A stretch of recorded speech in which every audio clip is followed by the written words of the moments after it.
comfy seats, tea's about to get wild. We've got true crime tales and a mischievous smile. More life chaos, the highs and the lows, laughing through the madness, anything goes. It's talk time with Amy Boston and Kelly Farrell. Fun nights and stories we're telling. Everyone's welcome, grab your drink, come run. We love true crime, real life and fun, and free care and rejoice.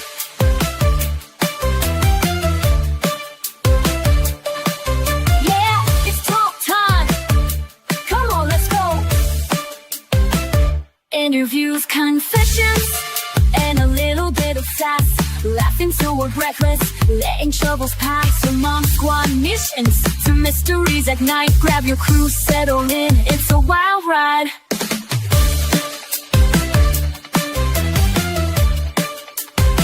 It's talk time with Amy Boston and Kelly Farrell. Fun nights and stories we're telling. Everyone's welcome, grab your drink, come run. He loves true crime, real life and fun. Help!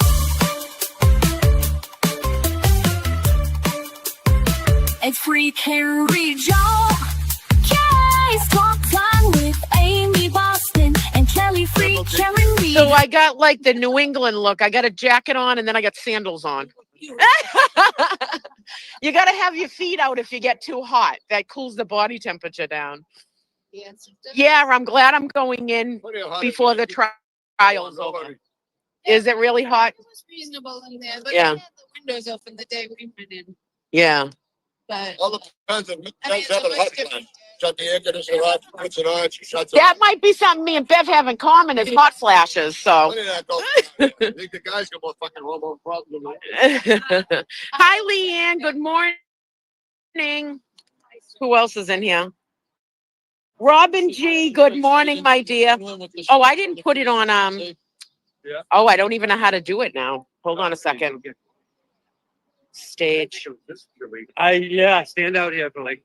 I can't even put it in subscribers mode because I'm not on resistance. It's through alternate corner.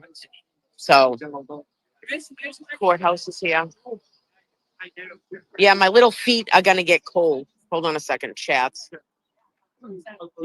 See, there's my sandals. My feet will be freezing. It's chilly out here, folks. So yeah, oh, that's my favorite eye doctor. Is that him? Hold on a second. Oh, tell everyone in the office I said hi. That's my eye doctor. I know, I got to get in for an eye check. Dina, may justice be served and may the truth prevail, observing with an open mind and a sense of respect. Oh, thank you, Magic. Oops. Thank you, Magic. Everyone just say prayers for Erica. She's got court at 9 o'clock. If you decide to come down to the courthouse for Erica's hearing for 9 o'clock, make sure you have no Karen Reed gear on. Because it's the courthouse is within the buffer zone. So you'll get it. You have the risk of getting arrested. So there's no police here. The paddy wagon is here, though. I went up yesterday to get Erica out of the Framingham State Police Barracks.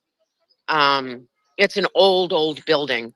They wouldn't even let me use the bathroom to pee. Like, where do you not go to? If you're anywhere and you drive, you can pull into any police station or anything and you can use their restrooms. Nope. They were like, nope, no public bathroom. Let me see what your full name is. Good morning, Diane. Good morning, Avenani. Yeah, and I heard they roughed up Tom down here too. Apparently they carried him across the street.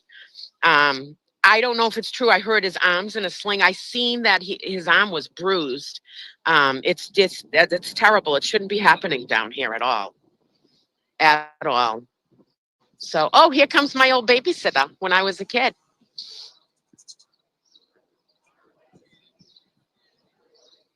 I thought this truck guy was getting pulled over, but he's not. Something was loose on his truck. Good morning. I know it's cold. It's chilly this morning. I'm live streaming.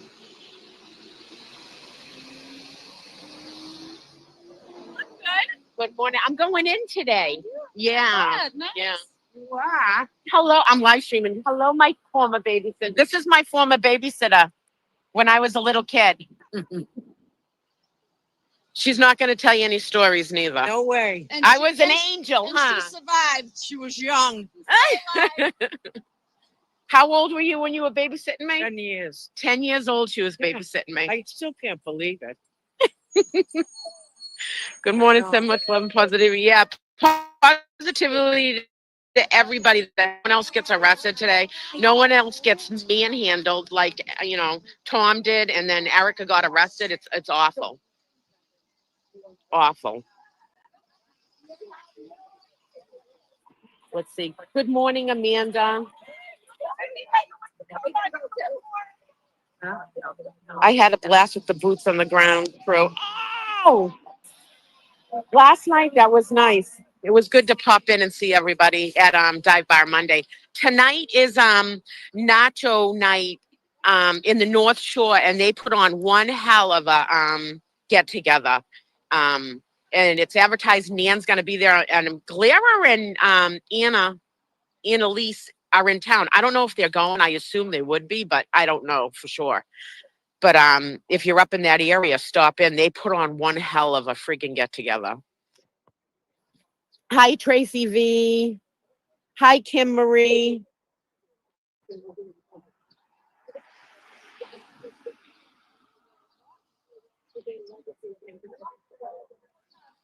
Anyways, yeah, it's chilly here. It's real chilly here. Everyone's very cordial and welcoming to New. That's awesome. Thank you. Hey, everybody that puts these gatherings on it's a really good time to get to see everybody and talk one-on-one with everybody. So, and North Shore Nacho Night, they raise a ton of money for Karen's Defense Fund. It's amazing. They do an amazing job. They really do.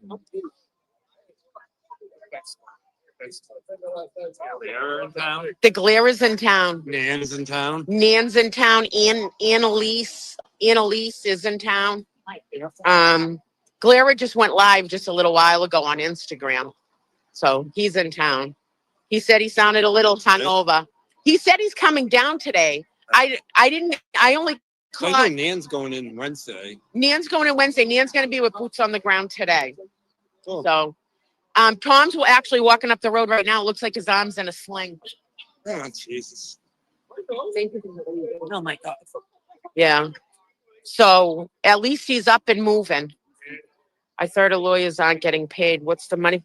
The money goes towards, I mean, you see the total, which is 1 million. A lot of that's already been spent on stuff. The money goes towards housing, all the experts and everybody, any of the witnesses that have to come in. It pays for their lunches. It's not cheap. You know what I mean? There's a lot of experts, a lot of people working on this, and they got to eat. Yeah, they did. Yeah. So that's what the money's for. Hippie Chick said, Hippie Chick said good morning to you. Good morning, hippie chick. She's on the way. She's flying right now. She's actually on the plane, I think. Oh, is she? Yeah, she's coming. Well, she's texting from the plane.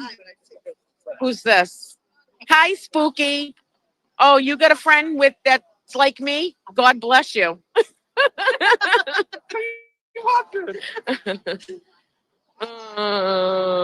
What?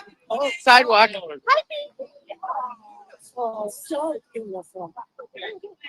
Fine, please.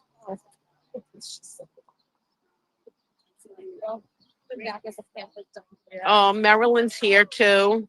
Yeah, so I'm gonna go, so I'll take my care. And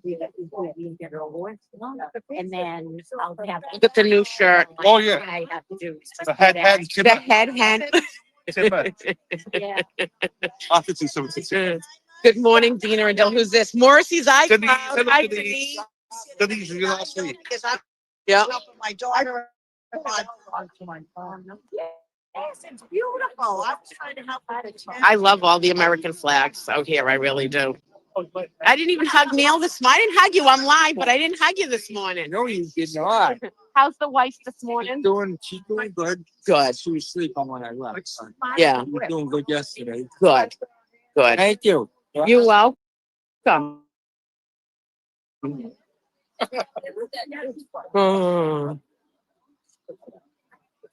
Good morning. There's a little chill. This my, hi. How are you? Good, and you're going in? Yeah. I don't know how long I'll last going in because I have ADHD, but I'm gonna try to go in for at least, before the trial's over. It's nice. It would nice to go in. You look amazing. Well, I The go- backing, there's nothing there. Thank you. I work hard at the gym, It's so obvious. It looks like he went on going. I worked out yesterday and I upped all my weights for my workout. So when I originally started like my weight loss journey, I could do 35 pounds on stuff. Now I'm up to 100. Last week I went up to 100 on everything. So I'm freaking, Good for you. yeah, now it's the toning. We're older. You don't lose that stuff so quick. Well, you look great. You Thank really do. you. Oh, my gosh. What a day yesterday. I What know. a day. I know. I know. I was just glad they didn't hold Erica overnight. What's the same? You know.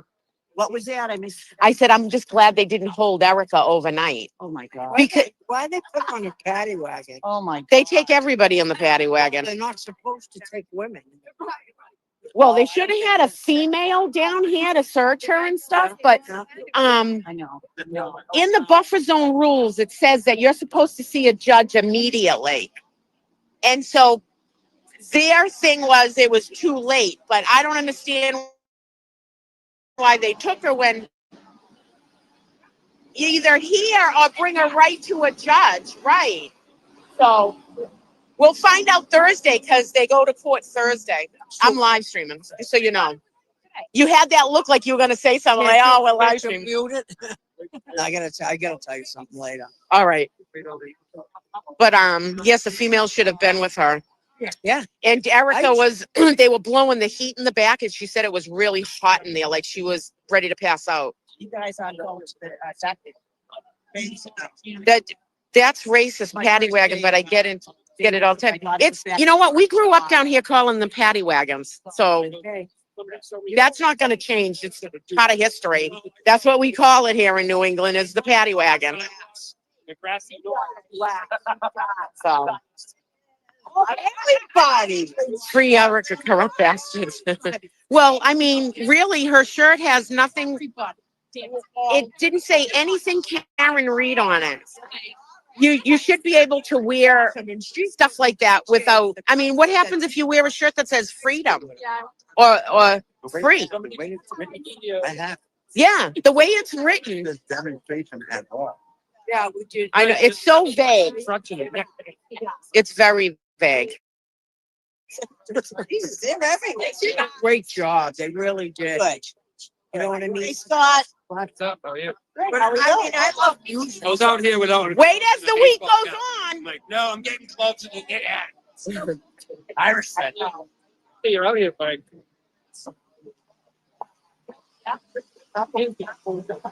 It looks the way it looks. Hold on, let's get this sign. Get your sign. I broke it out yesterday morning, but carrying it this morning. It was a little windy yesterday. But Paul How's that Paul sign? said before his mind was tainted by Jen McCabe and his mother. Sad, yeah. And it's the truth. Yeah, years ago, those guys had chapters. And then they had a former law enforcement person where was saying that J mark on the back of his head is from being pistol whipped.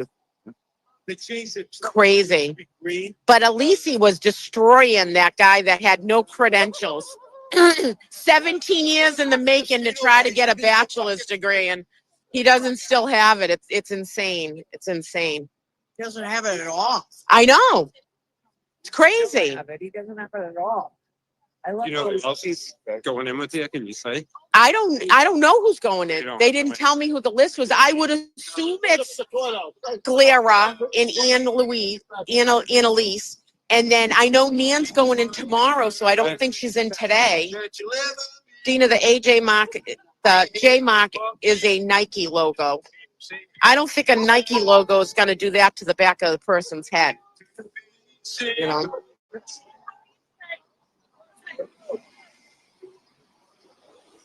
Why is no law enforcement's down there?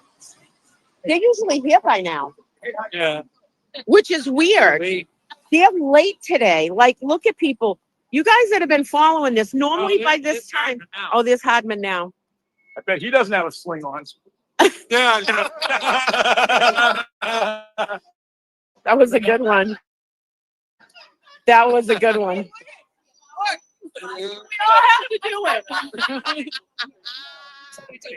Colin was in the house. He's trying. I give you a lot of credit for that. He tried to leave my channel several times, so I checked for it. Oh. I didn't have enough coffee yet this morning. I'll have to get one at break. I didn't want to have coffee and have to run to pee constantly. You know what I mean? Well, you know, I know. I know. And I'm like, oh my God. Dina, what if they placed something under John's head that had a Nike logo for his head to rest on? He got to, oh, well, yeah, I didn't think of that. Hi, Dina. Mike was excited. He got to see you this morning. no reason. Aw. Tell Dingle I'm so glad to meet him. Aw.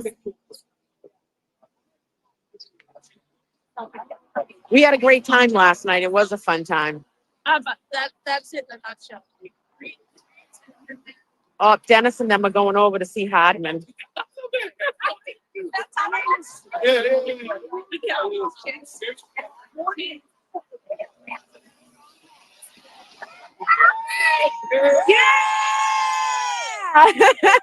The kids on the school bus, they yell it. Can I go with you? I'm so proud of your noses. I didn't want to give you the Hey, which way is it facing? Out there. How beautiful does Dina look today? She looks stunning. Oh, She's gonna, oh, the glare is gonna melt. He's gonna melt. All I want to do is hug Dina and just, she is smooth skin, that's what. smells gorgeous, and she looks beautiful, people. Not that she doesn't anyway, but she's dressed so smart. You look Thank you, fun. Dylan. You do. You know, oh, I love you so much. Oh, thank You're you. the best. She's not a bit cuter than her babysitter, though. Yeah, she was my Shut the babysitter. front door. No, she was. Sue, how do you do? Was your babysitter? Yeah, she's like seeing her family and my family. They all grew up together, and she was my babysitter. And tell them how much of an angel I was. She was very young, so she really didn't have a personality. She make you a pocket rocket. And I'm not responsible for her wild side. I wasn't wild. Well, no. I was an angel. Oh, I know. You lived across the street from a big church. I did on Hall It Street. used to scare the daylights out of me. I look out the window and go, ooh. Oh, I love it. I'm trying to figure out who the next door neighbor was because I used to watch her kid too. She'd leave her door open and she lived on the other side of your mom. Yeah, I gotta don't ask remember her. who it is. That house burnt down. Yeah, I know. Yeah, I gotta ask. not by me. I didn't she burn the still house coming? down. Huh? She's still coming? My mom, yeah, in July she'll be up. She's got a few more back things, operation things she's got to get, and then she's coming up. Wow. Yeah, Did she put her name into the housing? yeah, we're live. We're not going to talk about. Oh, no. Yeah, she's on the list for the new housing place, but she's like 200 and something. So Yeah.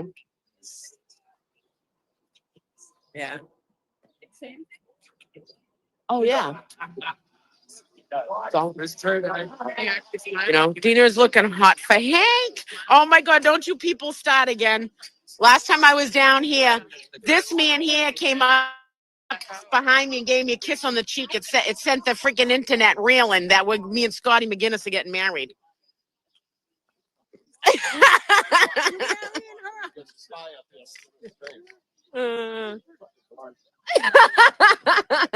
Good thing they didn't pick that up. Watch out. I'm an angel. Come on, Susan. Yeah. Where's the wings? They're taped to my back. They fall off every now and then.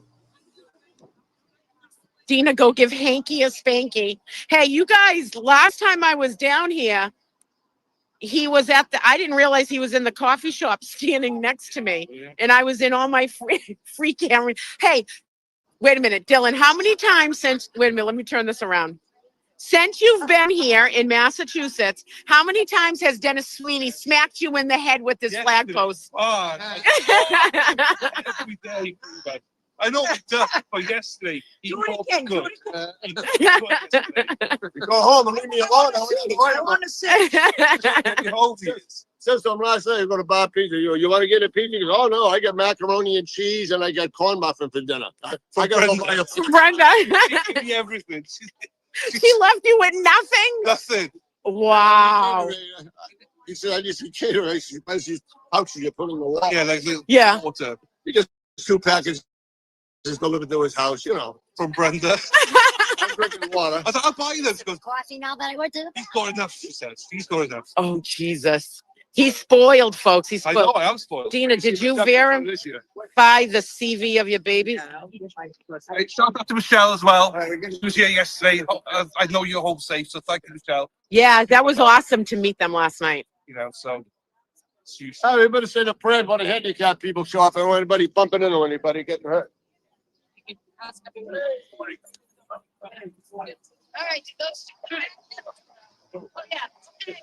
All right, morning prayer.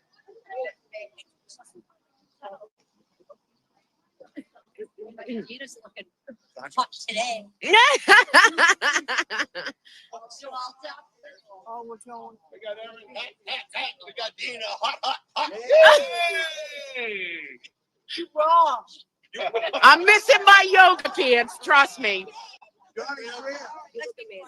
Oh, thank you. I used to have to dress up for an office all the time. I don't like dressing up. I like yoga pants. I can live in a sweatshirt. What in heaven? Hallowed be thy name. Thy kingdom come, thy will be done on earth as it is in heaven. Give us this day our daily bread and forgive us our trespasses as we forgive those who trespass against us. Live.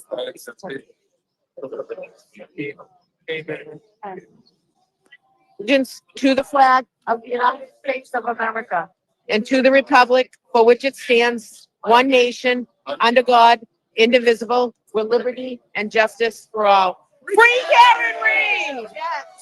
Woo! The motorcycles are out even though it's a hot day today.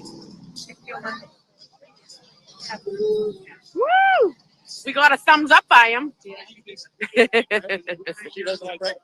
I'm getting better. Blending the eyes of the world around. I know they are. like we got national anthem. Hey, look at what Rebel. Oops! Look at what Rebel wrote. Hold on. I offered to cook a platter of mac and cheese, chicken parm, sausage, peppers, and onions for Dylan. Enough to feed an army Oh, down there. God. Offer still I stands. know. Do you know what? I think I've seen the message. What's his name? Hold on a second. Rebel, Rebel. 1776. I need to get back to you. Rebel, I'm coming back. So I was going to message you and say, like, I'm coming back in September, I think. So I was going to hit you up and say, look, can we sort something then? Because every day you've got something on.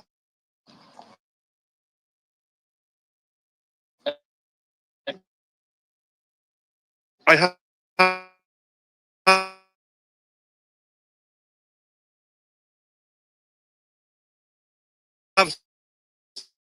seen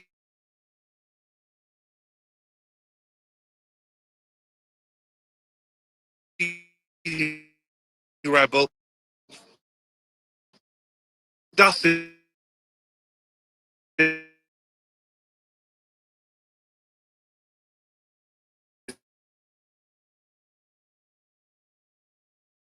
Unread.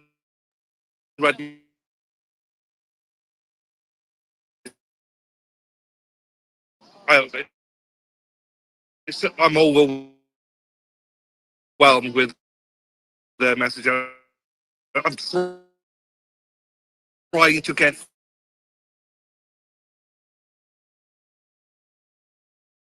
through to everybody. He wrote, no worry. I know Yeah. we will say I'm definitely going to write back to you, but please be patient. patient. I'm so sorry.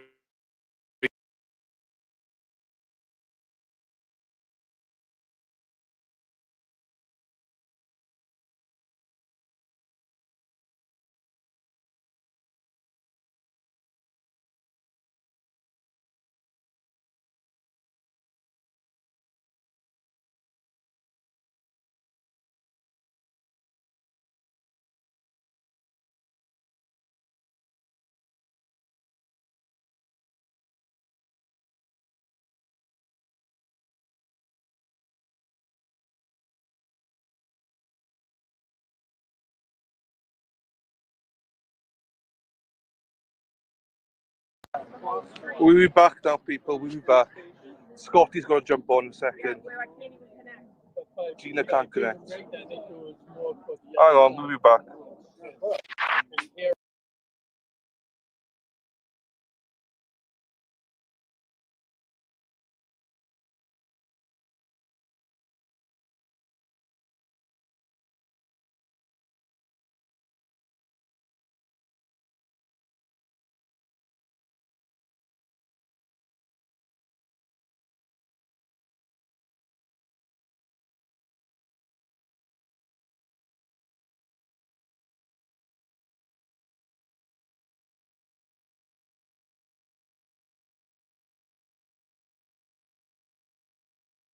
All together. You're in. Oh. Hi, people. I guess Gina lost her connection on her phone. She's going into court anyways.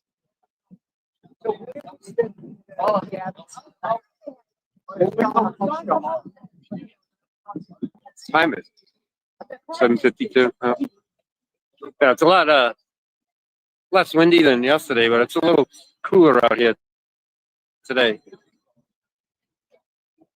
Ended up getting gloves and a knit hat. So I was out here for like 20 minutes. No rain today, but it's definitely below average temperature here, I would say, for this time of year.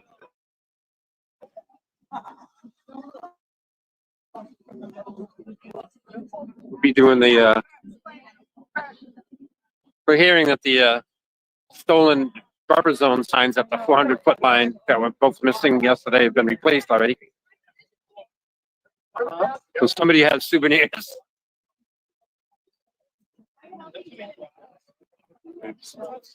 Made up new ones pretty quickly. Erica has her arraignment today, 9 o'clock over at district court for getting arrested yesterday by Sergeant Harmon and his men. See how that goes. I might sit in her arraignment over there. After Karen drives in and everything, I usually go back to the 200-foot thing, boots on the ground, protesting outside the buffer zone. But, you know, Erica has to appear this morning in district court. So I'm sure some of us will go in there to support her. Dean is going into court today. I know Nan Gallagher Laferio is in town. Will the Glairer is in town. So we might see some of them on the boots on the ground next day or two, or going into court the next day or two.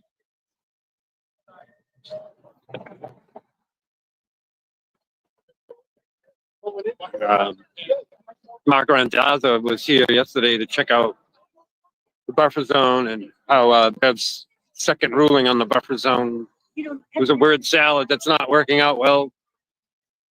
And he was here to actually witness Erica's arrest. Then he had a 4 o'clock Zoom hearing with a federal judge in Boston. I guess the judge, Mark Randazza, said the judge wasn't happy. And Mark Randazza has an in-person hearing Thursday in U.S. District Court, Boston. Oh, yeah. I don't know what happens after that. Apparently, the FAVS new rewriting of the buffer zone is not satisfying the federal judge. Definitely got to be fixed. That's for sure. I don't know if the feds can step in and override FAVS buffer zone order. I don't know what happens. Yep, Dennis wants to get the march going. Which game is it? Yeah.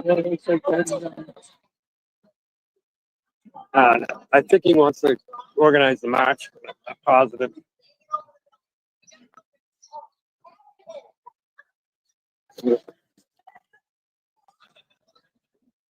No, I know. I guess it is the group picture for.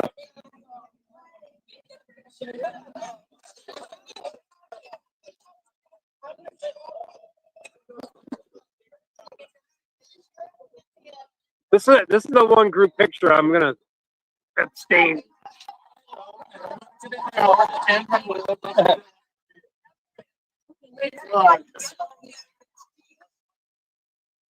Save the Commonwealth of Massachusetts. See everyone, you gotta get there. It's a cold day.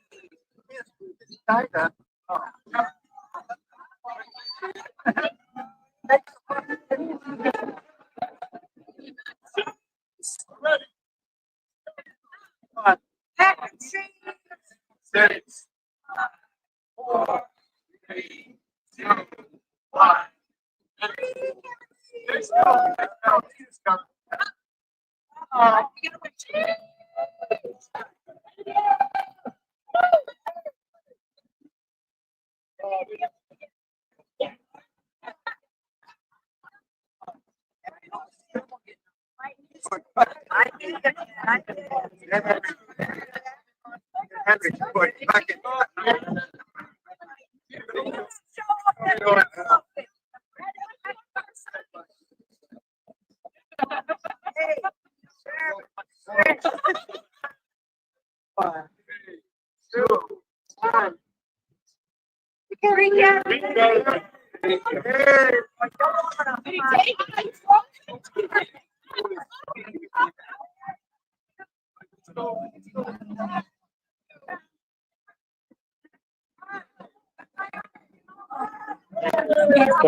Okay.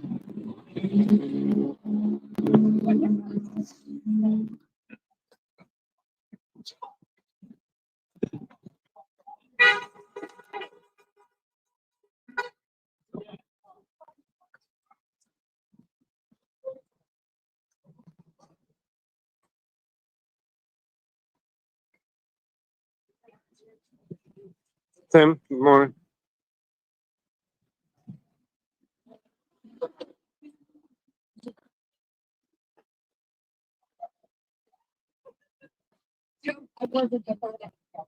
Yeah. Are you guys in court this week? No. No. Not enough people. Yeah. Granted, so don't worry. Grant and yeah, It'll be. it's not rigged, is it? Talking about the lottery for the media to get into the press pool. Well, I tried to say my good morning to Hartman. And he's like, no, He's already starting off that way.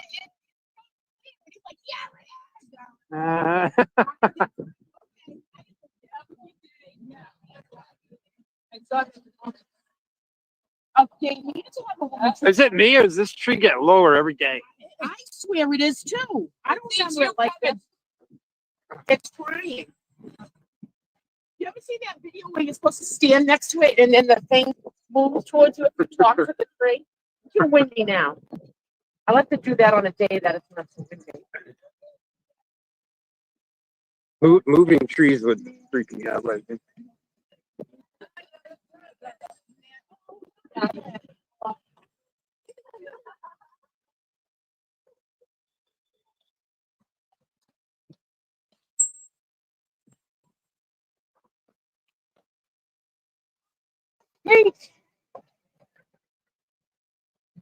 Again, people, I cannot see the chat.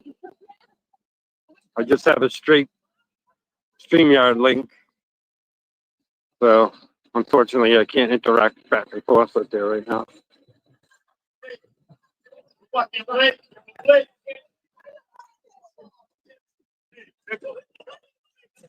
The handicap spot for me. I got a film today, you asshole.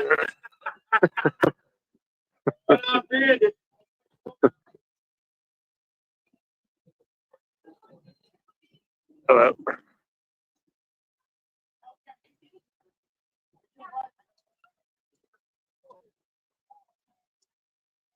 Got to see some.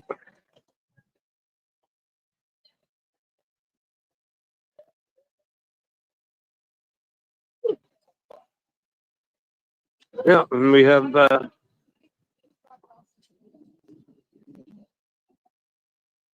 new buffer zone signs,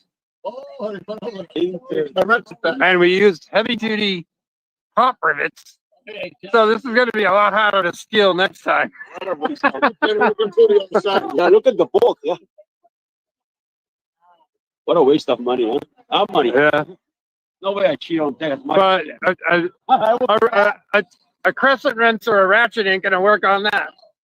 You got to bring a grinder to steal that one. And then some people Well, it's- will chop the skin. Maybe it's different from the bottom.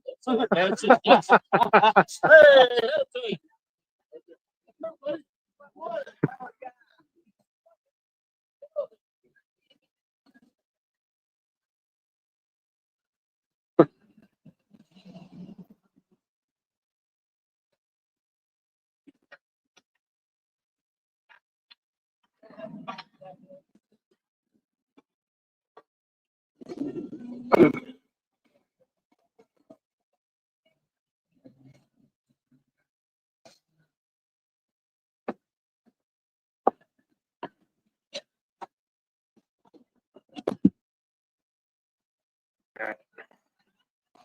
Unencumber myself with the sign and flag for a moment.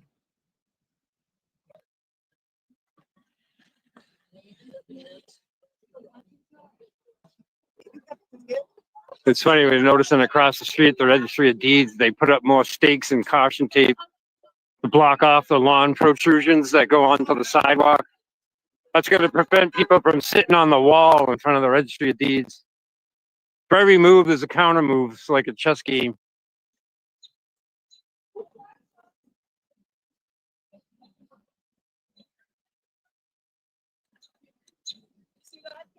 Yeah, and you see what they did? Instead of using bolts, they used super heavy duty pop rivets, so it's going to be a lot harder to steal.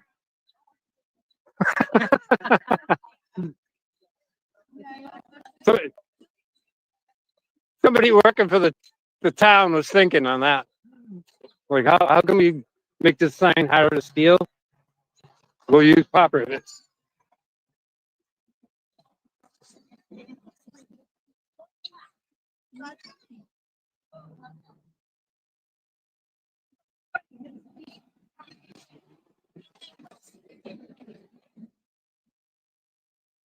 I would say we had a slightly larger crowd yesterday.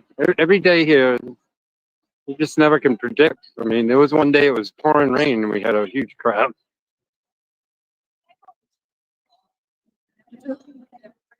I suppose maybe certain days of the week that people can get down here or whatever. I mean, we still got decent showing for the morning crowd.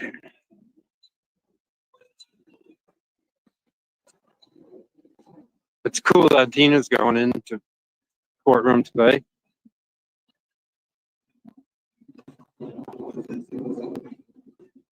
Obviously, Tuesdays is the day she's choosing to be down here for a day off to be on the show and taking the opportunity. Well, they're giving her the opportunity to go into court today.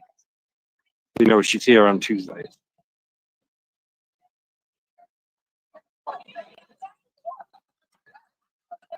I mean, going into the court, you know, can be interesting. You get to see the jury and stuff, but it's also a long day. It's not something I'd want to do every day. Like some of these guests of Karen and her family go into court quite a bit.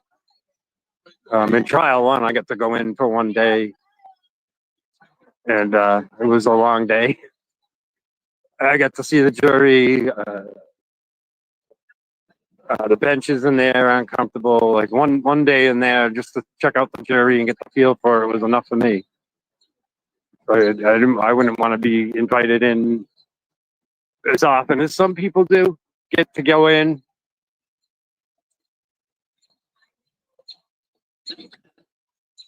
And then you know, the YouTube creators as they roll in and out of here during trial with that same thing in trial one. They'll be invited into court. So I know screen name is Laferio, Nan Gallagher. She's in town. She'll be going in tomorrow. I'm sure Will DeClare is in town. He'll be going into court one of these days. He's up here for a few days.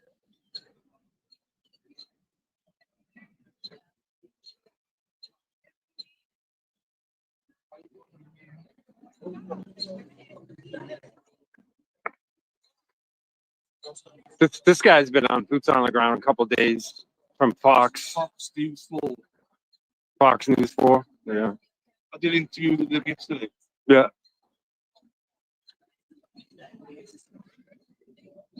Kind of new to the case. He was asking a lot of rookie questions. He's Yeah, the right man, because you know everything. So, Yeah. you know, if you want to know anything about the case, go to Scott McGilligan. I just can't believe them. These people never saw trial one, never knew. It's like to them, this is like brand new. You're like, where have you been for 2 years?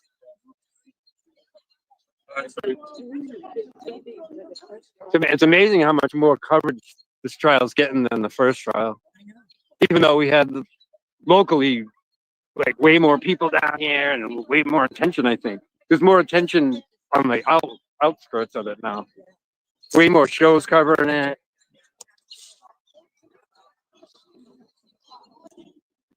Oh, hello, Colton. I just got seen you. I think you're watching. I can see you watching, Colton. So I hope you're behaving or misbehaving. And hello to Mummy as well, Colton. Hope she's doing well, looking after her. Go Tigers! So what else is going on? Oh, you can't see the chat. We were talking about Mendoza being boots on the ground here yesterday. Ironically, just in time to see Erica arrested. And we were talking to Mark how the new buffer zone ruling by FAVS is just garbage. It hasn't changed a thing.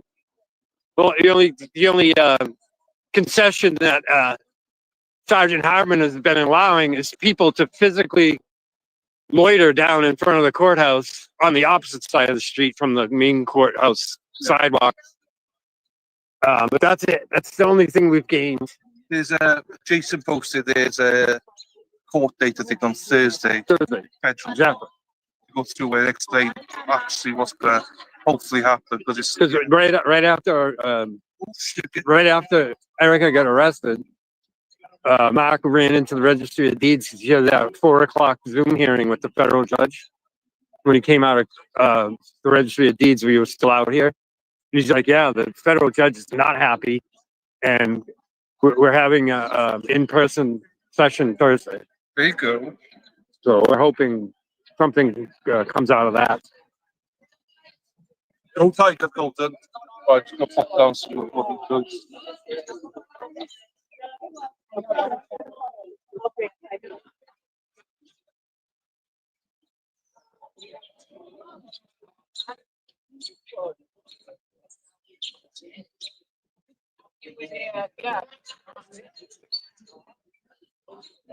Tim.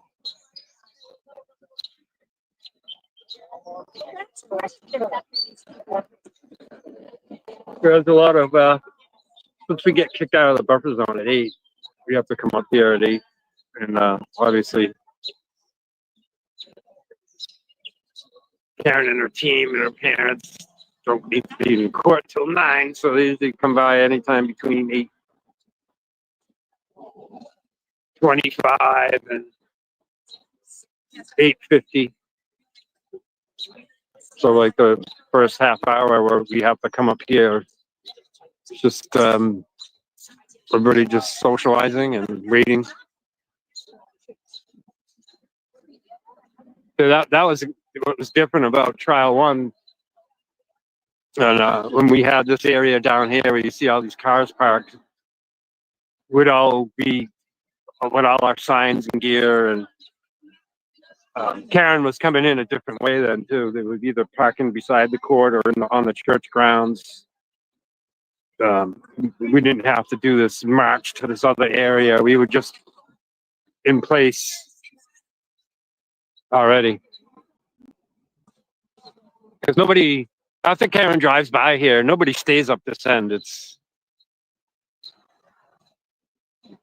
really no room. So we go down to the other end, or at least there's some street parking on one side of the street. So the best we can manage right now is the current buffer zone perimeter that's set up.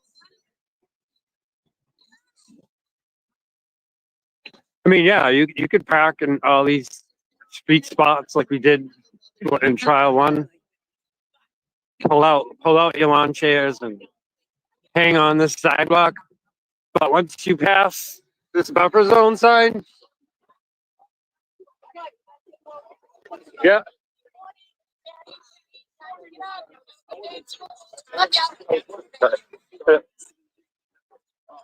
Yeah, so once you pass this buffer zone sign, now we're in the buffer zone. Yeah, sure, you can park down here. But like last year, all of us were parking down here, would have free can read signs and flags. You could have your free can read gear on. We had all these parking spots. We had all this area. And there's a lot of free can read people here parked right now. They're the ones over there. But you can't have anything on your cars. You can't display anything free can read. You can't have anything on your person or in your possession that's anything to do with the case. So this whole area that we had in trial one, that was basically our base, was taken away. I mean, this church allegedly is one of the complainants, but we were far better off up this end. Oh, Jilly just drove by like she does every morning. But the original buffer zone was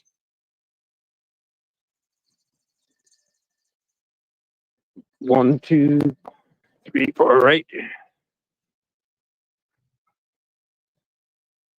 The original buffer zone line was right here. So we had all these spots. And then several others on the other side of the street. And this was our base camp for trial one. So when Bev extended the buffer zone from that 200-foot mark I just showed you, she moved it all the way past Village Street on the corner. So literally took away all these parking spaces. And they saw how well it worked for us in trial one, and they made sure they took it away from us. All on a lie that was written by the former foreman on jury one that said he could hear us in the courtroom. That was all part of the plan to kick us out of that area.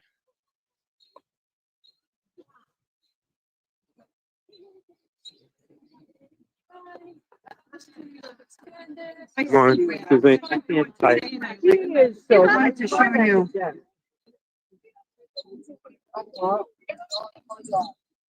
So obviously, you see where the new buffer zone line is. Now we're on a sidewalk in front of residential homes.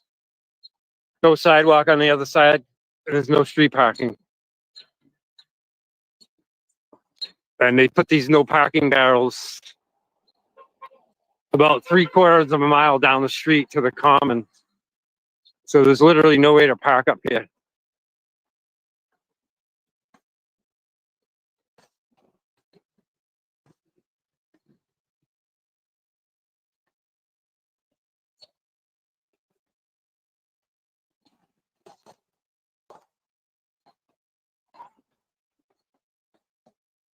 Noticed a lot more of the 13 bicycle troopers around than there was last week. Their numbers kind of ebb and flow. I noticed that even yesterday. There was more than last week that I saw on most days.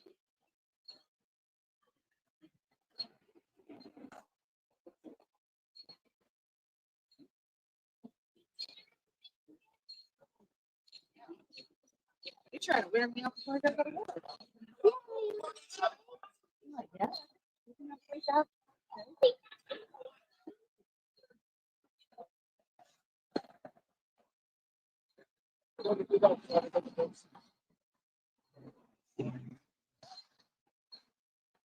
It's funny, right around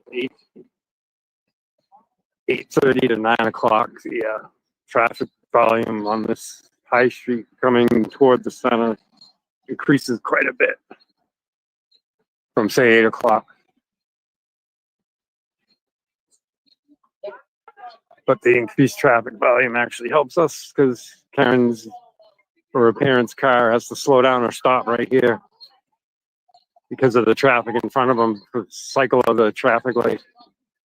Next intersection down, next block down.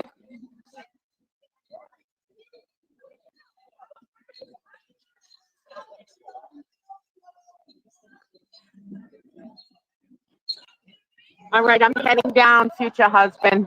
I My future husband. have fun, Dina.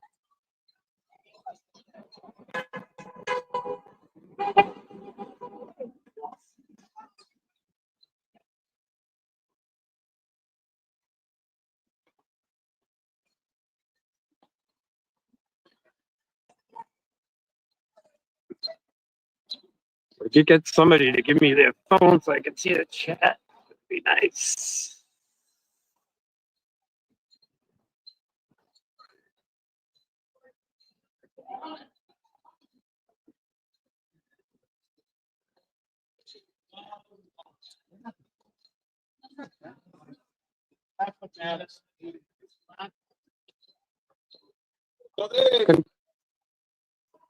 I'm just curious if somebody had the show running so I could see the chat. Because I'm like, just bored, talking blind. Oh,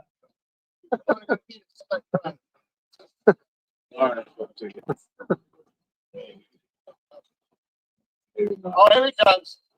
Here comes handicapped dog. Fuck guy.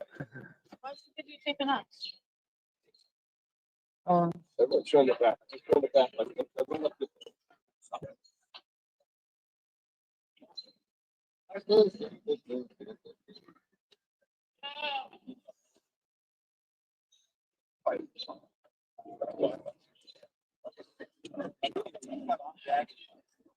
Don't drop it.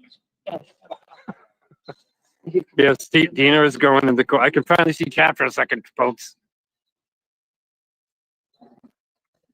Yeah, Dina's going in today.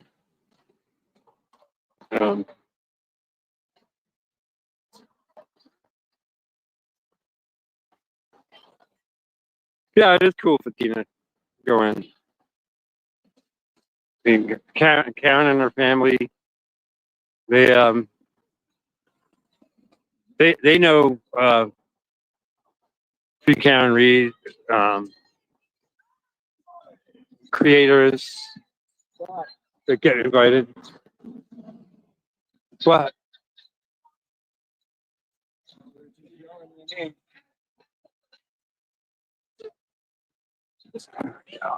What?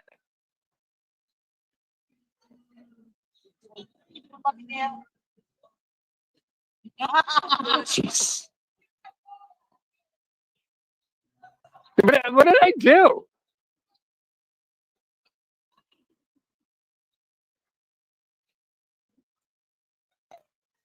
Yes. Well, somebody else take a link and run this, okay? What you want?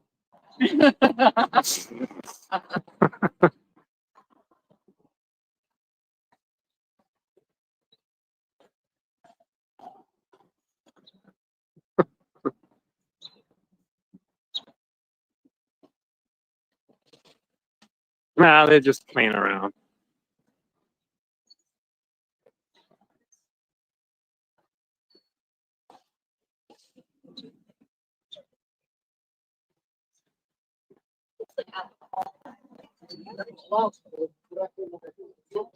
Yeah, because even when you get invited in to court, you might not necessarily know who else is going in with you.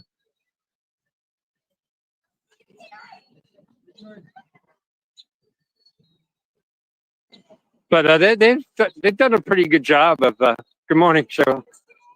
Well, that's why I can see the chat. No, 2 phones, not 2 phones. Oh, two cones. I'm like, yeah, this phone's open shit. I'm like, I got line of traffic behind me. Yeah, I almost just stopped and got out and moved it, but I didn't want to run over it like the person yesterday. I know. No. When I took spot one, Yeah. I just take that cone and move it back. Oh, okay. That's why. What do you leave it there when you leave at night? No, you can't. They take them off the Oh. street. No, whoever's first here goes and pops them out there. Although the parking guy is onto that. I know. But I told him Hardman said he wouldn't mind. He doesn't mind if we keep those first 2 spots. Oh, really? Yeah. So, but he didn't want to go. He didn't want to go talk to Hardman, but he was taking my word for it. He's not the parking enforcement guy here in Dedham. He's pretty cool with us. And like I said, we end up parking down the other buffer zone line where there's like maybe 6 street parking spots. And they give us cones to block off the first 2 right at the buffer zone sign. That's all we got compared to way more parking the previous trial with the buffer zone up this end the way it was, like I was saying earlier, I'm sure.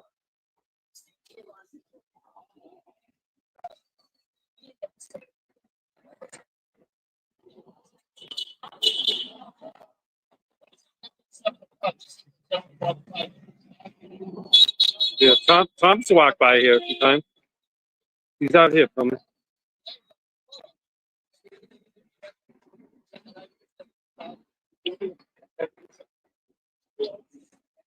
Can't wait for Leslie to finish cross on this expert they brought in. Was about probably to get fired from his job with his falsified resume and education. I don't think that witness expected that yesterday. And the Elesinator is not done with him yet.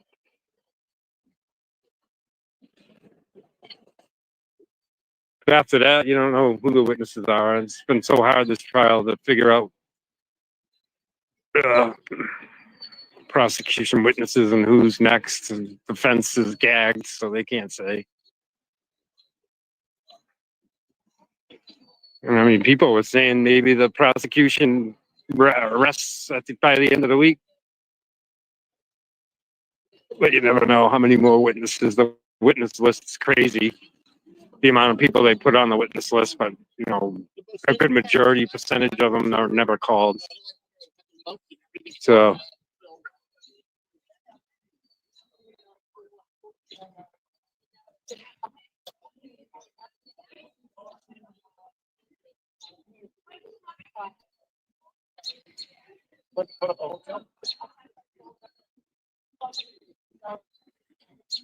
Yeah, and obviously the defense is going to be calling a lot more witnesses than 6, like in the first trial. Never mind the witnesses that should have been called by the prosecution that they're hiding, like, you know, Proctor and Higgins, and all those type of witnesses that are going to be called by the defense, I'm sure.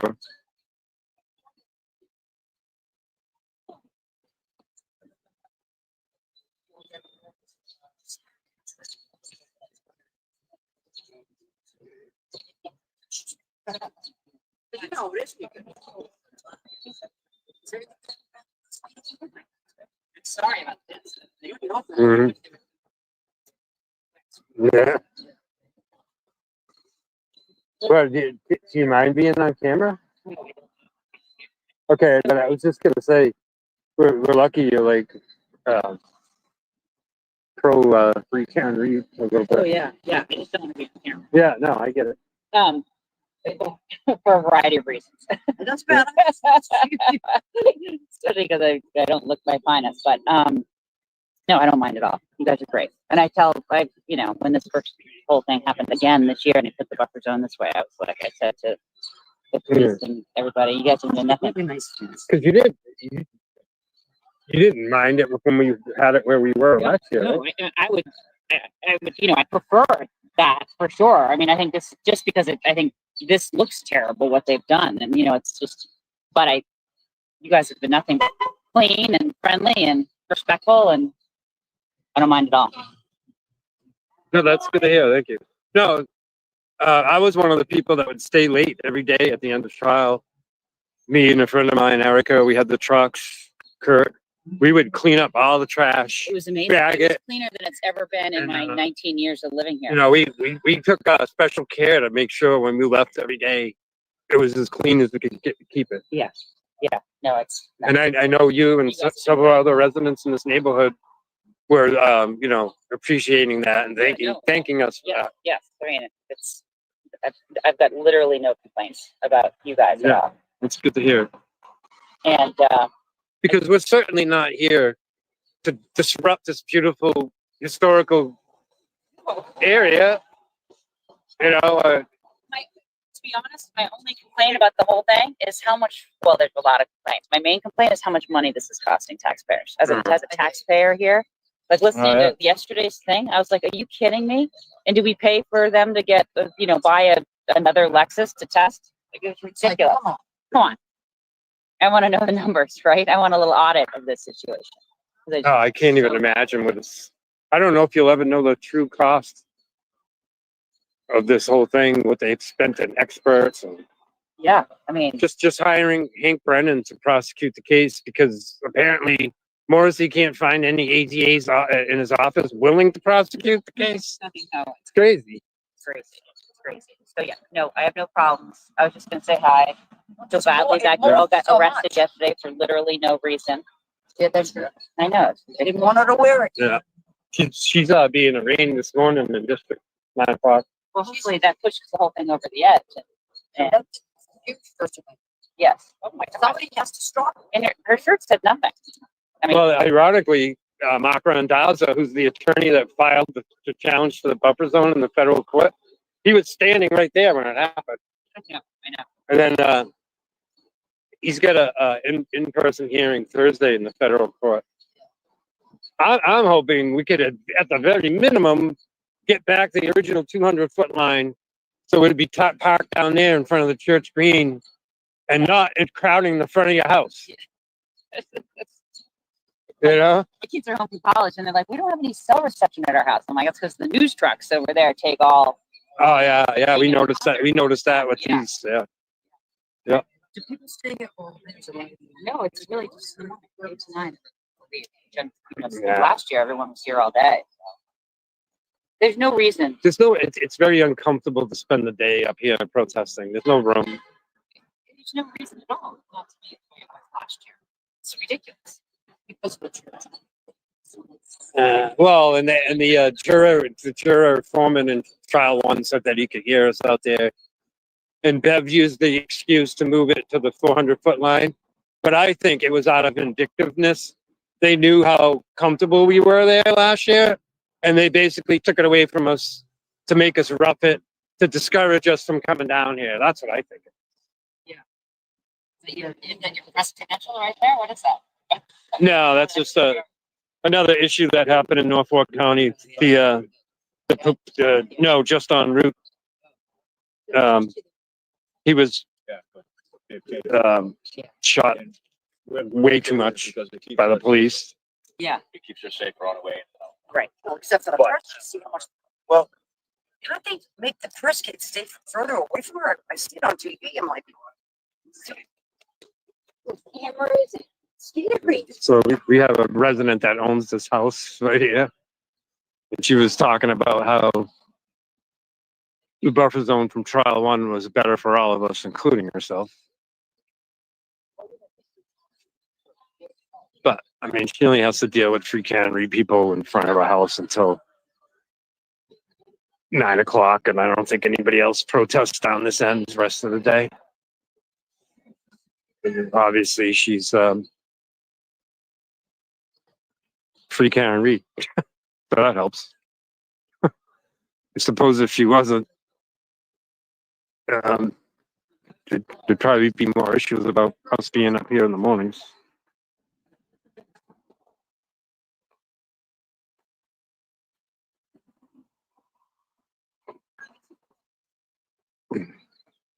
No, we're just talking to the woman that owns this house. Yeah. And she's like, yeah, I wish you guys had the old buffer zone back too. Yeah, right. And she didn't mind us at all. Really nice. Yeah. Yeah.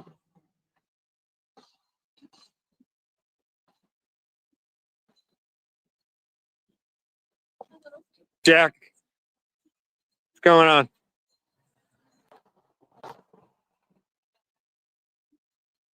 Yeah, some of the smarter people don't show up here till like 8:30 because between 8 and 8:30 is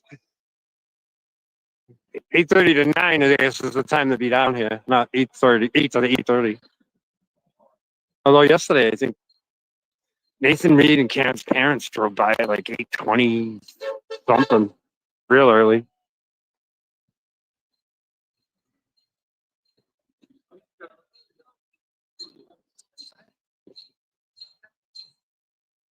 Yeah, right. You wonder what the hell they paid Aperture. So I wonder if there's like FOIA requests to find out what the hell a DA is spent on a prosecution. I mean, it's rumored that the feds paid ACA, at least $500,000 to do what they did. But you could see why ACA would be that expensive. I mean, this company that Aperture that they're using, I don't think they're that sophisticated as ACA is, but they're probably overpriced. So you're probably right. You can see Michael Meatball Morrissey just writing a check.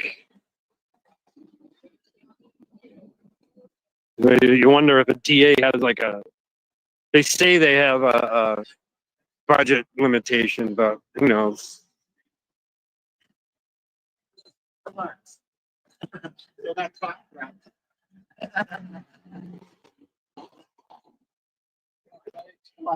Oh, yeah, Jack.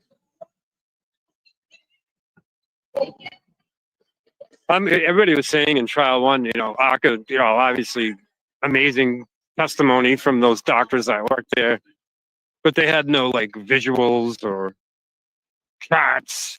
And I know ACA does have new stuff coming into this trial, so who knows what we'll see there as far as visuals.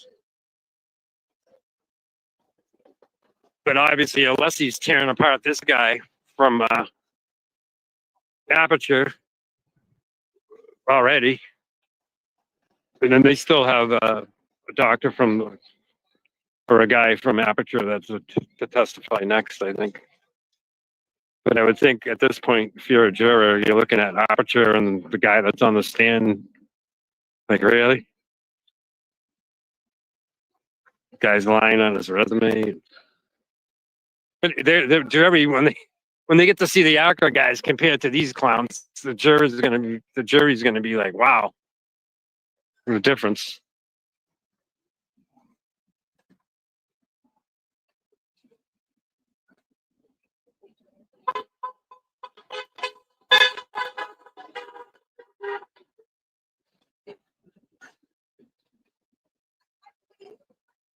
And then, obviously, my video is as grainy as always down here. But I know if sometimes if you turn a portrait, it comes in a little sharper, and I think that's because of my cell phone provider and what other things affect this image quality.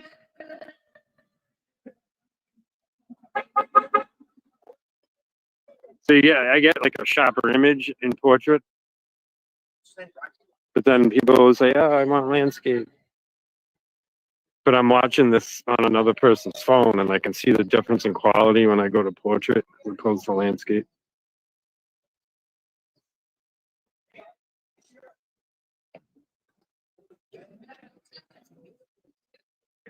And sometimes without a camera stick, it's actually easier to hold the phone in portrait.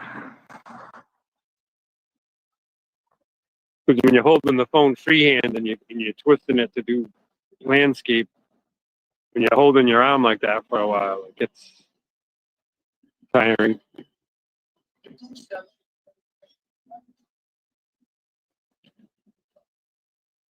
I guess the reason the stream would get grainier is there's more pixels of information per frame in a landscape frame than a portrait frame.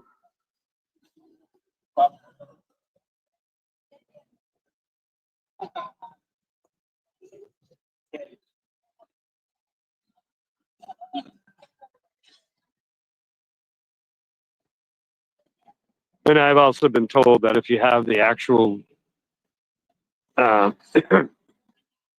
StreamYard app on the phone, which I don't have, your broadcasts are better. So I'm just simply taking a link sent to an Android phone that allows me to broadcast on this. But I don't actually have the app. So I guess if you have the app on the phone, your broadcast, your video quality is better. Plus, if I had a different cell phone carrier, would getting better reception down here. But it's funny, even the homeowner here was saying her kids are complaining when the trial's in full swing as far as the wireless reception around here because all the news trucks and all the data usage down here. Or even us, all of us on our phones. Loading up the local cell towers.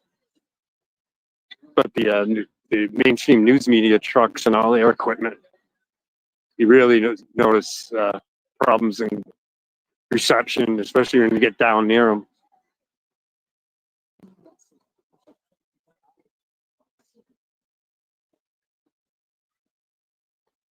Yeah, it's funny. Like I'm standing here and I'm looking at somebody else's phone, and this the quality of my broadcast right now isn't that bad.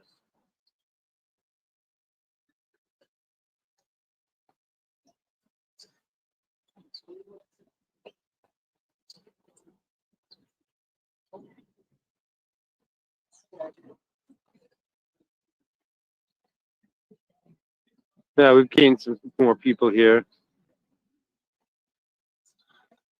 Yeah. We're getting closer to the time where Karen and her team will be driving by.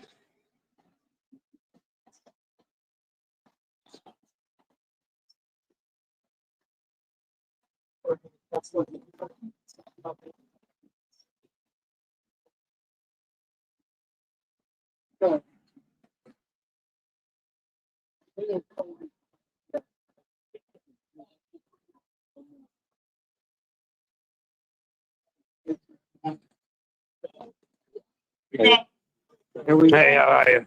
I'm getting better at time. Yeah, there we go. BZ guy that films down here every day. He's like, yeah, I'm getting good at my timing coming down here.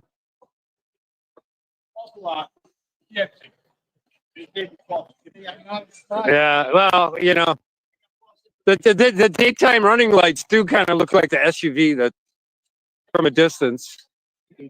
I'm not as smart as I think. Yeah. Gives false information.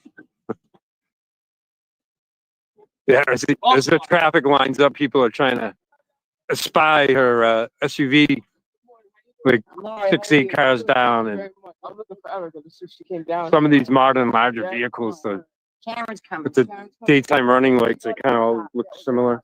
I see you guys have false alarm going on. False now. alarm. Yeah, yeah. Good job, man. What's up, bud? Hey, What's going on? How are you? Hi. Okay, I moved one and pocket it. Oh, that's fine. Okay, I just, I was looking for you in the truck. we were but gonna now I ask, figured and I was like, I think that's you'll, what you do. Yeah, I just like to save one spot for Brandy and Ross oh, good. So- because they get here like Yeah, 9. Yeah, yeah. I absolutely. saved the theirs. I didn't park in theirs. I Yeah. parked where I. No, that's fine.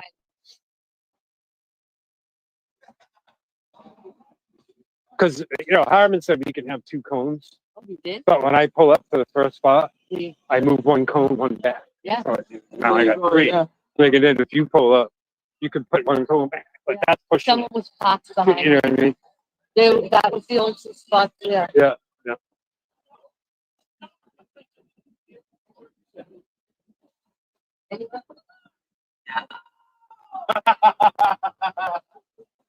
Now speak up over there. Yeah, Karen could come at any time.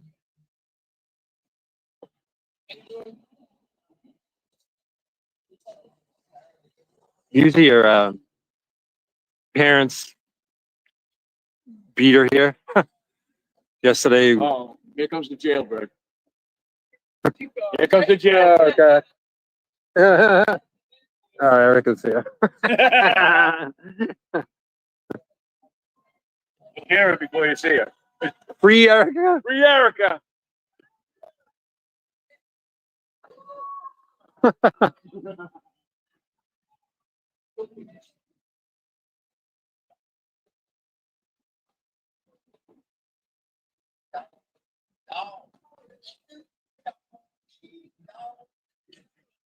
Yeah, Erica Walsh just showed up down the other end.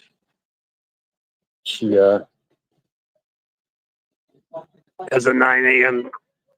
appearance down at the district court, which is diagonally across from the Superior Court.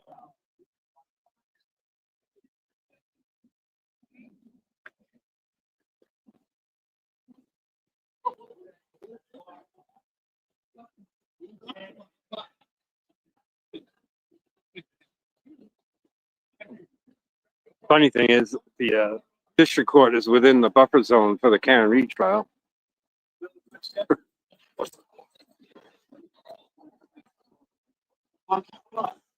So if I made up a free Erica sign last night and went in front of the district court, I'd be in violation of the buffer zone.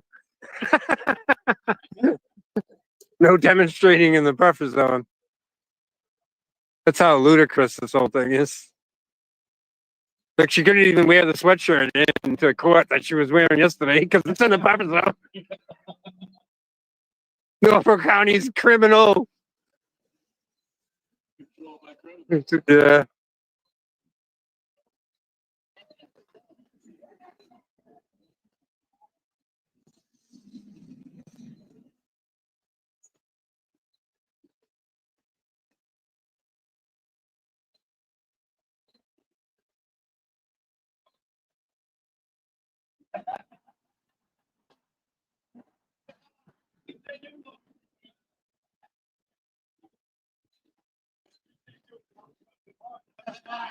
Yeah, it's always going to look bigger, worse on a bigger screen, like a TV. I'm sure there's many factors as to why, or how you could get a better transition down here. Mainly, first having the app would help.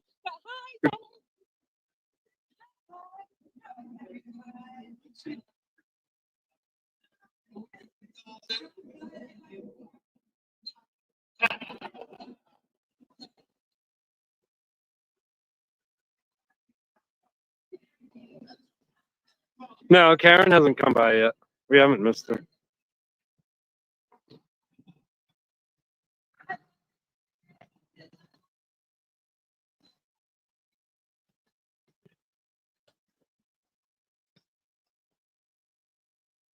Like I said, usually her parents drive by first. The Bill and Janet drive themselves in, or some days Nathan drives them in.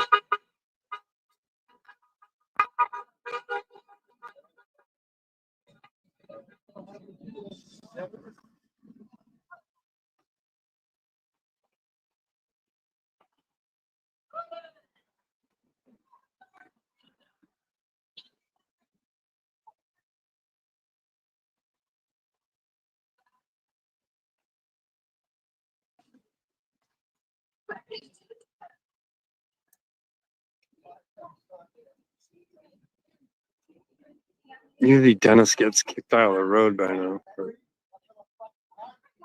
Looks like the Dedham police officer around the corner has noticed him yet. On the other side of the fence.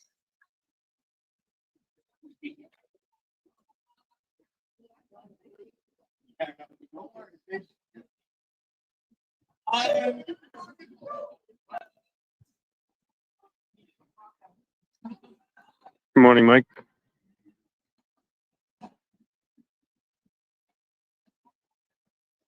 How did Will break his knee?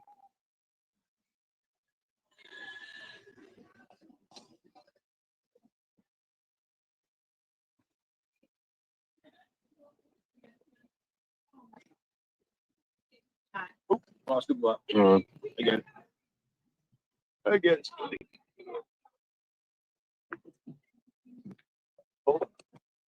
chat saying that Will the Glare broke his knee.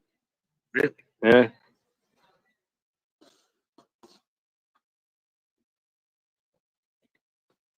He's jumping a fence at his house. Felled.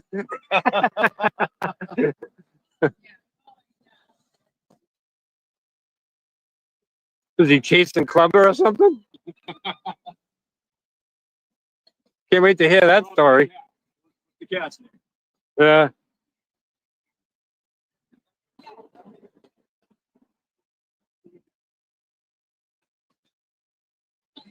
He's going into court and he has what, a cane? I was I was gonna say he's in the cruiser. So what's now? I don't know. 4332. I haven't seen anyone down here. Could be testifying. I think that's probably more likely. Yeah, yeah. It's not I here. couldn't see who it was though. Human traffic. I did see the tie, shirt tie. Yeah, it might not even be, it might be another trial or something. Could be. They can't testify in uniform, you know? No, So exactly. Is that true? Yeah. Here, they never let them testify in Massachusetts.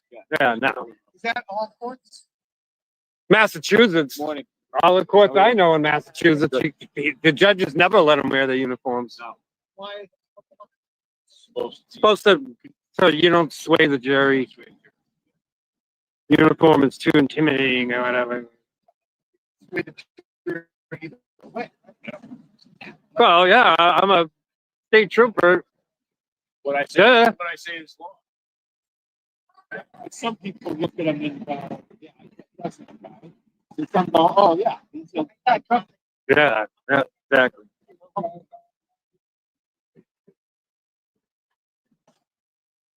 Yeah, fucking move and then oh. Hi, yeah, I'm trying to do this screen. Trying to find a place where transmission just doesn't absolutely suck.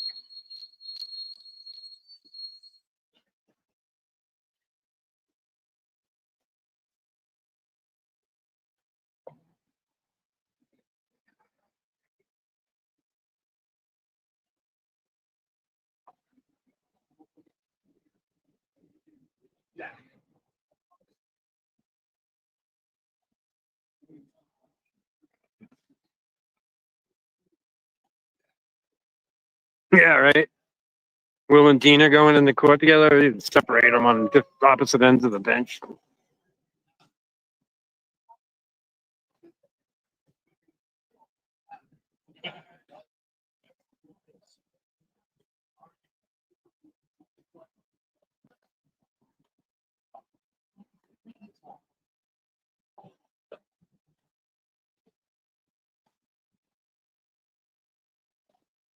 Well, like I said, between 8:30 and 9, the volume of traffic going down High Street here really increases and it backs up. But that's a benefit for us because Karen's SUV would have to stop, and that's when I get a chance to talk.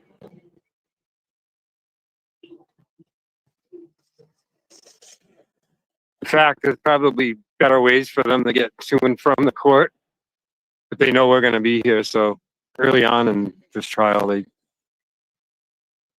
we all figured out each other's routine, and they knew we were going to be here, so they purposely drive by this way, where they could probably take even shorter routes than having to come down this.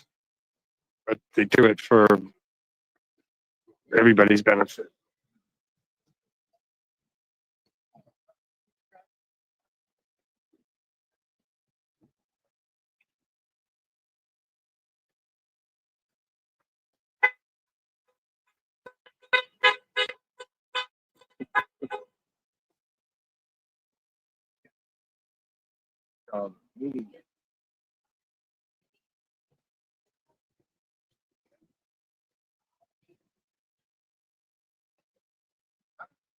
Extra backed up today. Well,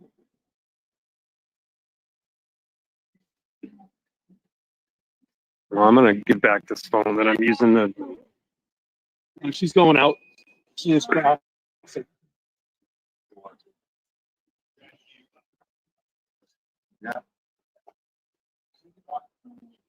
Yes. I had to switch hands. I gave up the phone that I was using to see chat.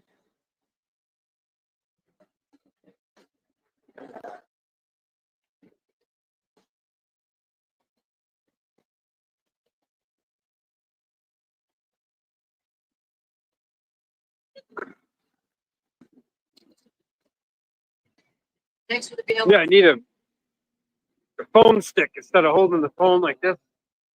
You know, the stick. I'll look at my house to see if I can. I do want one of those straws. But I didn't know this was gonna become like a job for me. So if I had to do this all the time, I'd have a stick. I watched your whole thing on justice. You did great. Oh, from last night? Yeah.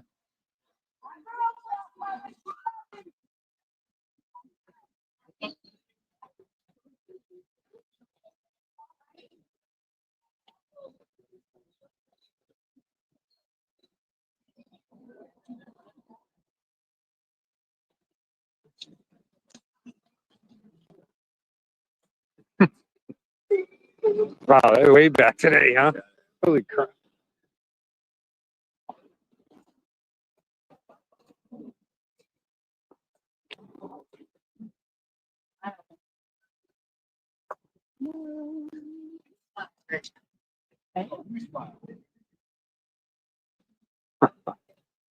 After all that?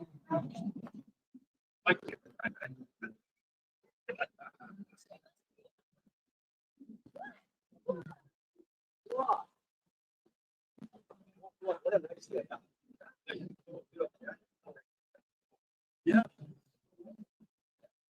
Next flight cycle, I get a judge where they might stop.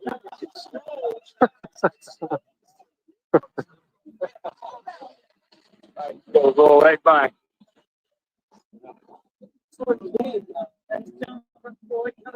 You're pretty good at gauging this. Where are they going to stop?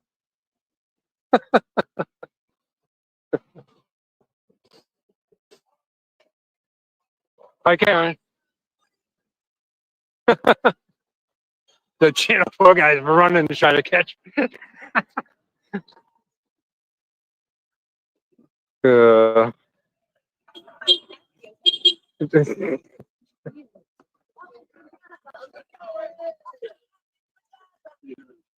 right. Oh, that's right. Mark Randazzo is going to be Erica's attorney this morning. We're definitely going to go into that hearing. I want to hear this. On the bill. Yeah, just tonight I'm going to. I'll see you tomorrow. For real this time. Yeah. Karen stopped down there, so and you're in the buffer zone, but as long as you don't have Karen Reed stuff on, good. Police brutality. No way. So a bunch of people ran over and talked to her.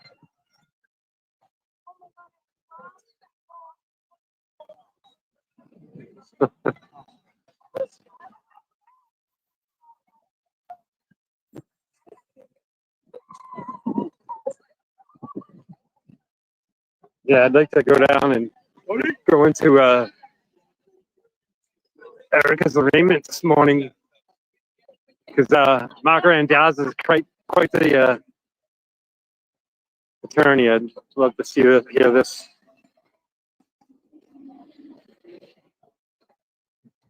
Well, I gotta pack up my sign, folks, and get down to the other end of the buffer zone. Hope to get into district court.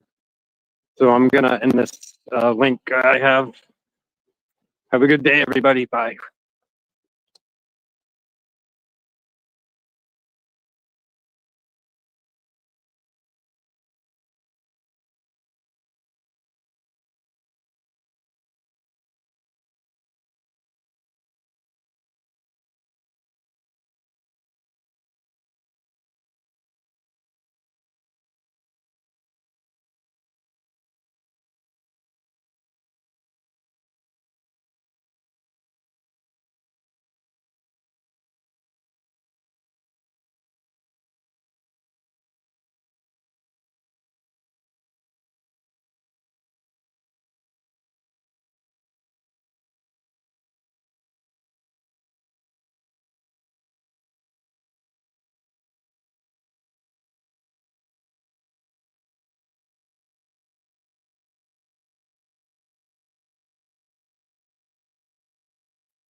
Your number, no. Your numbers are used.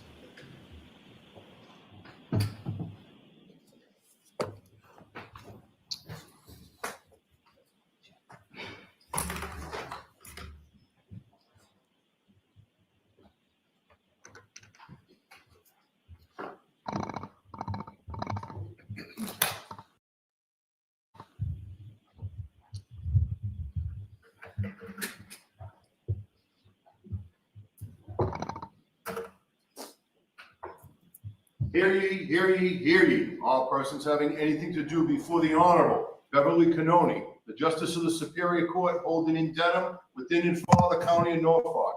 Draw near, give your attendance, and you shall be heard. God save the Commonwealth of Massachusetts. This court is in session. Please be seated. Good morning, council. Good morning, Ms. Reed. Good morning, jurors. So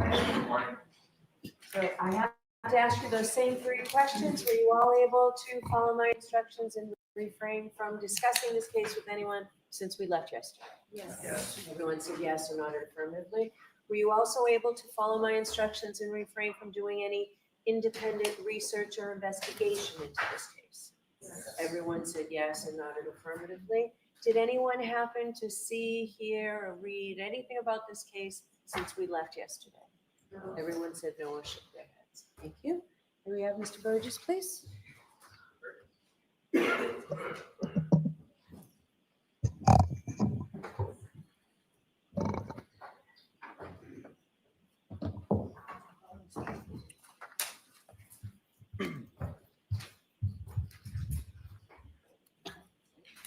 So I'll remind you, you're still under oath. Thank you. Good morning. Good morning.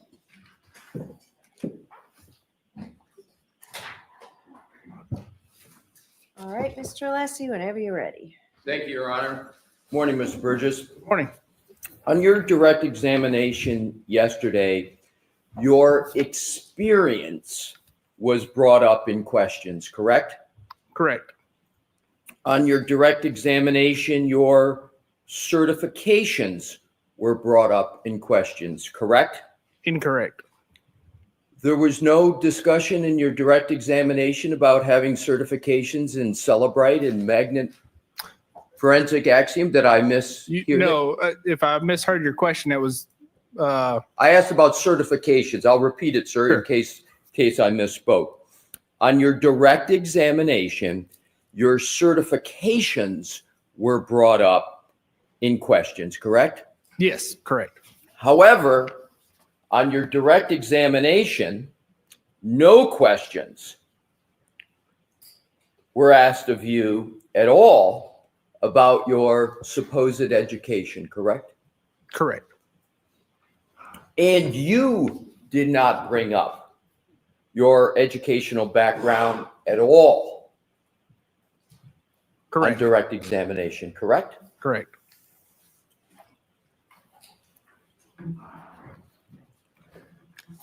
A forensic examiner must prioritize accuracy, correct? Correct. A forensic examiner must prioritize reliability, correct? Correct. Both are important. Correct. It's criminal proceeding we're in, correct? Correct. And therefore, accuracy and reliability are especially important in a criminal case as opposed to a civil case, correct? I think they would be equally important in both, but yes. But they're certainly important in a criminal case. Correct. And accuracy and reliability are especially important when seconds and minutes matter as they matter and as you testify to in this case, correct? Correct. You testified yesterday that the events on the timeline contained in your PowerPoint presentation that was displayed yesterday and presented to the jury were accurate, your words several times, down to the second, correct? Correct. For the Lexus, yes. For the Lexus. Yes. You said they were accurate down to the second, correct? Correct. Let's take a look at your PowerPoint presentation that you discussed extensively before the jury yesterday. Mr. Wool, could we please bring up slide 32 of the presentation Mr. Burgess discussed with the jury yesterday? And Your Honor, with your permission to publish. Okay. Thank you. Mr. Burgess, pick your screen. Sure. Is this a true and accurate representation of your analysis of Miss Reed's Lexus vehicle traveling to 34 Fairview Road and the O'Keefe residence? Yes. According to your timeline, Miss Reed's vehicle powered on at 12:36 a.m. on January 30th, correct? Correct. Now, is your timeline on this slide accurate down to the second, as you stated in your direct examination yesterday? For the power on and off events, yes. Yes. Could we go to slide 33, please, Mr. Wolk? And we're going to go through a handful of slides, Sure. Mr. Burgess, to just give you a heads up.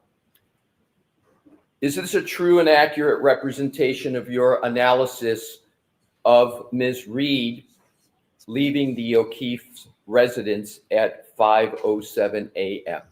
Yes, it is. And according to your timeline, Ms. Reed powered on her vehicle at 5:07:46 a.m. on January 30th, 2022, correct? Correct. Is the time on this slide accurate down to the second, as you stated in your direct examination yesterday? Yes, according to the Lexus, yes. If we could go, Mr. Woke, to slide 34, please. And these are all your slides, correct, sir? Correct, they You are. prepared them? Yes.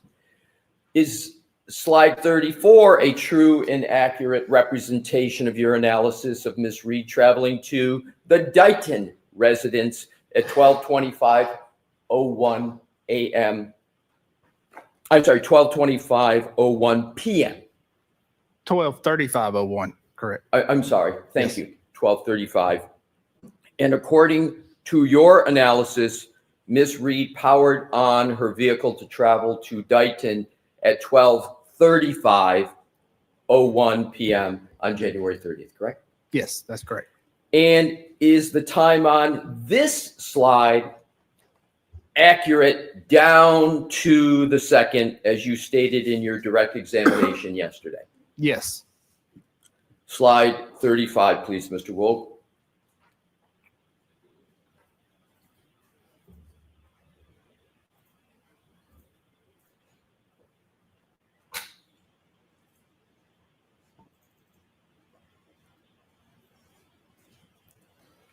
Is this a true and accurate representation of your analysis of Miss Reed's vehicle being towed by the Massachusetts police vendor from her parents' residence in Dighton? Yes, it is. And pursuant to your timeline that you created here, Miss Reed's vehicle was powered on at 4:11 p.m. on January 30th, 2022, and towed to the Canton Police Department, correct? Correct. Is your timeline on this slide accurate down to the second, as you stated in your direct examination yesterday? Yes, this timestamp is. Slide 36, please, Mr. Wolf. Is slide 36 a true and accurate representation of your analysis of Miss Reed's vehicle arriving at the Canton Police Department? Yes, it is. And pursuant to the timeline you created, Miss Reed's vehicle powered off at 5:36:42 p.m. on January 30th, 2022, correct? Objection. Objection. I'll have this. Okay. Is your analysis down to, is your analysis on slide 36 accurate down to the second, as you stated in your direct examination yesterday? Yes, according to the Lexus, yes. According to the Lexus. Yes. In point of fact, Mr. Burgess, none of the 5 timelines that we just reviewed from your presentation are accurate at all, and certainly not down to the second. Am I right or am I wrong? You are wrong. Are you aware, and if we could go back to the first slide, which is slide 32, and we'll look at each of them quickly. Sure. Are you aware that all of the relevant events in the timeline you described in your presentation in these slides actually occurred on January 29th, 2022, not January 30th, 2022? Do you know that? This is January 30th, 2022.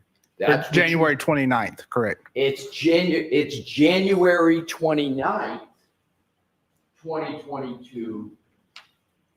And in terms of January 30th, I want to go back and make sure it's very, very clear. In your presentation, they actually occurred on January 29th, 2022, correct? The night of the incident, yes. Can I have a moment, Your Honor, please? Yes. Thank you.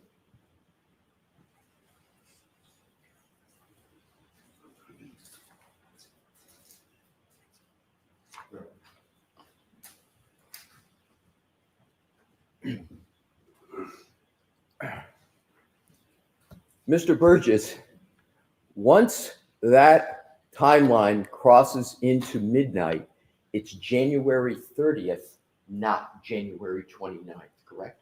Correct. Yes, it is January 30th. Yes. So in actuality, these 5 timelines, as you testified to them yesterday, are not accurate down to the second, correct? Because you got the wrong date. Well, parlance, yes, but yes, they are still accurate to the second. But the date, these 5 timelines, let's pursue this. These 5 timelines are exactly 24 hours off from the time where the event actually occurred, correct? No. So these events occurred on January 30th. If I misspoke and said the 29th, yes. Okay. You understand my point? Yes, I do.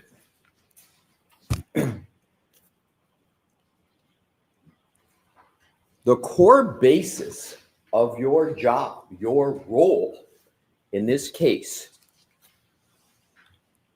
is to reconcile time discrepancies, as you say, down to the second, correct? Correct. But your discussion of the timeline on each of these slides, on each of these key events, is incorrect, correct? No, it's not incorrect.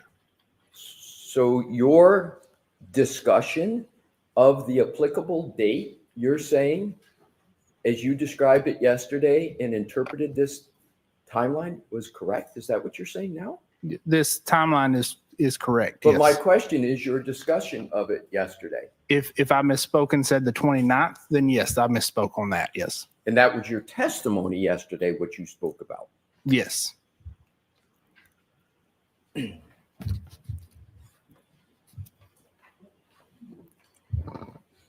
Let's turn to a different topic. Lights up, if we could, and thank you for taking that down, Mr. Wolf.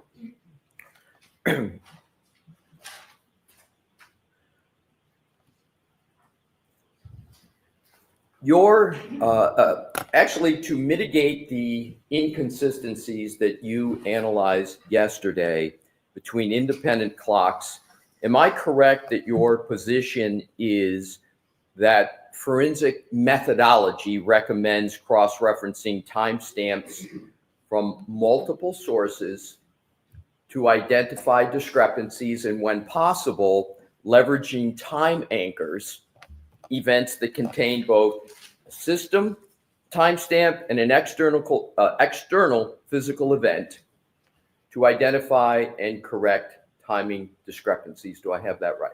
Yes, you did.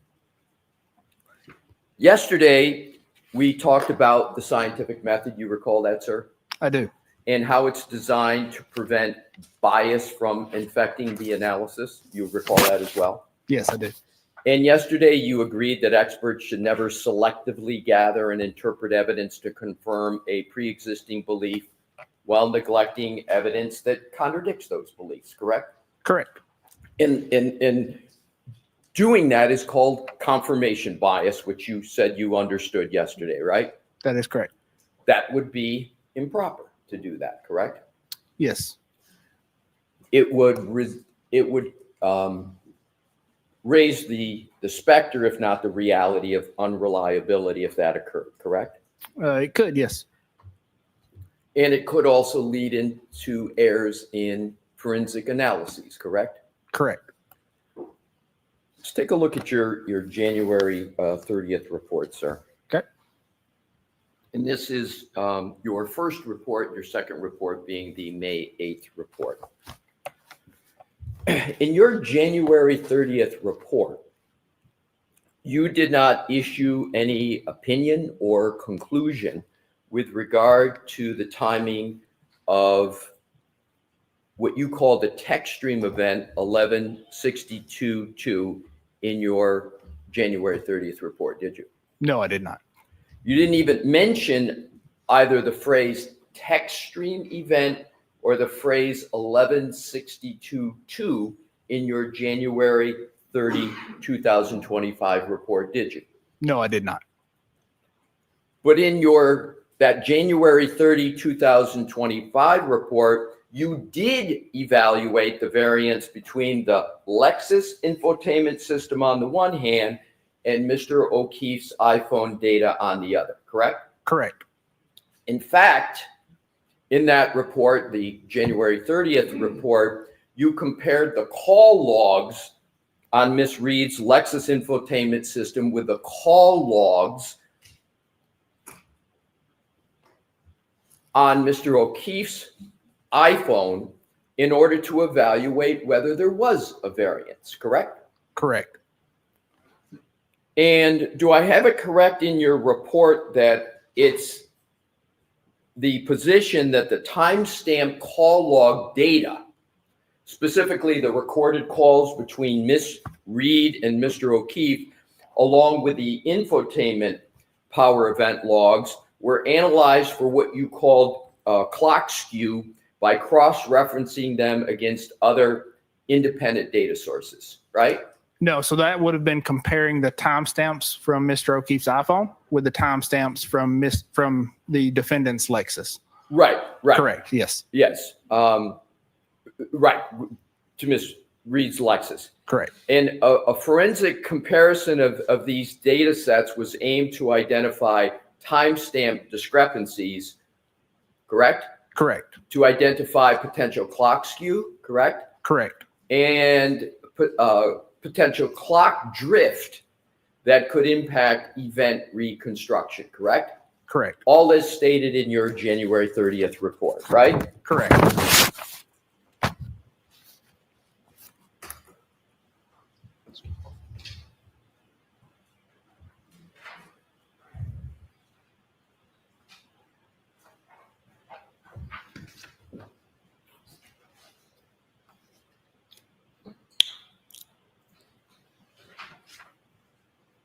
I'm at moment.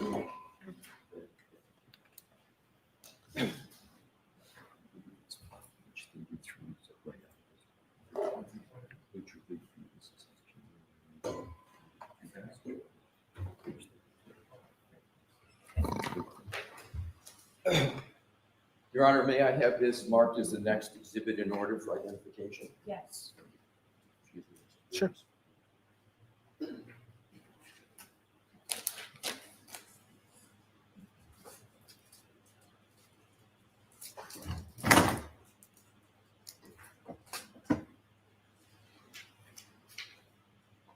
The BBB for ID.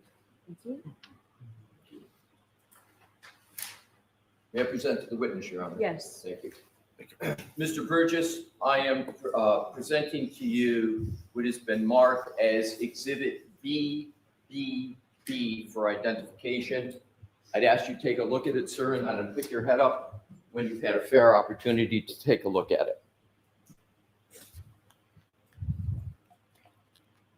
Okay, sure. Do you recognize that document, sir? I do. May we approach your honor? Yes. Thank you. What do you recognize that document to be, sir?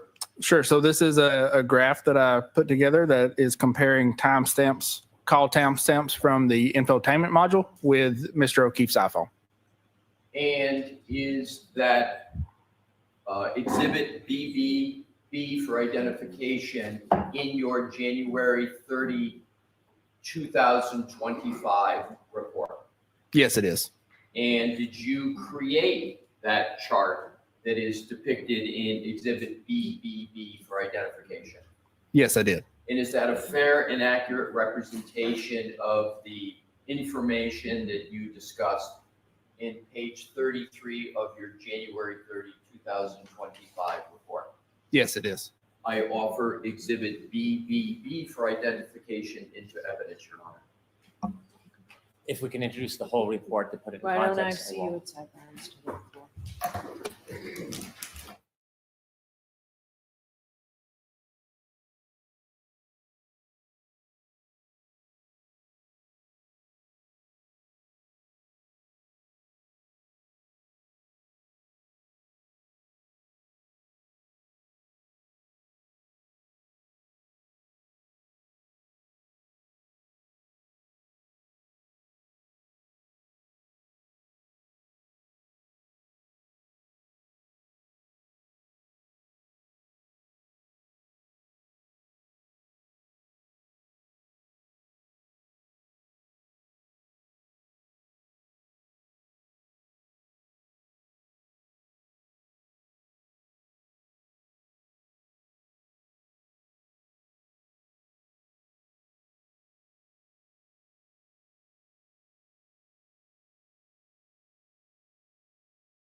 May I continue, Your Honor? Yes. Thank you. Your Honor, at this time, I offer Exhibit BBB into evidence. Okay. Exhibit 189. Thank you.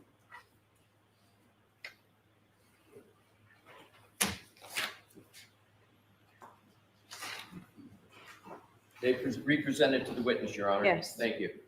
Mr. Burgess, I am represented to you what is now Exhibit 189 in evidence. Ask you to, once again, take a look at it, and if you need further time, please take it, sir, and then pick up your head when you've had a fair opportunity to look at that document. Okay. Despite claiming the purpose in your January 30 report of, quote, identifying timestamp discrepancies, potential clock skew, and clock drift, you did not compare the time of the 3-point turn between the infotainment system in the Lexus SUV and Mr. O'Keefe's phone, did you? Not at that time, no. Instead, you identified the potential variance by analyzing various calls on the infotainment system of the Lexus versus Mr. O'Keefe's phone, correct? Correct. This data in that exhibit captures a precise moment in time that is easily compared between the two devices, correct? Correct, it does. Mr. Wolk, Your Honor, may Mr. Wolk please publish this exhibit? Okay.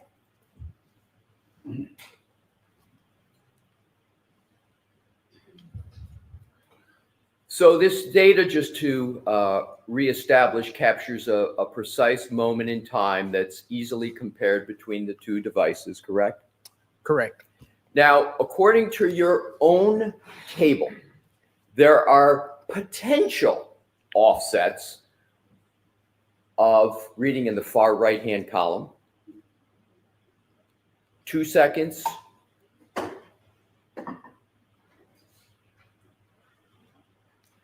1 second, 2 seconds, 1 second, 8 seconds, 16 seconds, and 21 seconds, correct? Correct. And yet, you failed to apply this variance to the infotainment time on the Lexus associated with the TechStream event 1162.2, correct? Correct. May I explain? I will proceed along. I'm sure if Mr. Brennan has questions and wants you to explain, he may choose to do that. This is simple arithmetic, is it not? It's either an addition or a subtraction, the offset, correct? Correct.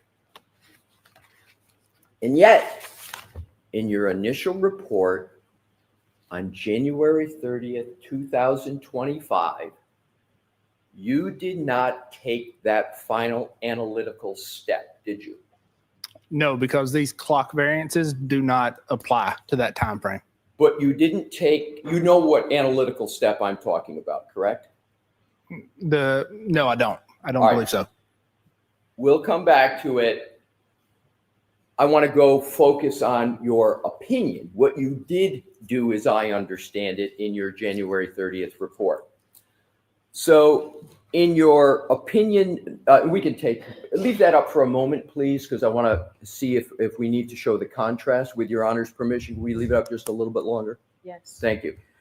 In opinion number 5, and please feel free to look at your January 30th report. Sure. You indicated only this.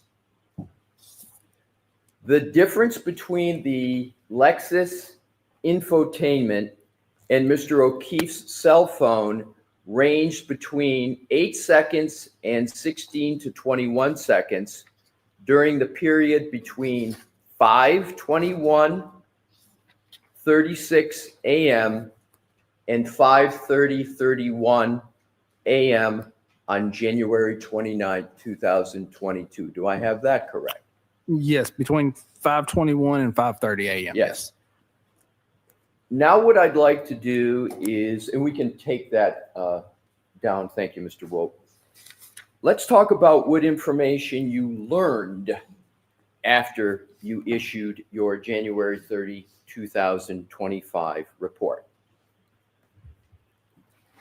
Or at the time of that report, you received and reviewed a copy of a portion of your colleague's slide presentation and report at Aperture, Dr. Judson Welcher, correct? From a presentation by Mr. DeSogra. Yes. Well, correct. I understand you want to add Mr. DeSogra. My question is, Sustained. okay, yes, Your Honor, thank you.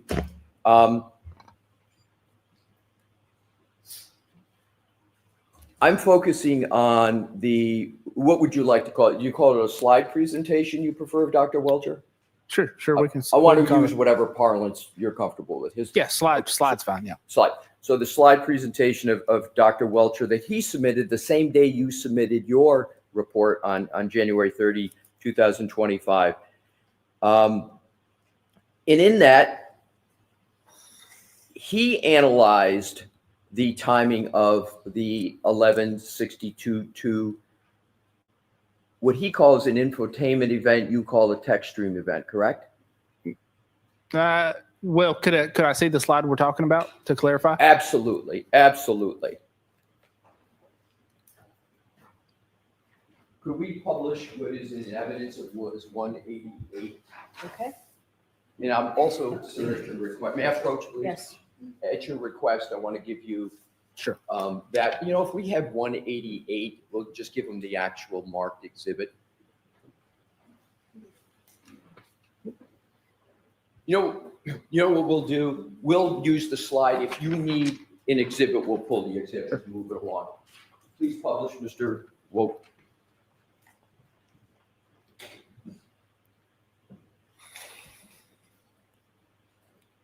Now, if we could enlarge the text, we don't need the map, so make that as large as you can, please, Mr. Woke, in the relevant portions. All righty.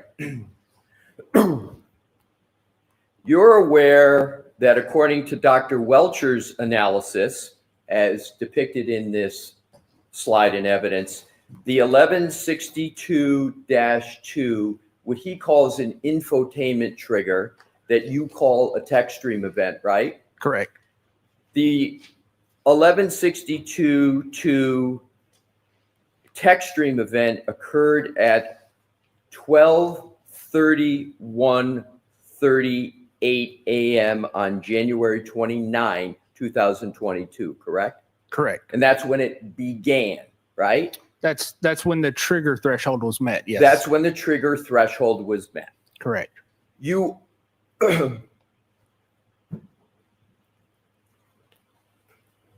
we can take that down now, Mr. Woke.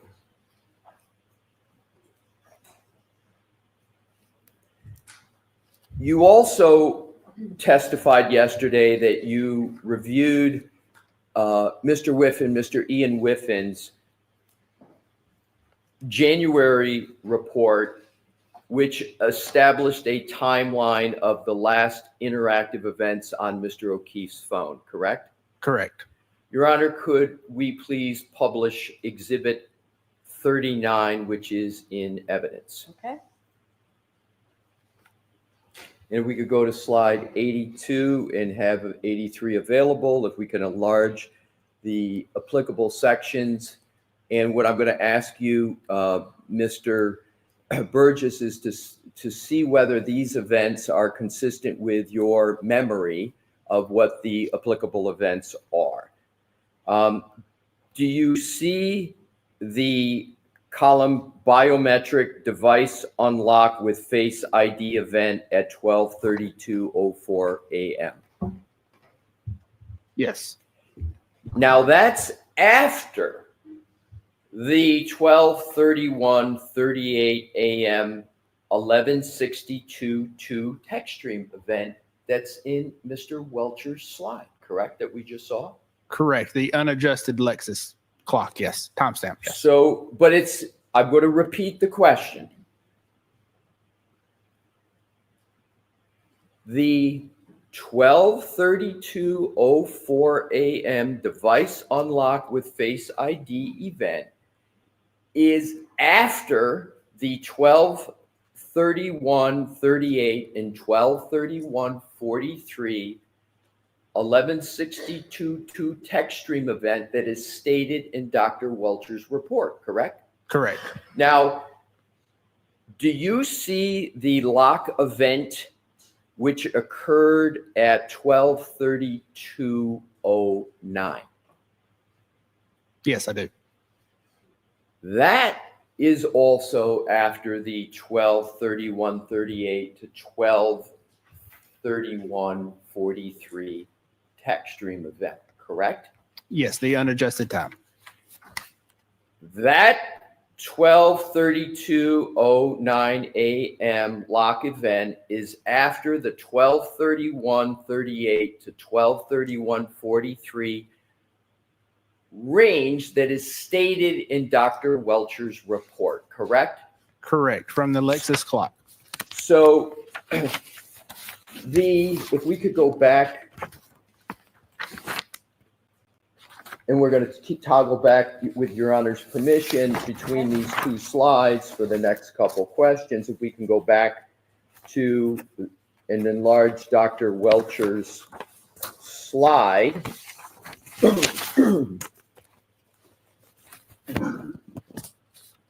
That 12:31:38 to 12:31:43 time period is what your colleague, the licensed engineer, Dr. Welcher, chose and his slide analysis as the last user interaction, according to him, on John O'Keefe's phone, correct? That's what he chose. Yes, the 12:32:09, yes. Now, if we could go back to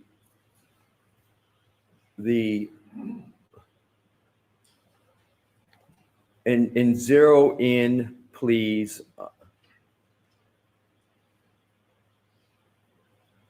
Now, but even Mr. Whiffen's report establishes additional activity on Mr. O'Keefe's phone after the event chosen by Dr. Welcher, correct?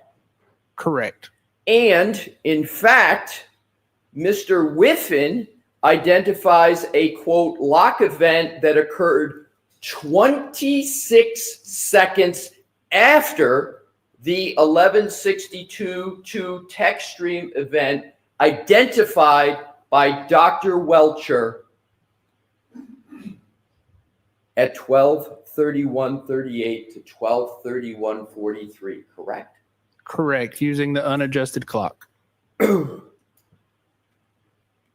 I would like, does Dr. Welcher at all use the words unadjusted clock in his slide, sir? No, he does not. Okay, what I'd like to do is ask you a question about whether, in fact, Mr. Whiffen identifies a lock event that occurred 26 seconds after the 11:62:02 text stream event at 12:31:38 to 12:43, as stated in your colleague's report, Dr. Welcher, the slide presentation. Is that correct? Yes, that's correct. Do you know whether a lock event on an iPhone requires human interaction? Typically, yes, it would. Is it just typically, or does it? Well, it does. And in this case specifically, I believe it was via the lock button. Correct. But this specific instance, the lock, it requires somebody, a human being, to actually press a button on the side, correct? Unless it's auto locking, yes, it requires a button press, yes. Do you have any reason to believe that the iPhone of Mr. O'Keefe had an auto locking function on it, sir? No, as I said, he used the lock button. Right. If we can enlarge that, do you see the end of health event 36 steps that we talked yesterday that was covering a distance of over 84 feet? Do you see that occurring at 12:32:16 a.m.? I don't believe we talked about that yesterday, but yes, I do see that. Do you see it? I do, yes. And that's also after the 12:31:38 to 12:31:43 text stream event identified by your colleague, the licensed engineer, Dr. Welcher, in his slide, correct? Correct. Now, finally, do you see the entry pocket state detected at 12:33:14 a.m.? You see that, sir? Objection.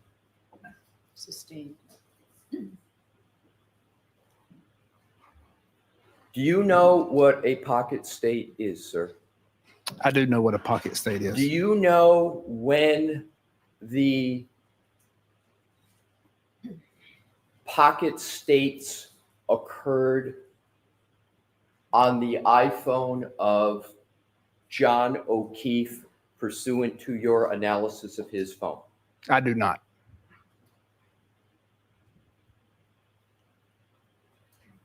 You didn't analyze pocket state detections on Mr. O'Keefe's phone?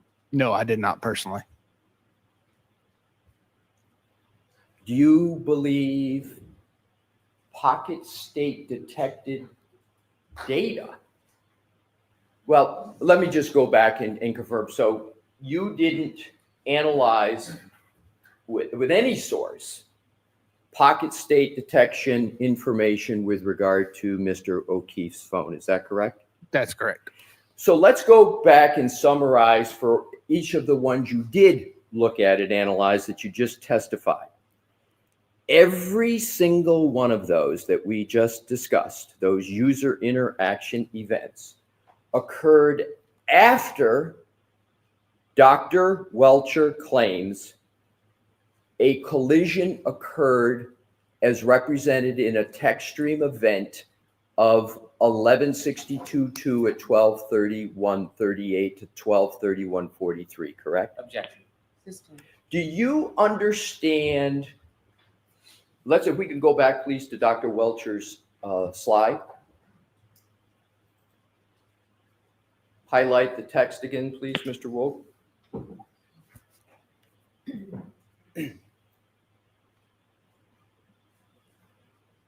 Do you understand that Dr. Welcher is correlating the infotainment trigger 11:62:2 with an alleged collision? Do you understand that? Objection. Let's come to sidebar, please.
You can put it back up. Thank you, Your Honor. If we could go now, Mr. Woke, back to the slide from Dr. Welcher's slide presentation. And if you could re-enlarge the applicable section that we've had up before. Thanks for your patience, Mr. Burgess. You have reviewed this slide and this specific data in this slide previously, correct? Correct. And I just want to, Mr. Woke, just go back to the slide so we're clear on what this is. So this slide here is what you're speaking about, right? Correct. And you've reviewed this slide prior to your testimony in this court, correct? Correct. And you considered this slide as part of your analyses that you have performed and testified about, correct? Yes, I have. So now, Mr. Burgess, I'd like to ask you a question.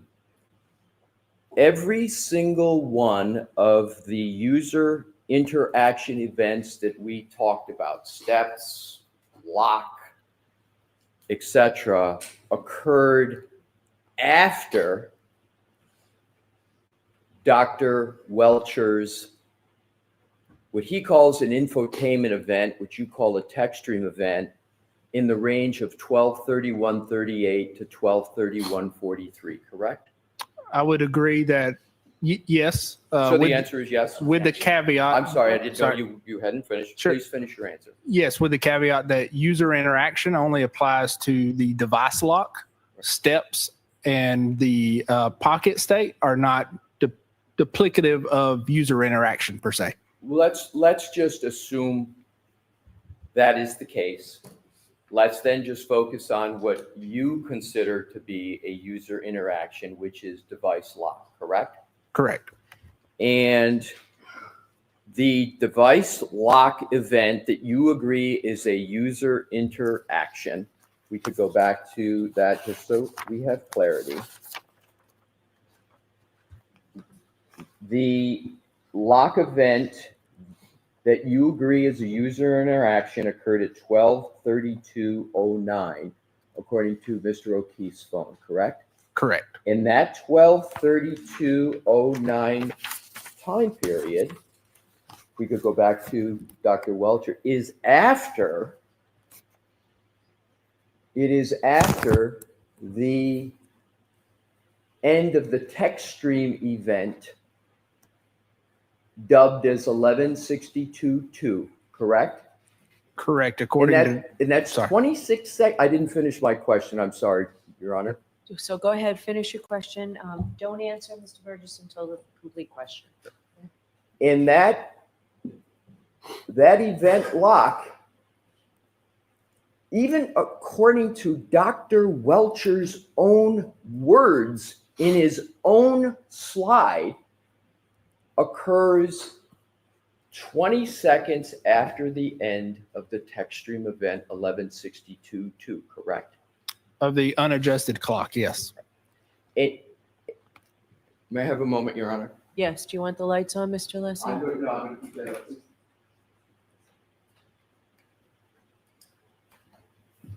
And so to repeat to alter it, hopefully make it a little clearer. Sure. So according to Dr. Welcher, the licensed engineers, your colleague at Aperture, his slide that he has here, the last O'Keefe cell phone event, the lock, occurred within approximately 26 seconds after the end of the text stream event dubbed 11:62:2. That's what's stated there, correct? Correct, according to the unadjusted clock. You keep adding according to the unadjusted clock, but do the words according to the unadjusted clock appear anywhere in that slide, sir? No, they do not. we can take that down and with the court's permission, turn the lights back on, please. Yesterday, you stated that you reviewed a presentation by another expert, Mr. DeSogra, who reviewed the findings of your January 30th report. Do you recall that, sir? Yes, I do. In fact, in your May 8th, 2025 report, your second report, your first being the January 30th report, you only cite 2 new sources of data that you reviewed before making your conclusions, correct? Correct.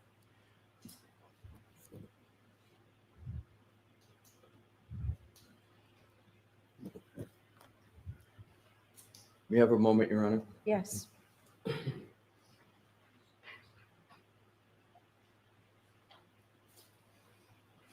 May I approach, Your Honor? Yes.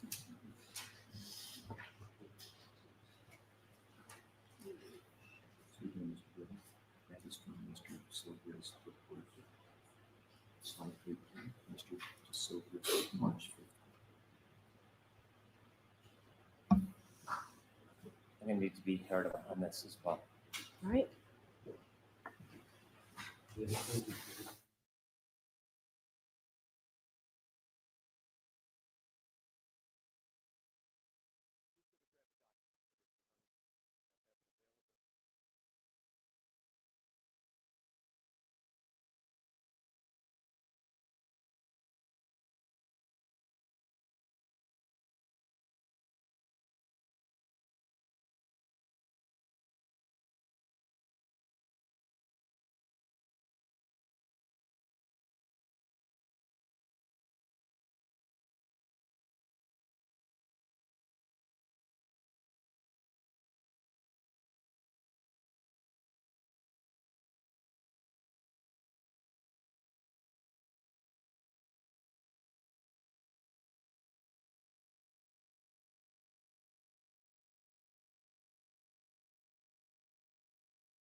May I proceed, Your Honor, and approach the witness? Yes. Thank you. Excuse me, Mr. Burgess. Sure. I'm going to present to you two documents, each of which is marked for identification. The first is Exhibit CCC for identification. That is one slide out of what is marked as Exhibit DDD for identification. And Exhibit CCC is one page out of Exhibit DDD for identification. And I'd ask you, sir, to take a look at those documents and reference either one. And please let me know, sir, when you've had a fair opportunity to review those documents so I can proceed with questions about them. Sure.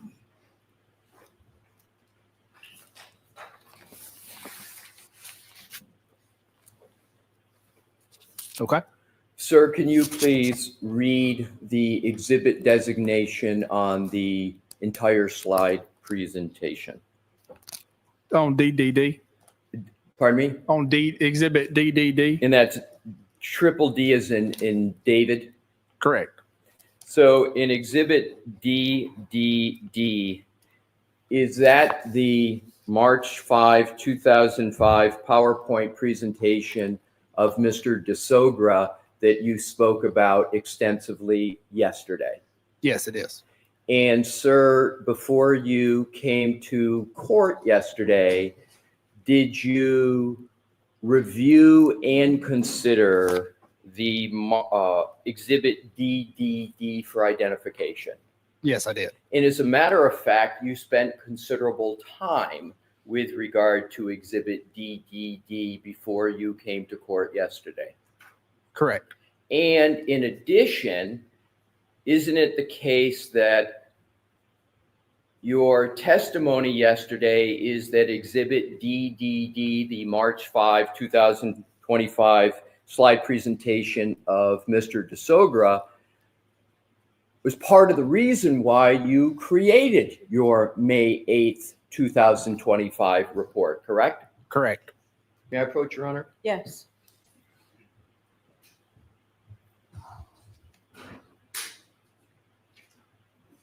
Your Honor, I offer exhibit exhibit CCC into evidence and do not offer exhibit DDD at this time. Okay, the witness just spoke of DDD, so why don't you have him just say what CCC is before we put it in? I will do so, Your Honor. Thank you. Mr. Burgess, is exhibit CCC a slide page out of exhibit DDD? Yes, it is. Okay, now it'll. Thank you for that, Your Honor. I now offer exhibit CCC for identification into evidence. Yes. Thank you. And I also hand back to Madam Court Reporter exhibit DDD for identification. Exhibit 190.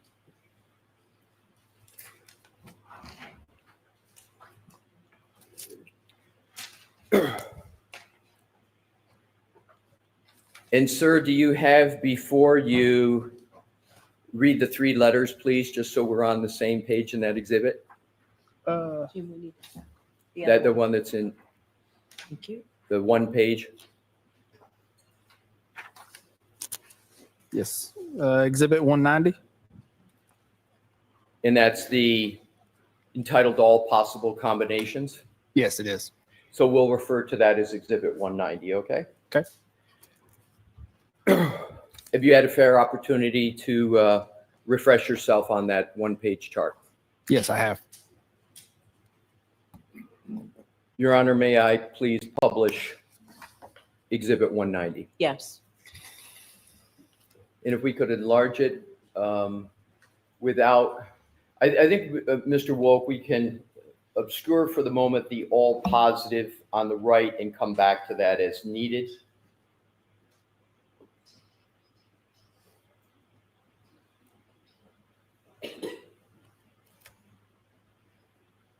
Thank you.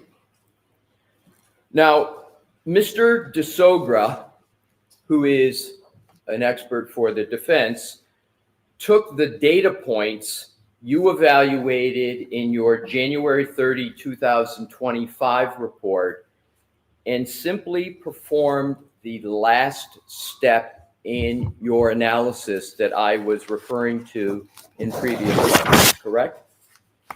Correct. For a lot of data points that do not apply for the time of the accident. I understand you may have a view as to whether they apply or not. I'm just trying to understand Objection. what you understood he did. Again, I'll repeat. Yes, so Your we'll Honor. strike the comment part and just a I'll question, repeat and please. just go to the question.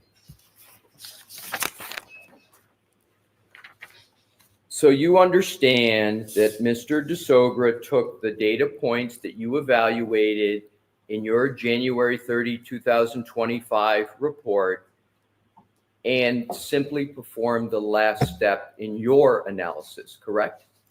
In my report, in addition to Dr. Welcher's. Right, in addition to Dr. Correct. Now, what I want to do is just elucidate the columns and their meaning. So the column on the right equals the number of seconds, and it's the far right, the number of seconds between the end of the 11:62:2 text stream event that in the slide of Dr. Welcher is ending at 12:31:43 and the lock event on Mr. O'Keefe's phone that's occurred at 12:32:09, correct? Correct. And that's your understanding of that column as well. Correct. Now, even taking your colleague Dr. Welcher's assumption that the last user interaction on Mr. O'Keefe's phone occurred at 12:32:09 a.m. on January 29, 2022, is Mr. DeSogra demonstrating in this chart that by using the clock variance that you calculated in your January 30 report, there are no circumstances where the trigger event of 11:62:2 occurs before the lock event on Mr. O'Keefe's phone? Objection. After. Sustain, there's one part of your question that needs to Okay. be omitted. In terms of this chart, do you agree that the methodology and application of it of Mr. DeSogra is that Mr. DeSogra took the last user interaction data point of Dr. Welcher in his slide of 12:32:09 and applied the clock variance that you calculated in your January 30th report? Do you agree that that's what Mr. DeSogra did? No, I do not. What do you believe Mr. DeSogra did here? Well, so the math is correct. So when he's trying to adjust clock variances between the two devices, that math is correct, but he's applying incorrect adjustments. I understand, but what I'm trying to get at is just what you understood Mr. DeSogra did in this chart.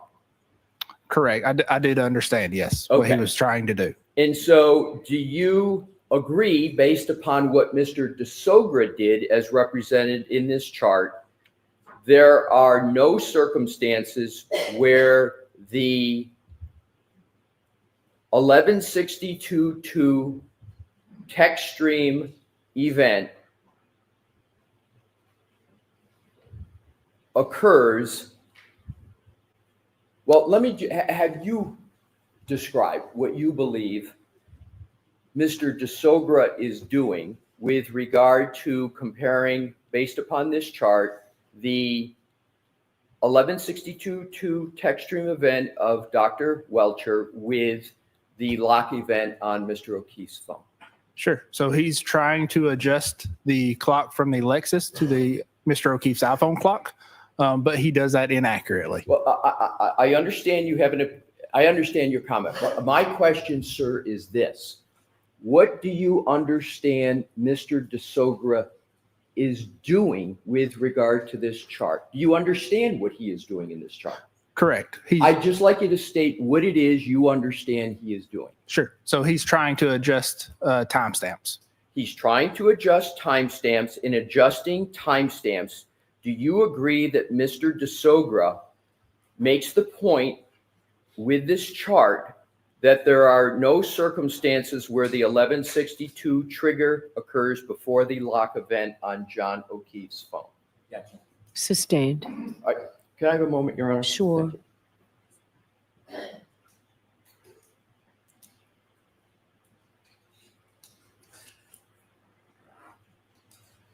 Let me see if I can clarify this in this my question. Sure. Do you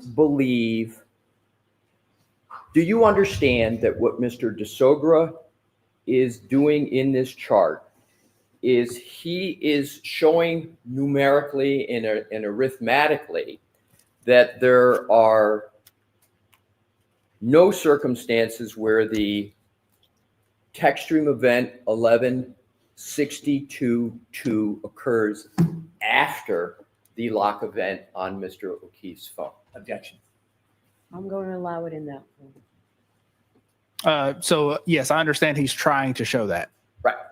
Well, he did more than try. Isn't that what he, by his math, that he is demonstrating? Objection. I'm going to allow that. Yes, but it is inaccurate. I understand. But that's, again, the question is that what he demonstrates using this chart? Yes. And what he demonstrates is that Mr. DeSogra demonstrates that there are no circumstances where the 1162.2 trigger event occurs after the lock event on Mr. O'Keefe's phone, correct? Yes, inaccurately. So I'm asking what Mr. DeSogra demonstrates in this report, and isn't it correct that Mr. DeSogra, using this math, Mr. DeSogra demonstrates and concludes that there are no circumstances where the 1162.2 text stream event occurs after the lock event on Mr. O'Keefe's phone? Objection. I'm going to allow that. Does that demonstrate that? Yes, inaccurately. Okay. So let's. I'm going to move on, Your Honor. I'm going to move on. And this methodology and approach of Mr. DeSogra is simply math that he's using, correct? No, it's not simply math. Well, let's go to the clock variance values in the middle column on that chart. You see that, sir? Yes, I do. Those are, as of March 5 of the date of this, that this column was created, nothing in that middle column is new, is it? That data? Yes, some of that data is new. Well, the source data upon which it is created is not new, is it? No, it is not. All right. So the source data of that column, it's not new. Correct. And the middle column uses your data points from your January 30th report, correct? No, not all of those are. But it does use some of the data from your January 30 report, correct? Yes, it does. Is the reason that you did not take that final analytical step that we've been talking about in your January 30th report, and this is a question, is the reason you failed to take that final analytical final analytic step we've been talking about in your January 30 report was because you knew if you did that if you calculated the actual time of the 1162-2 text stream event based upon your own methodological analysis of the clock skew, there would always be continued interaction on Mr. O'Keefe's phone after the text stream event. No. So you deny that? Yes.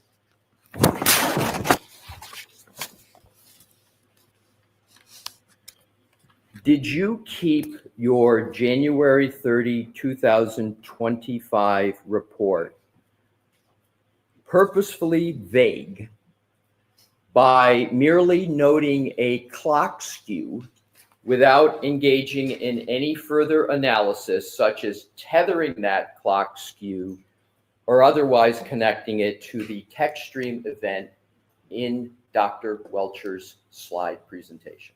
No, I did not. Switch to another topic. Take that down. Thank you, Mr. Vogt.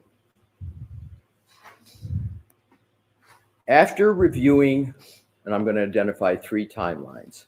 After reviewing the timelines, the timelines presented by Dr. Welcher, 1, Mr. DeSogra, 2, and Mr. Ian Whiffen, 3, all of which established that the 1162-2 text stream event occurred before that last user activity, the lock on Mr. O'Keefe's phone. You then decided to issue a new report that would become dated May 8, 2025, correct? Objection. I'm going to allow that. No, so I issued the supplemental report based on that presentation that you just had up. Well, before you issued that report, isn't it correct that you had reviewed the time data of Dr. Welcher in the slide that we've been reviewing? Not before that time, no. You had not looked at Dr. Welcher's slide with a text stream event 1162-2 and a time for that before issuing your May 8th report? No, yes, before misheard you. Yes. That's my question. Yes. So let me just ask it through a question. Sure. So it is correct that before you issued your May 8th, 2025 report, that you had reviewed that slide of your colleague, Dr. Welcher, on 1162-2 that establishes the text stream event as 12/31/38 to 12/31/43, correct?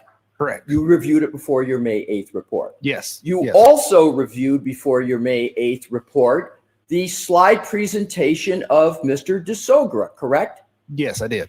And before you issued your May 8th, 2025 report, you also had reviewed the January 2025 report of Mr. Whiffen, correct? Correct. Each one of and all of those 3 established that the 1162-2 text stream event occurred before the last user activity on Mr. O'Keefe's phone, correct?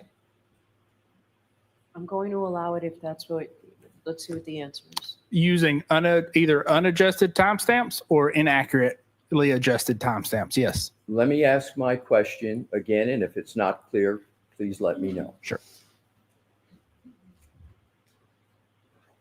After reviewing what we've discussed, prepared by Dr. Welcher, Mr. DeSogra, and Ian Whiffen, each and all of which established that the 1162-2 text stream event occurred before the last user activity on Mr. O'Keefe's phone, you then decided to issue a new report that would become dated May 8th, 2025. Is that statement I just made correct?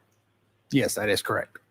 Now let's take a look at your May 8th, 2025 report.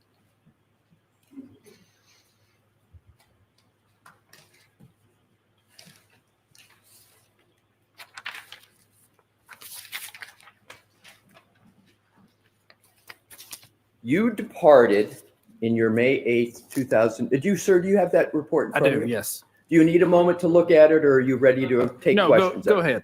Thank you. You departed from your analysis. Let's start it this way. In this May 8, 2025 report, you departed from your analysis in your January 2025 report to reach a conclusion that would attempt to put the 1162.2 text stream event after human interaction with Mr. O'Keefe's phone, correct? No, I did not depart from my original report. I clarified. Okay. So you didn't depart from it, but you, in your May 8th report, but your position is you clarified it. Correct. But isn't it correct that in your January 30, 2025 report, you did not address at all whether the 1162.2 text stream event occurred before or after the last user event on Mr. O'Keefe's phone, correct? Correct. But you did that in your May 8th report, correct? Correct. You don't call that a change, sir? No, sir, I do not. You call that a clarification? I do.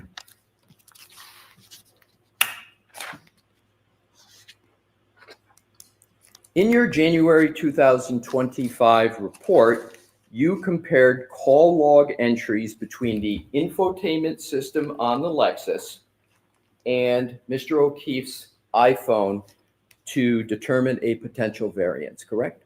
Correct. And call logs are discrete points in time that are fairly easy to compare? Correct. Now, in your May 8, 2025 report, you abandoned the call log analysis from your January 30th, 2025 report, correct? No, I did not abandon it. But you did depart from it, at least in some respects, correct? I did not depart from it. I used another method. Okay. So you used another method. Correct. In your May 8, 2025 report, you opined, as I understand it, that the call log variance has been ignored because, in your words, this offset is measured approximately 5 hours after the time of the alleged collision and cannot be assumed to apply to other timeframes as stated in the initial report. Do I have that right? Yes. Now, please show the juror in your January 30 report where you ever made that statement.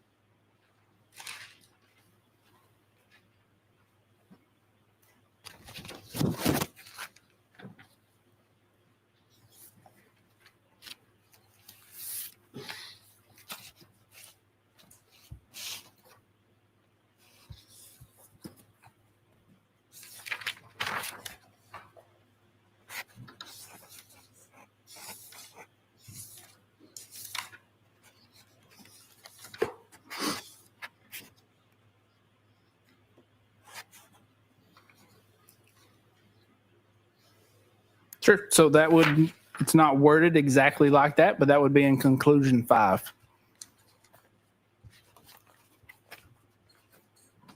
And conclusion number 5 is on page 37 of your January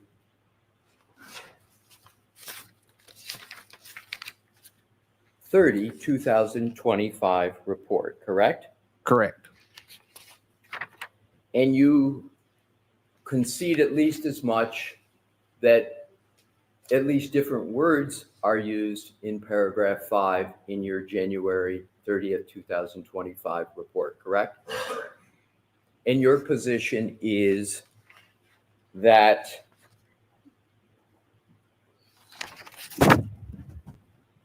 it's the same statement as in your May 8th, 2025 report? Because that's my question. That is correct. In your May 8th, 2025 report, instead of applying the offsets from the call logs, which discrete points in time that are fairly easy to compare, as you stated just moments ago, you decided to use, in your words, quote, approximate time of the 3-point turn as your anchor between the two devices. Do I have that right? Yes, you do. Isn't what you did and we just discussed a classic example of confirmation bias, which is to be avoided in science? No, it is not. So you believe that that is not confirmation bias? No. Choosing the 3-point turn as the independent data source is the only way you could ever get the text stream event to even possibly occur after the lock event on Mr. O'Keefe's phone, correct? That adjustment is the only adjustment that can be applied due to the data. Yes. And that adjustment is the only thing that can be done to get the text stream event 1162.2 to occur after the lock on Mr. O'Keefe's phone, correct? Correct. And that only one is the one that you chose, correct? Correct.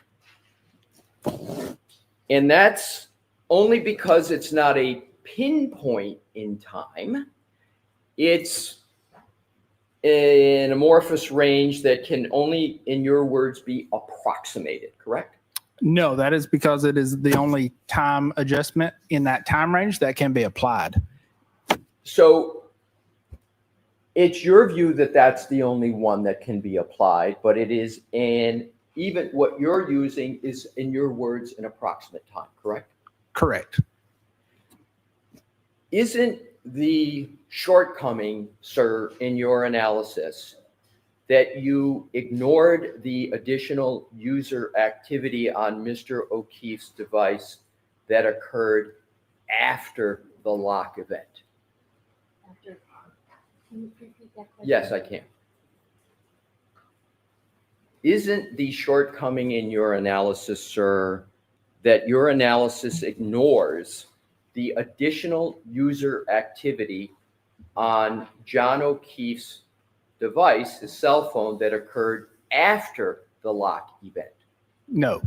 Well, let's take a look at events that, you tell me if I'm correct or not, occur after the text stream event 1162.2. Sure. So do you recall our discussion yesterday about the Apple Health data event of 36 steps covering a distance of over 84 feet? Do you recall that? Yes, I do. And do you recall that that occurred at 12:32:16? Yes, I do. And that's after the text stream event of Dr. Welcher that he put in his slide, correct? Correct. Do you also recall a Doppler pocket state detection at 12:33:14? Do you recall that? Yes, I do. And that is almost an entire minute after the 1162.2 text stream event that is identified by your colleague, the licensed engineer, Dr. Welcher, in his slide presentation, correct? Correct. And neither one of those are user interaction. I understand but let's just take one of them. Sure. And that is the Apple Health data event of 36 steps covering a distance of 84 feet at 12:32:16. Would you agree that those steps covering that distance is human activity at least? Would you agree that's human activity? Yes. Thank you.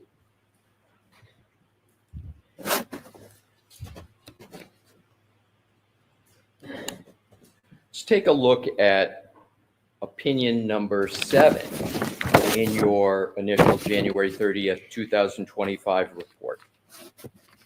And sir, tell me when you had a fair opportunity to locate that. Okay.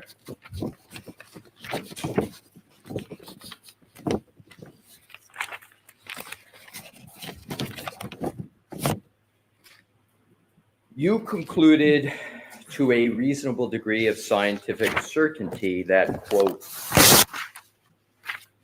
the infotainment module power on events were on average recorded 3 seconds after the ignition release or finger off, correct? Correct. That means that your own testing requires an offset of -3 to account for a delay in the power on of an infotainment system, correct? Correct. That increases the time between the tech stream event 1162.2 and the iPhone lock event by 3 seconds, correct? Correct. You testified about this same 3-second discrepancy yesterday during your direct examination in connection with your January 30, 2025 report, correct? Correct. However, you did not mention this offset of 3 seconds in your May 8th, 2025 report, did you? No, I did not. Can I explain? Mr. Brennan may have questions for you with regard to that. So nowhere in your May 8, 2025 report did you include the 3-second offset that you discussed in your January 30, 2025 report, did you? Correct. And in fact, sir, nowhere in your May 8th report do you even discuss why you're not addressing that 3-second, do you? I do not discuss it, but it is that offset is adjusted within the adjustment that we do with the 3-point turn. I understand. My question is simply, there's no discussion in your May 8th, 2025 report how or why you're not discussing that 3-second offset, correct? Correct.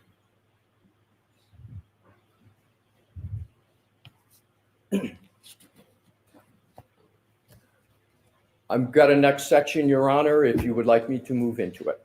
So why don't we keep going? Okay. Sir, a text stream data event like 1162.2 does not, well, let me back up this way. You testified on direct that you're involved in accident reconstruction. That's part of the work that you do, sir? No, that is not part of the work that I do. Well, let me clarify then. Do you at all understand whether there's an issue as to whether a collision actually occurred in this case? Do you understand if that's an issue? Objection. Sustained. Sir, do you have any understanding about what Dr. Welcher in his slide presentation was addressing in context with this case? Do you understand it? Objection. I'll allow a yes or no. No, I do not. So you have no idea what your colleague, Dr. Welcher, who's working on the same case, was addressing in his slide presentation? Generally, yes, but I cannot speak to it. What do you generally understand? Objection. Sustained. What understanding do you have after reading Dr. Welcher's slide presentation? Objection. Sustained. Ask it different. Do Sustained. you have any understanding? Can we approach, Your Honor? Sure.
May I proceed, Your Honor? Yes. Thank you. Thanks for your patience, Mr. Yes, sir. Burgess. I would like to go back to the line of questioning I was starting, and that is, I would like to discuss with you, and I'll start with your conclusion, and I'm going to reference your May 8th, 2025 report, sir. If you could turn to the conclusion section of your report, which is on page 7. And I'm going to start with, and I may just end with, we'll see, conclusion number 1. Please take a fair opportunity to read that. Pick your head up when you have concluded that fair reading.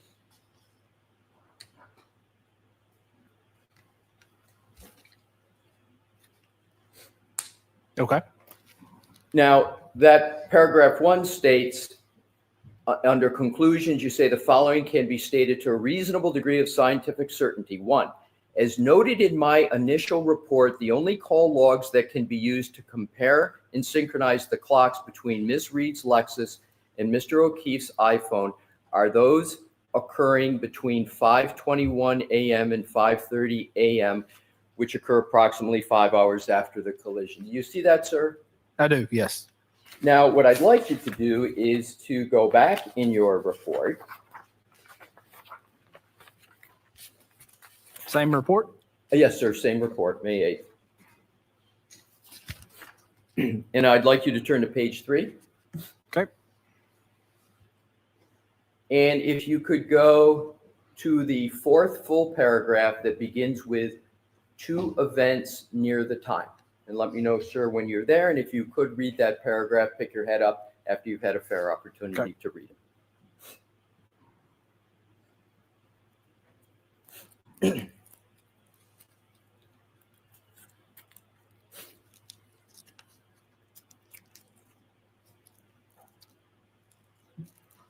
Okay. Thank you.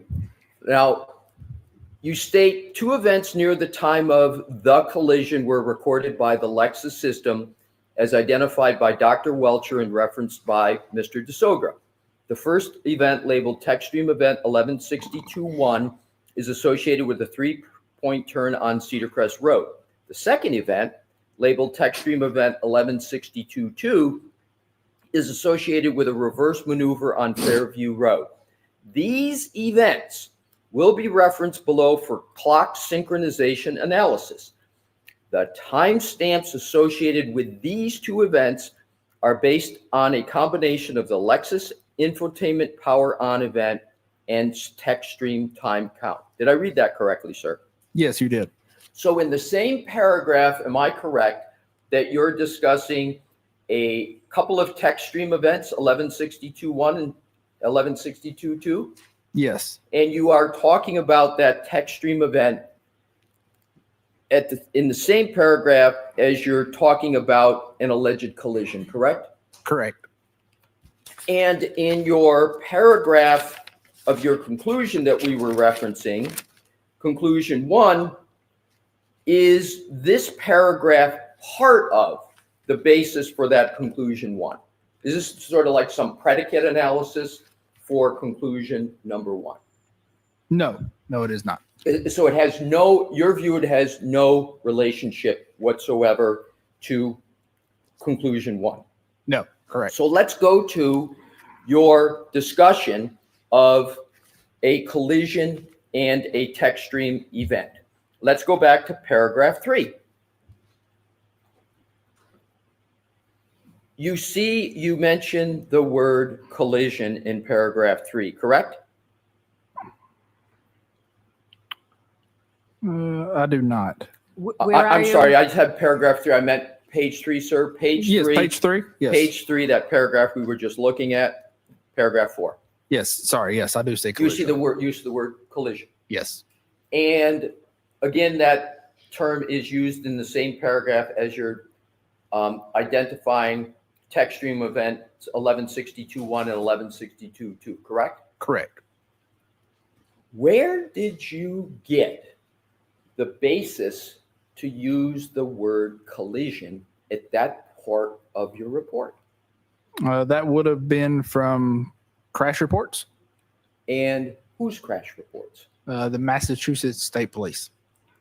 So you used Massachusetts State Police reports to discuss allegations of a crash, collision. Yes. Do you state anywhere in your May 8th report that you used those reports at all? Do you list it in your references? No, not in this report. No. And as a matter of fact, this is the first time, right this previous moment, that you are mentioning those reports at all, correct? No, those were mentioned in my initial report. But I'm talking about your May 8th report. Yes. Sorry. Yes. Okay. Your statements, and I want to clarify this because this is the ultimate topic I want to go to.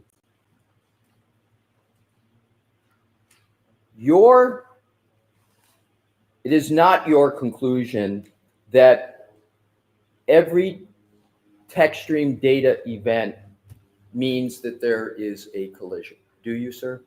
No, that is not my conclusion. So isn't it correct that you can have text stream events and they're not collisions? Yes, you can. And isn't it a fact that a text stream event, sometimes called a trigger event, is not like an airbag type deploying, correct? They're just, and we're going to get to this later, it's just something that happens with a Lexus vehicle that can cause the vehicle to register a text stream event, correct? Correct. And some people refer to text stream event as a trigger, correct? Correct. But there's many things that can happen with a vehicle that can cause a trigger, correct? Correct. We will come back to that. So you would agree, again, that a text stream trigger event does not mean that there was a collision, correct? Correct. A text stream data event doesn't mean that airbags were deployed, correct? Correct. A trigger data event doesn't mean that there was a vehicle impact, correct? By itself, no. By itself, it doesn't mean, correct? Correct.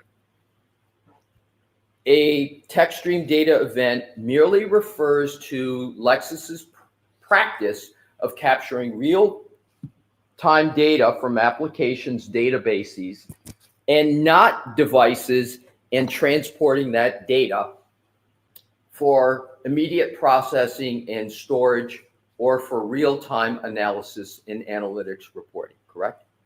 I don't think I understand your question. If you could rephrase. Sure. A text stream event merely refers to Lexus's practice of capturing real-time data from applications and databases. Is that correct? I would not call it applications and databases, no. What would you call it? So from various sensors or other modules on the vehicle. Okay, so Sure. it's Lexus's practice of capturing real-time data from various sensors and modules on the vehicle, right? Correct. Why don't we stop here, Mr. Lessie? Yes. Okay, folks, we'll take our morning recess, so it's 20 minutes. All rise, please.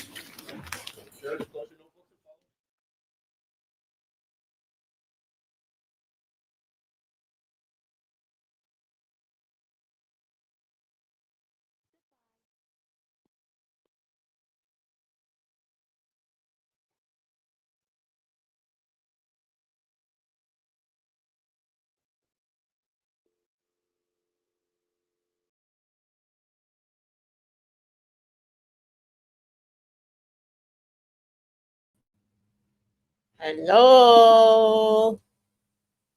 Hold on, I gotta turn off my TV. Hello. Hold on. Hold on, I gotta turn.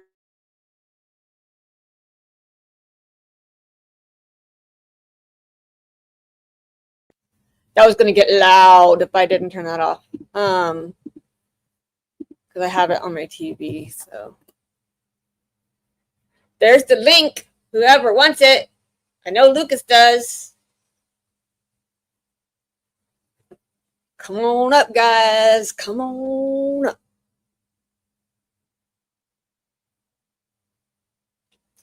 Casey. Hi, baby.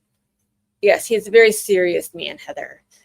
He's been really studying hard these last 17 years. Almost like Tommy Boy. You know.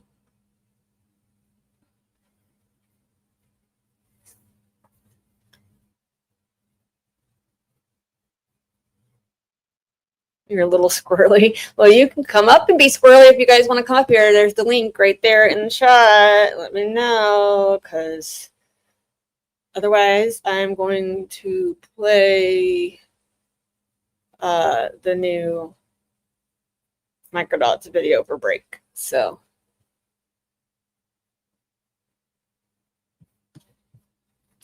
get ready.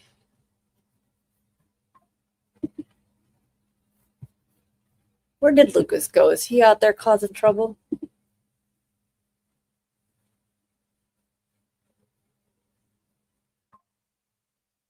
You mean Turtle Boy's video that he has posted? Is that the one? Do we really want to see Erica getting arrested?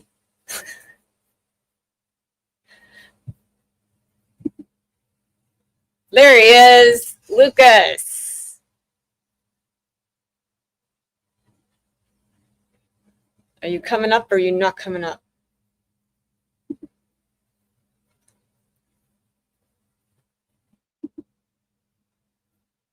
I know you have a lot to say, so.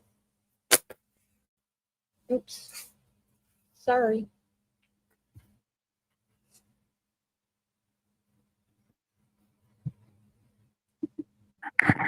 Paging Mr. Knight. Paging Mr. Knight. Yeah. I don't have a lot to say. You're muted.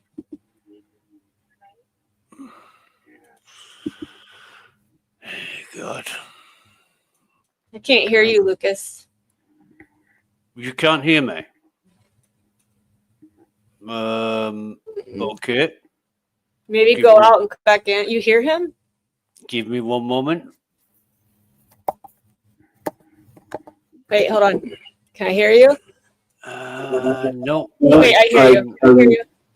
I can speak. I got my hear myself. computer and my TV on at the same time, so it's my fault. It's my fault. Yeah. Blame me. Well, what do you think? What would you like to discuss? You have the floor, so it's all about you. I mean, I don't know. This man is annoying me, so. I'm finding it hard going today. I feel like we're stumbling. Well, hold on. Sorry. Go ahead. Between the 1161 and 1162 events, there's a lot of toing and froing, and unless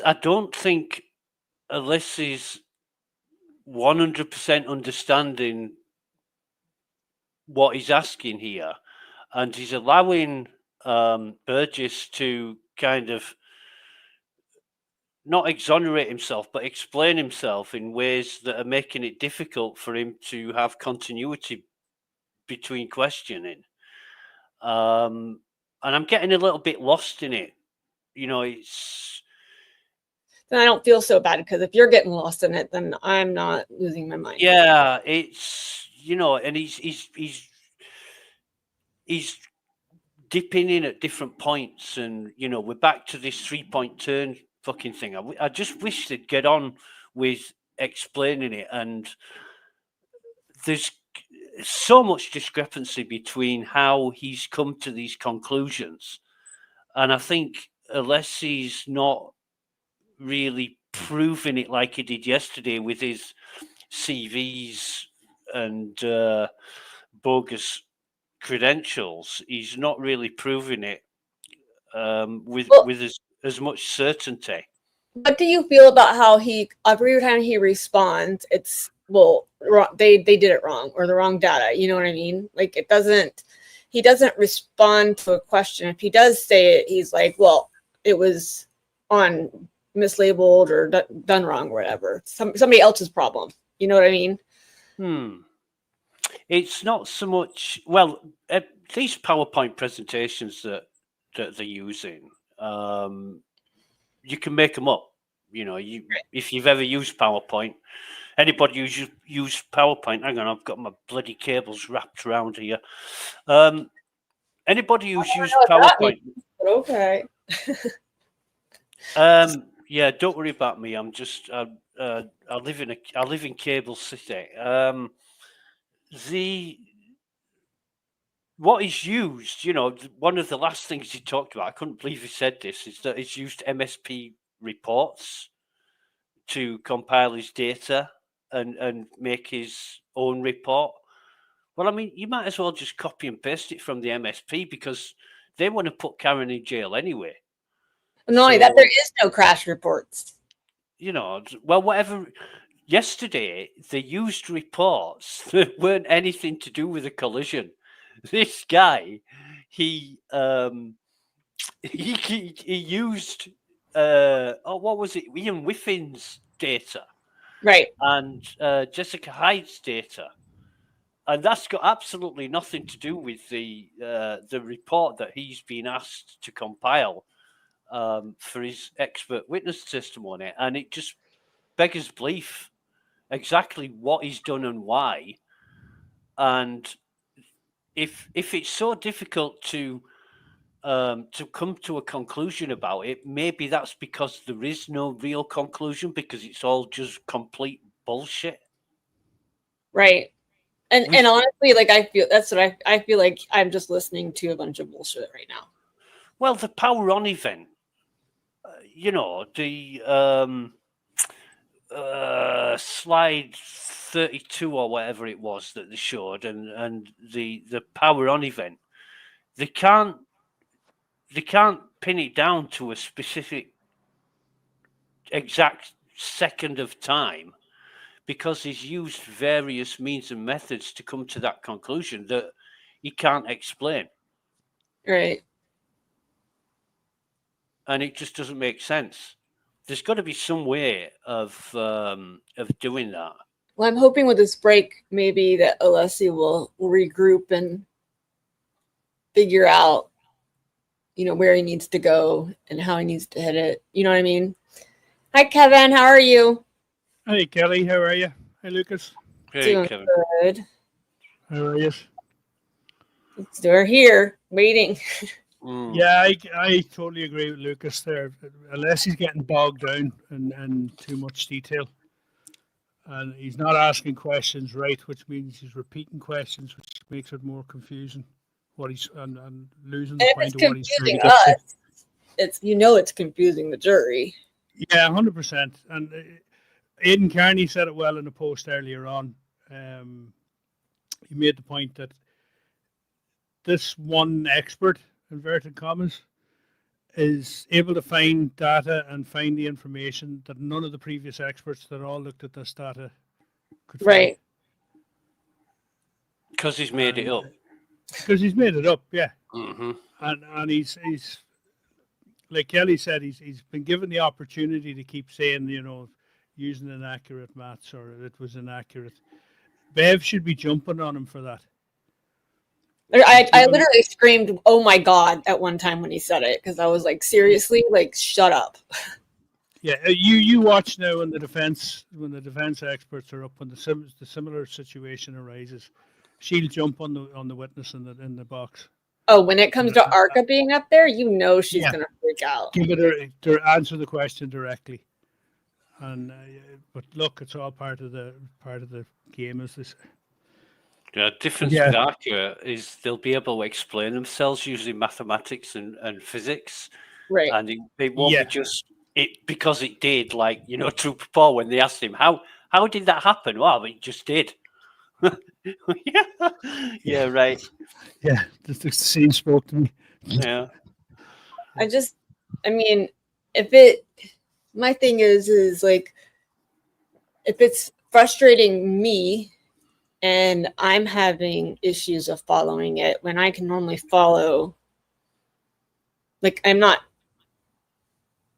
completely knowledgeable in all of this stuff, but I can normally follow like what they're saying. You know what I mean? Like the basics. Yeah, but Yeah, Kelly, I'd be the same, Kelly. you know the difference between the 29th of January and the 30th of January, right? Yes, I do know that. That I do know. What And he should apparently. What Alessi should do is he should have little noting down every time he says misunderstood or misconstrued, or every time he said he made an error, and then throw that back to him before the end of his testimony. You do realize that you've admitted to cocking up X amount of times in this report. Right. You know, and I think that would help drive it home, because that's what jurors like to hear. They like to hear the simple points. Yeah, it has to be simplified at some point. You can know Yeah. so that layman people who don't know what they're talking about can figure it out. But it also is confusing for me when one expert calls it a tech stream, another expert calls it an infotainment center, like, or an infotainment thing, and like, so all those words start to get combined together after a while for me. No, it's just different terminology. You can agree to call it whatever you like as long as you're talking about the same thing. I know, but if they're just experts from the same company and they're working together to do this, then like they should use the same terminology, right? Mm-hmm. That would be Like, helpful. it could be part of the show, because apparently they're not supposed to be working together. True. Well, I know that like Hank's not supposed to be talking to him. Everyone's saying that Hank probably got to him this week overnight, but he's not supposed to talk to him because he's on the stand. Yes, he's still under oath, yeah. He's sequestered, yeah. And if he is talking to him and the defense can prove that, then and that was already in a report or a order from last year too. Absolutely no doubt that Hank Brennan will have instructed and advised him. Oh, you know, it's just proving it. Like, yeah, and you know when he said 5 to 10 phone calls with Trooper Paul, it was Tully, to at Trooper Tully. least. Yeah. It was at least 10 calls, if not more.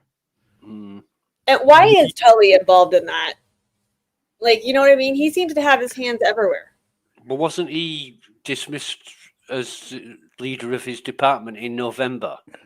Yeah, but no, it was before that, I thought. He was the one who took that stuff down to Texas. He flew the stuff to Texas to him and then came back and brought it back. That was in January, wasn't it? That was in October. I think so. October. October, was it? Right. God, even now I'm getting my dates mixed up. Yeah, it was it's October.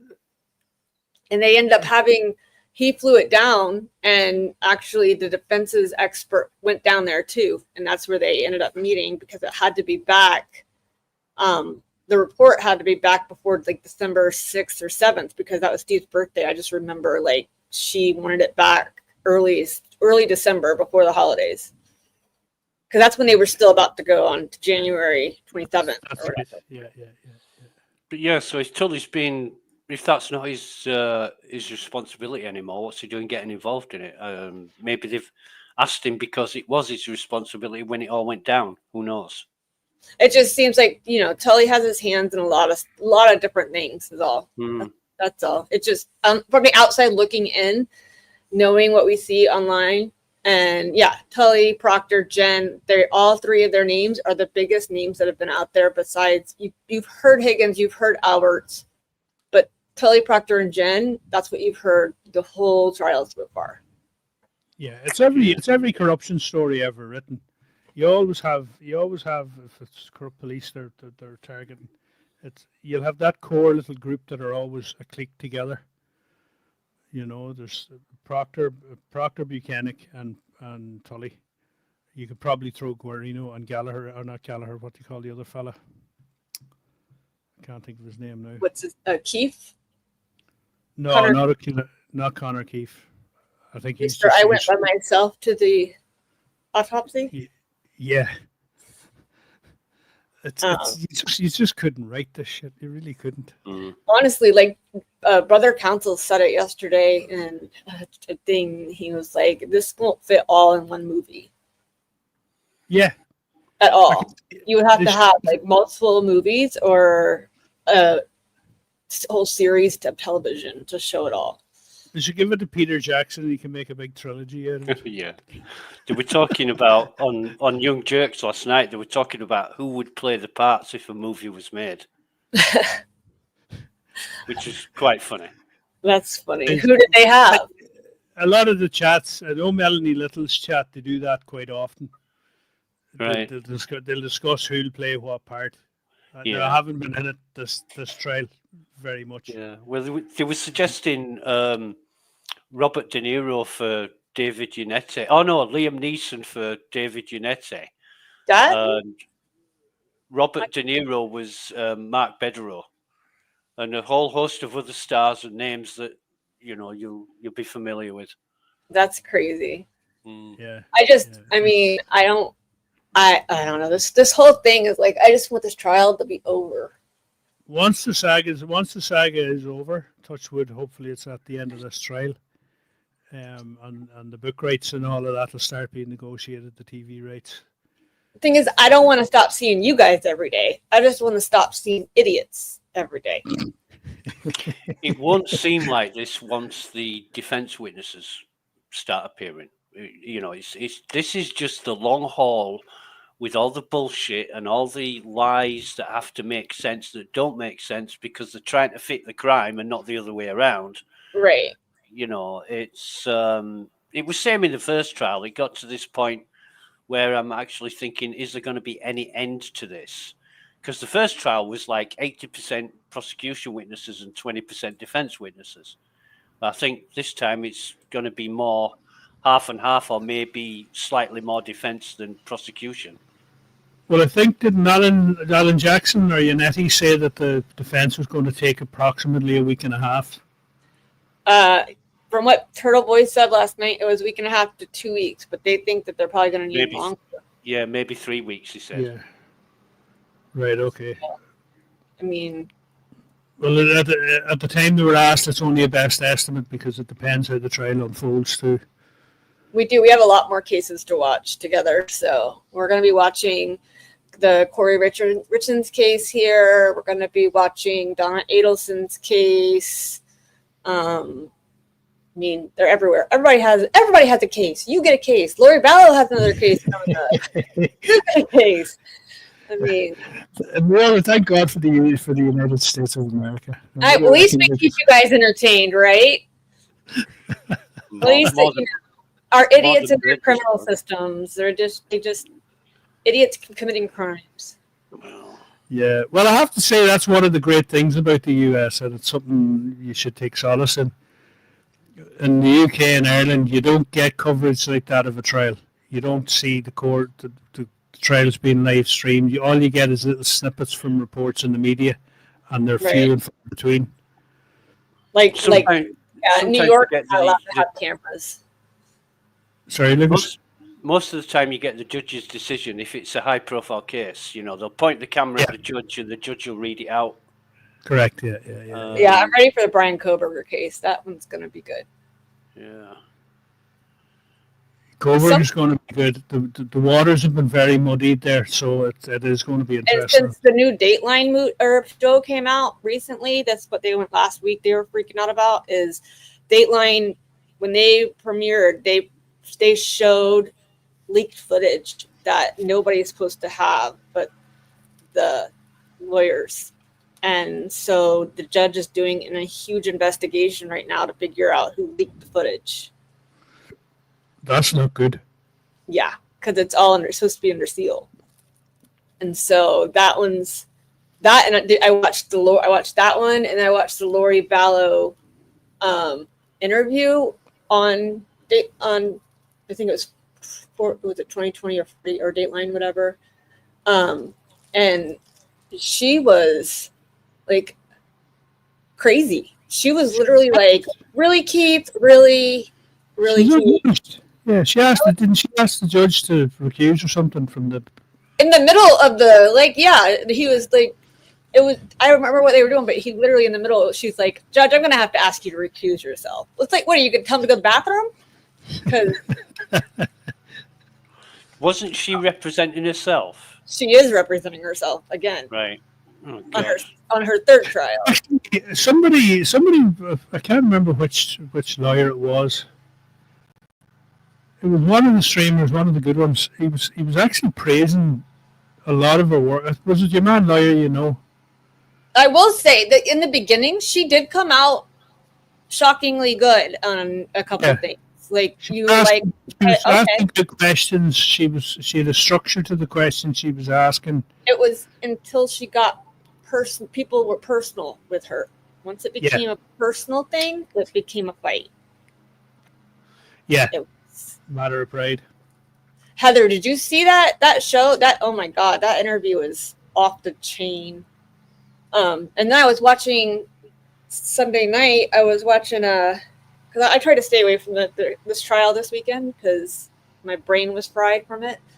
And so I was watching another thing on the Vallow Daybell case, and it was Colby Ryan doing a reaction video to his the Daybell's kids and what they believed, and they're just as brainwashed. Like, they said that there's no way that their dad could have done it because he would have never buried them in a shallow grave because he used to be a grave digger. What? Say that again.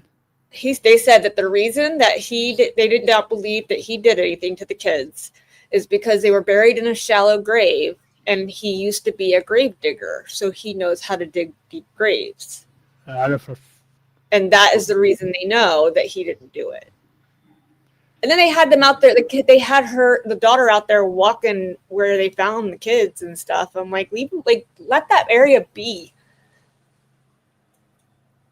Oh, and they also said one of the things that he had said is the day that I think JJ went missing, they said that when Garth came home, he had said, "Hey, I finally caught that raccoon," and Garth was like, "Yeah, we were looking for a raccoon that was causing a bunch of issues." And so, but we didn't have traps big enough, so we had to shoot it. Really? And it's the same time he texted. I don't buy any of her. I watched the first trial. I didn't watch the retrial of she's just off the chain. She 100% did it. She's guilty as sin. Oh, trying to get the daughter to take the responsibility was, I don't know. Oh yeah, she tried to put it off on Tylee.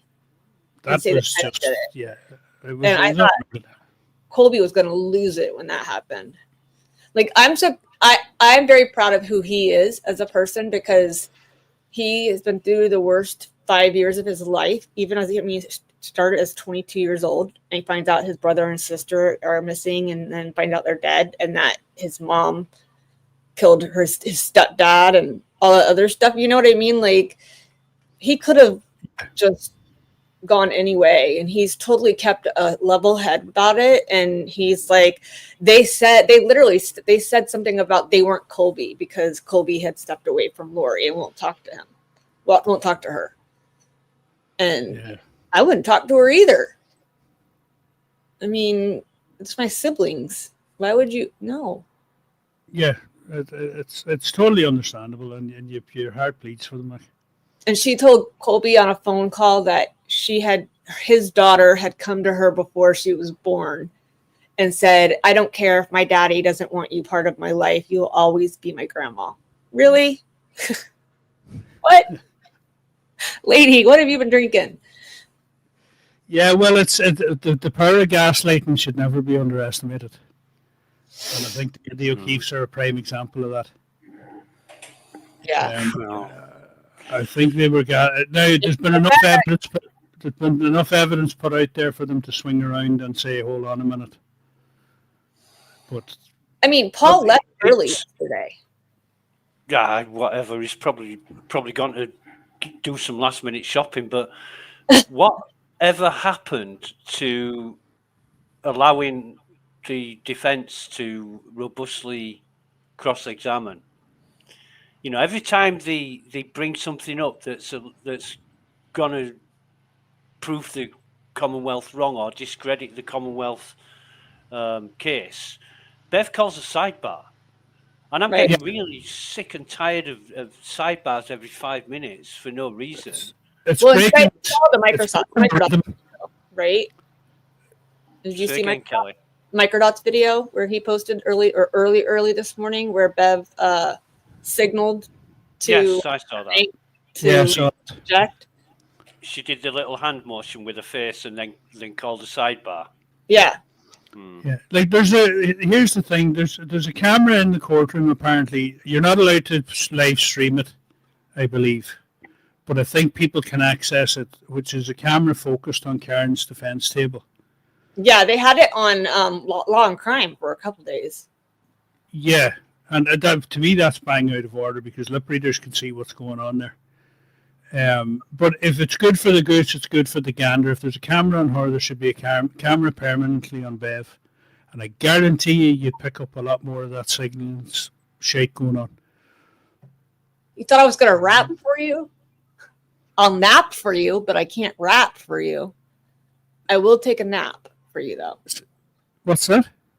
Heather said she thought I was about to rap for them. I said I will nap for them, but not rap for them.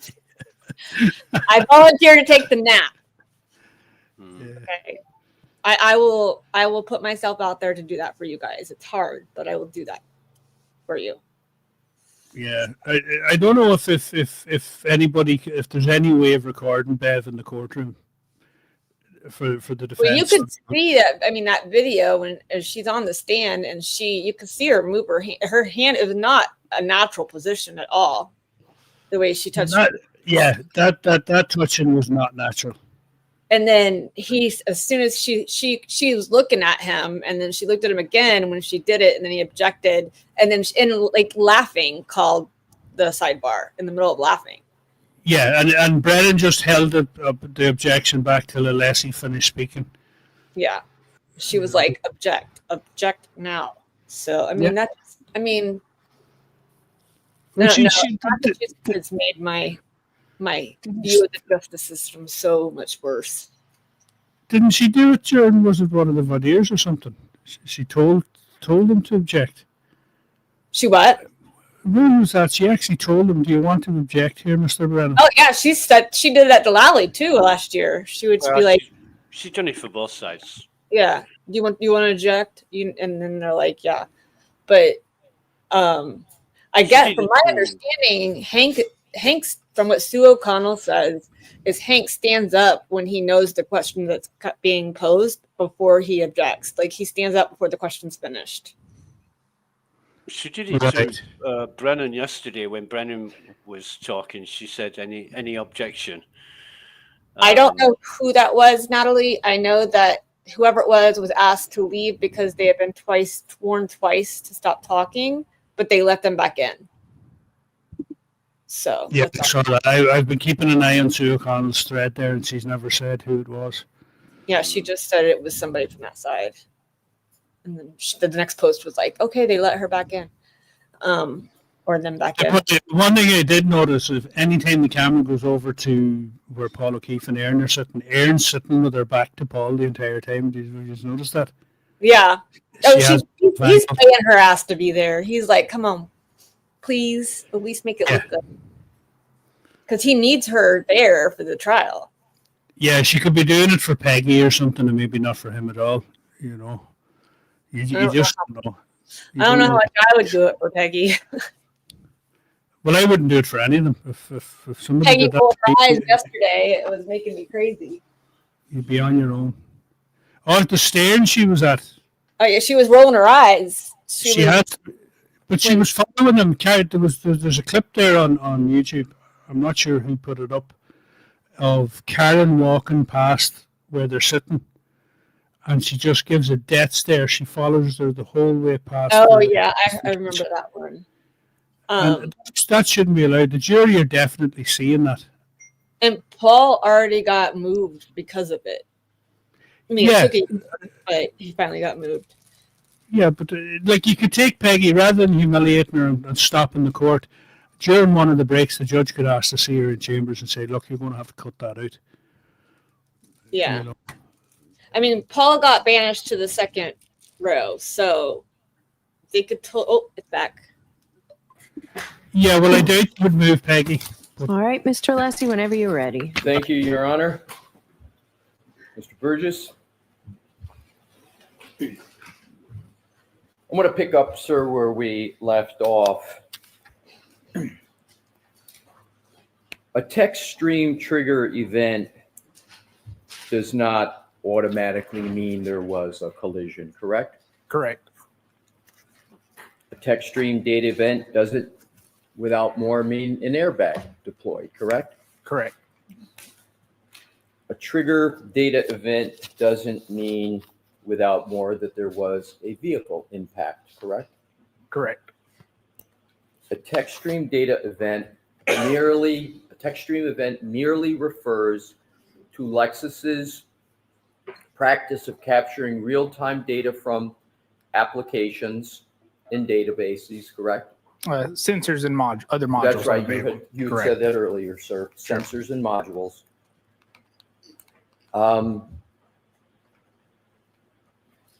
You reviewed the raw text stream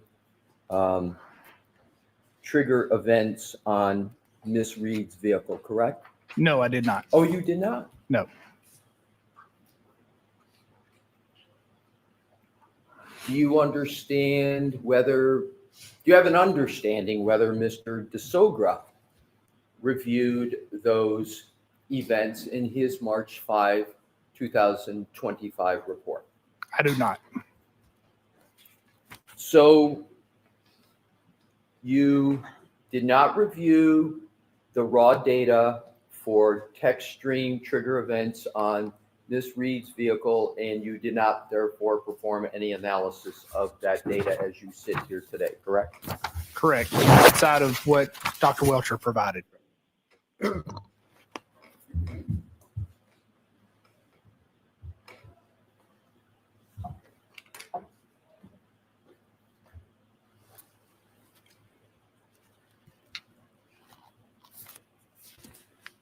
Are you aware that there were approximately 30 text stream trigger events in an 8-month period on Miss Reed's vehicle?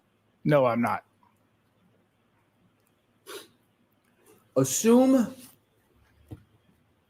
the data shows that in the mere 8-month period that Miss Reed owned her vehicle, the Lexus in question, there were 30 text stream trigger events. Assume that. You would not conclude that there were 30 collisions in that 8-month period, would you? No, I would not. Would you agree, sir, that there were actually 2 triggers on January 29th? Yes. And the first trigger that you referred to of 1162-1, that was not a collision, was it, sir? Without reviewing the data, I don't know. Well, as you sit here today, you have no basis to state that the 1162-1 trigger was a collision, do you? No, I do not. And in fact, didn't you refer to that as a 3-point turn? I did, yes. And you didn't mention in your direct testimony when you talked about the 3-point turn anything about a collision, did you? No, I did not. And as you sit here today, there's no fact or data that you have to conclude that there was any supposed collision associated with that 1162-1 3-point turn trigger event, correct? Correct.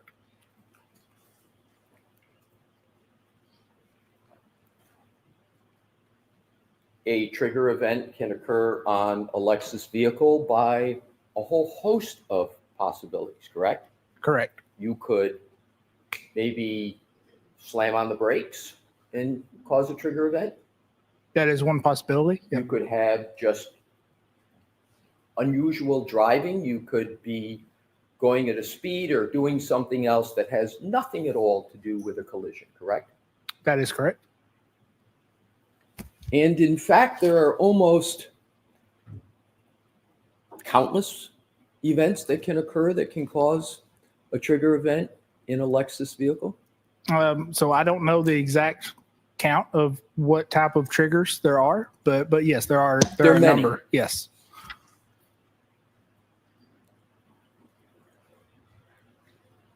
So back to the 1162-1 three-point turn trigger event.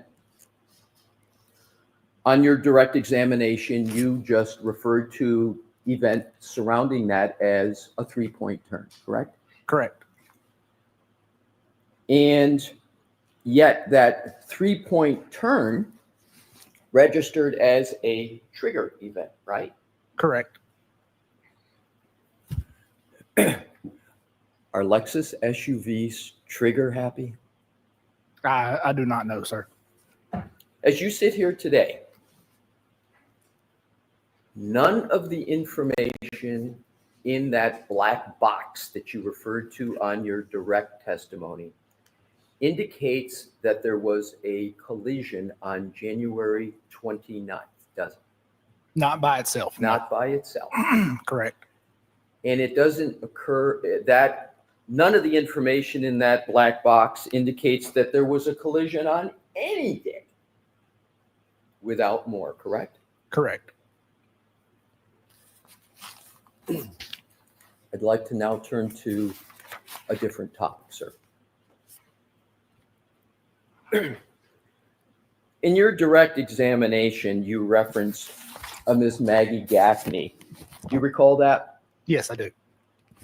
And wasn't part of your reference to her a criticism of her for some of the work that she did with respect to the Lexus SUV? Yes, it was. And for instance, you criticized her for failing to extract the micro SD card from the circuit board during the initial chip off, right?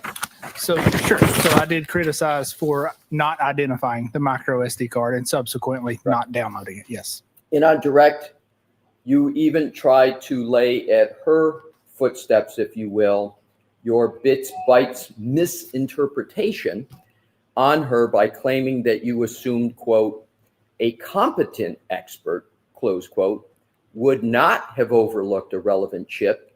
So you became confused how there could be data missing. Is that a fair characterization? No, it is not. Did you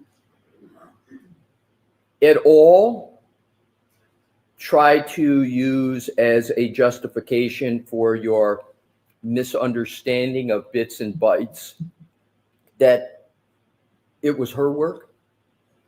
Her word? Her work. Her work. Yes, her work. So it was the, overlooking of the SD card. Yes. Right. So you did try to lay at her footsteps part of the reason why you misinterpreted the bits and bytes that we discussed yesterday. Is that correct? No, that is not correct. Okay. So you would agree then that the bits and bytes misinterpretation that you and I discussed yesterday had nothing to do with the work of Miss Gaffney, correct? So in part, but that was my mistake. Yes. All right. I'm trying to understand which is it. Is it Miss Gaffney's work had some part in your misinterpretation of bits and bytes, or her work had no part in your misinterpretation of bits and bytes? Some part. So you do attempt to lay some blame on Miss Gaffney for your misinterpretation of bits and bytes, correct? No, I'm not trying to blame anyone. Okay. In your January 30, 2025 report,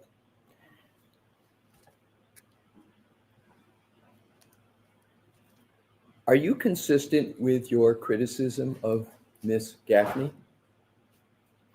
As I recall, yeah, I believe so. Yes. In fact, you yourself provided the explanation for why the micro SD card was not extracted during the original chip off, didn't you? Yes, that it was overlooked. Right. Yes. So if you could please turn to page 5 of your January 30, 2025 report. Okay.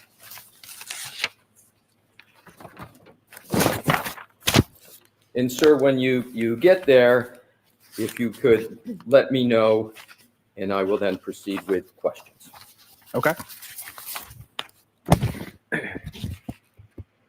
So you do attribute to Ms. Gaffney in your report some responsibility for this micro SD card not being extracted during the original chip off. Is that correct? Yes. So let's go to page 5 of your report, sir.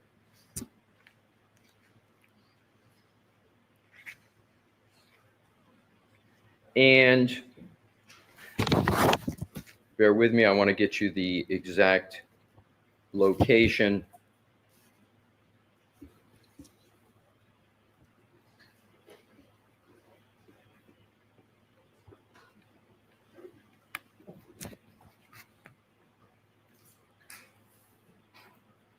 I don't have it exactly, but I want to quote it.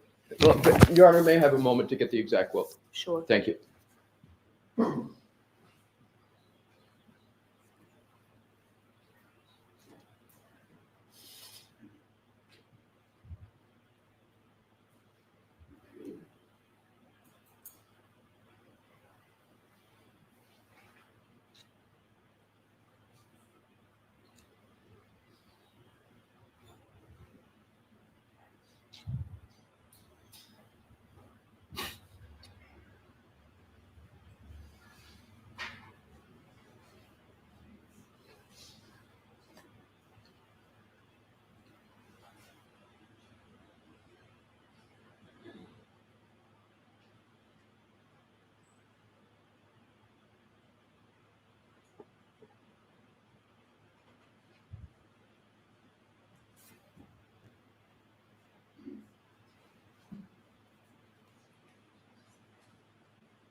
Thank you for that, Your Honor. I now have it.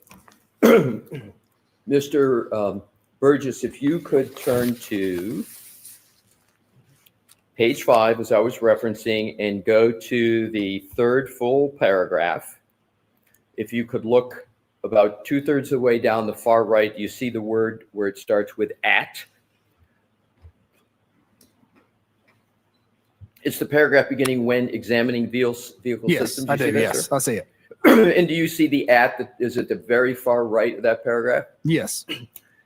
So it says, at the time of the incident, Burla, and Burla is what? Can you read? Burla is a company that offers and develops forensic hardware and software for vehicle modules. Right.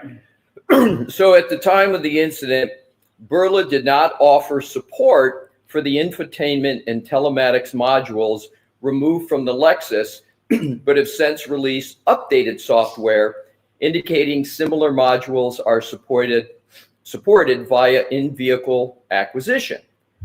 According to Burla, currently, there are 2 known and documented modules within the vehicle that have the capability to store data.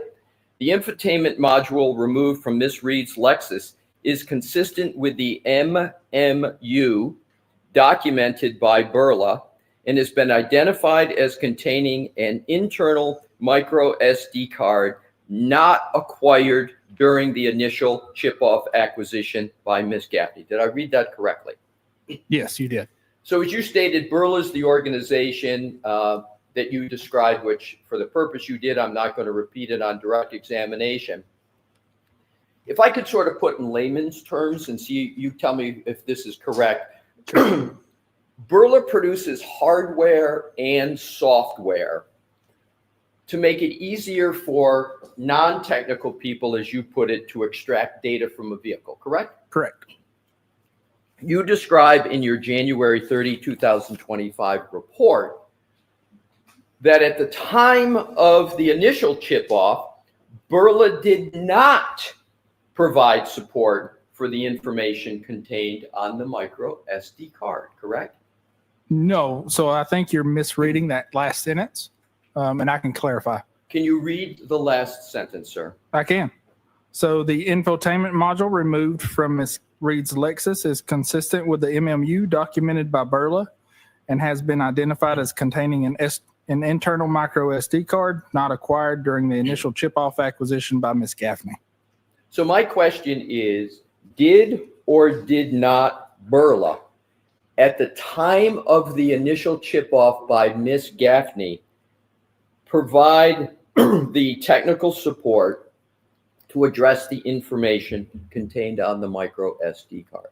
No, Burla did not and does not. Good. That I wanted to. That was my identifier Right, of the micro understood. SD card. Correct. So it was not until after the initial chip-off that Ms. Gaffney participated in that Burla updated their software to be able to identify the types of data, for Burla software to be able to identify the types of data contained within the micro SD card on the Lexus circuit board. Is that correct? No, that's incorrect. So Burla didn't do anything new after the initial chip-off with its software? Sure. So Burla released new software after the initial chip-off that addresses being able to download software via the infotainment module while it's in the vehicle. So that involves plugging a USB in to the vehicle and downloading data.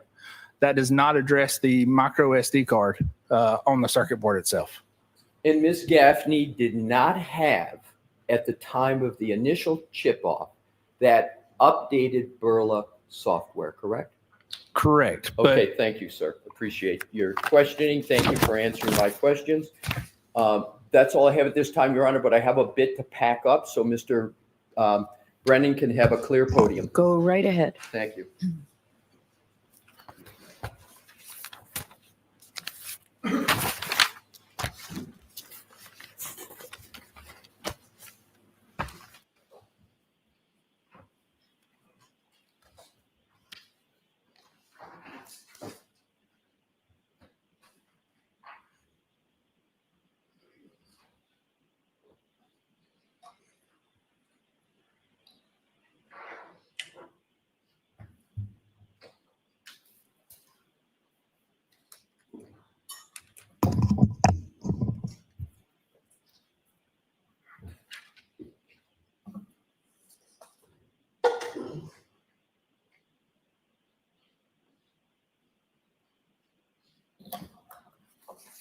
Thank you for that opportunity, Your Honor.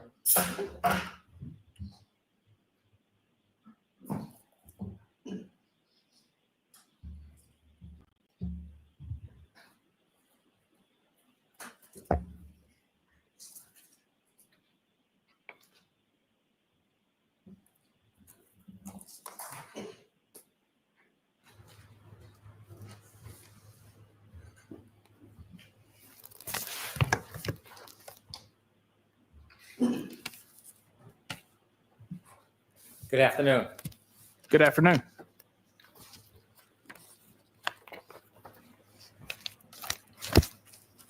Do you know what a sequestration order is? Yes, I do. And what is it? So it would be an order to not view any testimony of a trial, is my general understanding. Does that mean that you can't watch any of it on television? Correct. Do you understand whether or not you can speak to attorneys about testimony? Is that precluded as well? I'm not aware either way. Has anybody ever spoken to you about any testimony about that occurred in this trial before you testified? No, they have not. Have I ever discussed, intimated, or suggested any information whatsoever to you about arguments, testimony, or anything about this case as it's ongoing? No, you have not. Do you follow the rules, sir? Yes, I do. Have you followed them in this case? Yes, I have.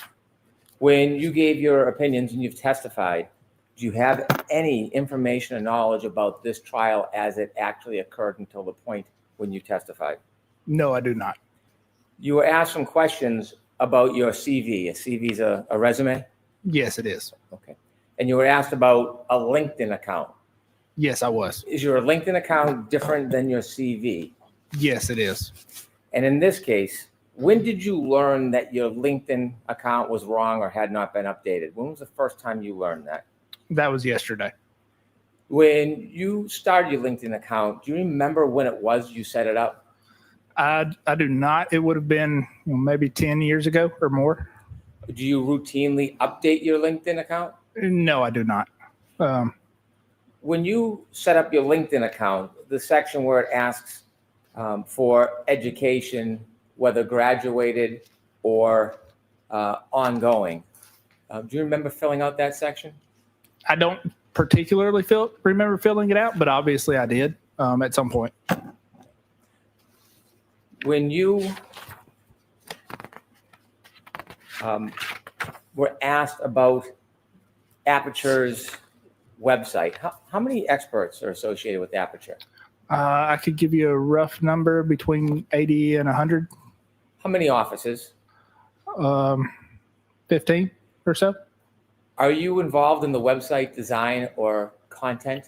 No, I'm not. Do you know if Aperture gets the information from their website directly from LinkedIn? I don't know where they get all of their information from. Did you ever weigh in or develop your information that was on Aperture's website? No, not on the website. You do provide CVs before you come to court, don't you? Yes, I do. And in this case, you were asked by the defense, when you provide your CV, do you understand that it's going to be reviewed by whoever requests it, the Commonwealth or the defense? Yes, I do. And that it will be shared with both sides in the court? Yes. In fact, the first time you provided a CV in this case, was it October 11, 2014? Objection, Your Honor. So the leading nature sustained. Do you remember the first time you provided a CV in this case? It would have been around October. Of what year? 2024, sorry. And when you provided that, was it as an exhibit to something? Yes, if I recall, it was as an exhibit to the initial protocol that I sent out. And when you submitted that CV, did you appreciate whether or not it would be part of a court filing in public? Yes, I did. If I could have exhibit 183, please.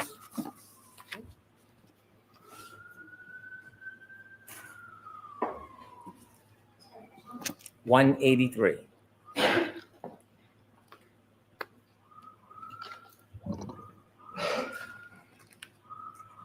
You could enlarge the top section.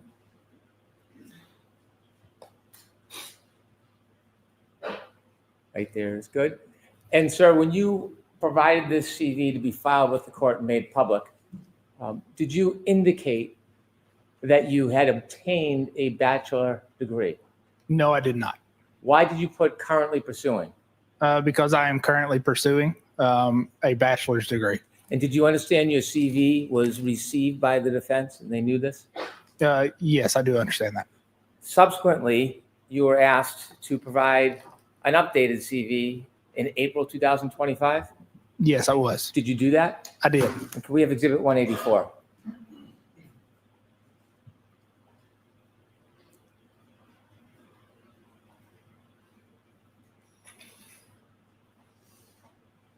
Did you further appreciate this would be provided to both the court and the defense?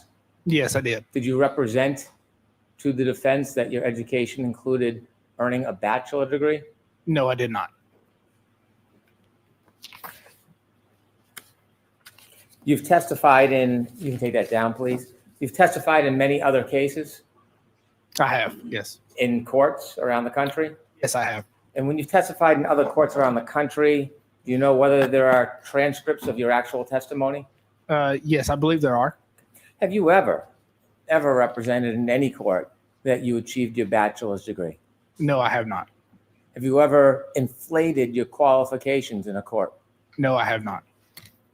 When I asked you about some of your background, you told us that you had certificates in Celebrite and Axiom. I didn't go through all of the qualifications and all the accomplishments you had, did I? No, you did not. Do you have professional certifications, GIAC, Advanced Smartphone Forensic Analysis? Yes, I do. Do you have professional certification from CCME, Cellbrite Certified Mobile Examiner? Sustained. Do you have professional certifications as a Magnet Certified Forensic Examiner? Sustained for the same reason. I'm sorry? Sustained for the same reason. Do you have a number of certificates that I did not ask you about? Yes, you did. Can you share some of those with us? Sure. So one of those is going to be GIAC, Advanced Smartphone Forensics. So that's going to be Global Information Assurance certification. And that is basically a 40-hour class or 48-hour class with a test at the end to get that certification.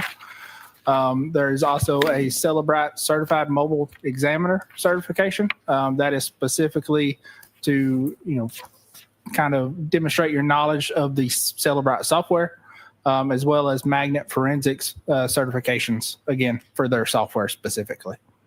Any certifications regarding computer hacking?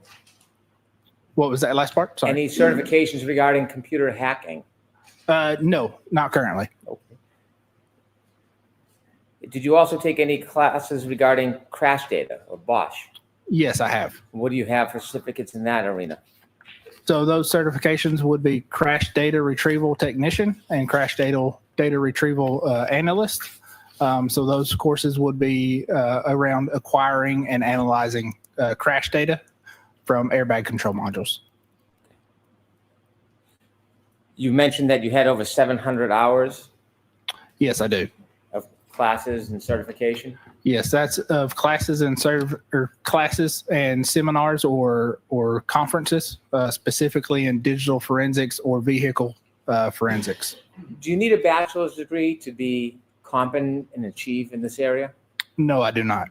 Is a bachelor's degree a prerequisite of success in a particular field? No, it is not. You ever hear of Bill Gates? Yes. Stephen Jobs? Yes. Oprah Winfrey? Sustained. You had become engaged in this case in October 2024? Correct. And when you first became engaged, you had a chance to look at photographs and some data? Yes, I did. At that point, you hadn't had a chance. Did you have had you had a chance to actually inspect any of the physical property? No, I had not. Did you have an understanding that somebody else did? Yes, I did. Who? Miss Gaffney and a number of other people with the MSP. Attended some type of procedure? Correct. And do you know who led the actual procedure? As far as I'm aware, it would have been Miss Gaffney. The defense expert? Correct. You filed a protocol. What was the purpose in October when you first got involved in filing a protocol? Sure. So the first purpose of the protocol was just to address the fact that we were missing data that we expected, and address a potential solution to gather more data. Without having looked at the physical property, the actual boards, how did you conclude simply on data and photographs that there was missing data? Sure. So that would be reviewing the initial data that was provided and not seeing user data like I would expect. And that's because there's a number of different chips that are on a circuit board for an infotainment or a telematics or any other module. And there's a number of different data bearing chips. The purpose of those chips will vary. Some chips' main purpose is to store user data. Some chips' main purpose is to store software or firmware. So if you're gathering, acquiring data from chips that only have software and firmware, then you would not expect or you would not see user data within those chips. When you made that analysis and concluded that there was missing data, had there been any report provided by Ms. Gaffney suggesting there was missing data? No, there was not. Had there been any analysis or opinion alerting that there was missing data? No, there was not. Was there anything to indicate that the person who did this test missed data at that point? No, not at that point. When you decided to write a protocol so you could actually look at the boards and do an analysis, did you put that protocol in writing? Yes, I did. And do you remember if that was around October 10th, 2024? That sounds familiar. Yes. Now, when you were cross-examined, the attorney asked you if you knew what the word mendacity meant. Do you remember that? Yes, I do. And you didn't know. Do you now know that means to lie or be untruthful? Sustained. He didn't ask you a question. He just asked you if you knew what the word was. Do you remember that? Yes, I do. Do you remember he also, on cross-examination, suggested that when you had your mistake about megabytes, megabits, it was the defense expert that alerted you to that mistake? Do you remember that suggestion by the defense? Yes, I do. Did they ever show you the documents so you could see the chronology? No, they did not. Okay. You wrote a report on October 10, 2024. Did you then write another report, a supplemental protocol? Yes. So I did write that initial protocol and then a supplemental protocol. Was that on October 17, 2024? That sounds about right. When you wrote that a week later, at that point, had you realized your mistake? Objection, Your Honor. Sustained. Why did you? Can we approach, please? Okay.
When you realized your error, what did you do? So I intended to correct it with a supplemental protocol. When you corrected it with the supplemental protocol, do you remember what date that was? Not specifically, I do not. Okay. If I showed you your report, would that help your memory? Yes, it would. May I approach? Yes. Please don't read this, just look at it. And if it refreshes your memory, let me know, and then I'll ask you a question. Yes, it does.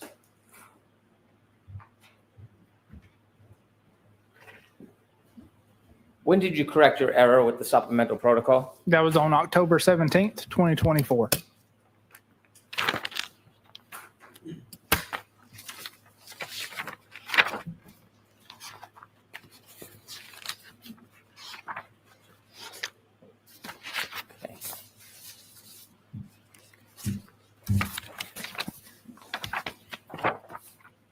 And do you remember the date that you first received any information from Mr. DeSorga? No, I do not Do you specifically. remember the date when Mr. DeSorga's information was first filed? No, I do not. And do you know if it was, whether it was after your October 17th supplementary report? Not specifically, but I believe it was after. And so when it was suggested that you had to be schooled or advised by Mr. DeSorga, was that accurate? Objection, Your Honor. Word it differently. Word it differently. The claim that was made that you weren't aware until someone advised you of your error, was that true? No, that was untrue.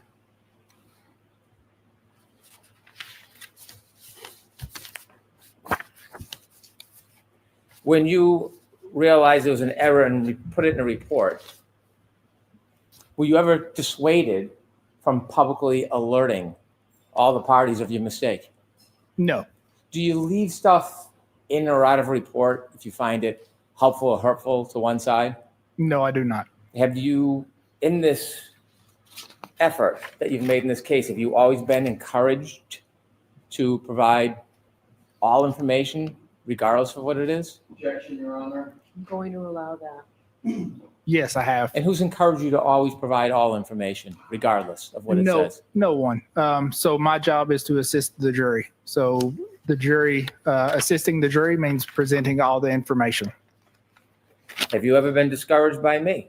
No, I have not.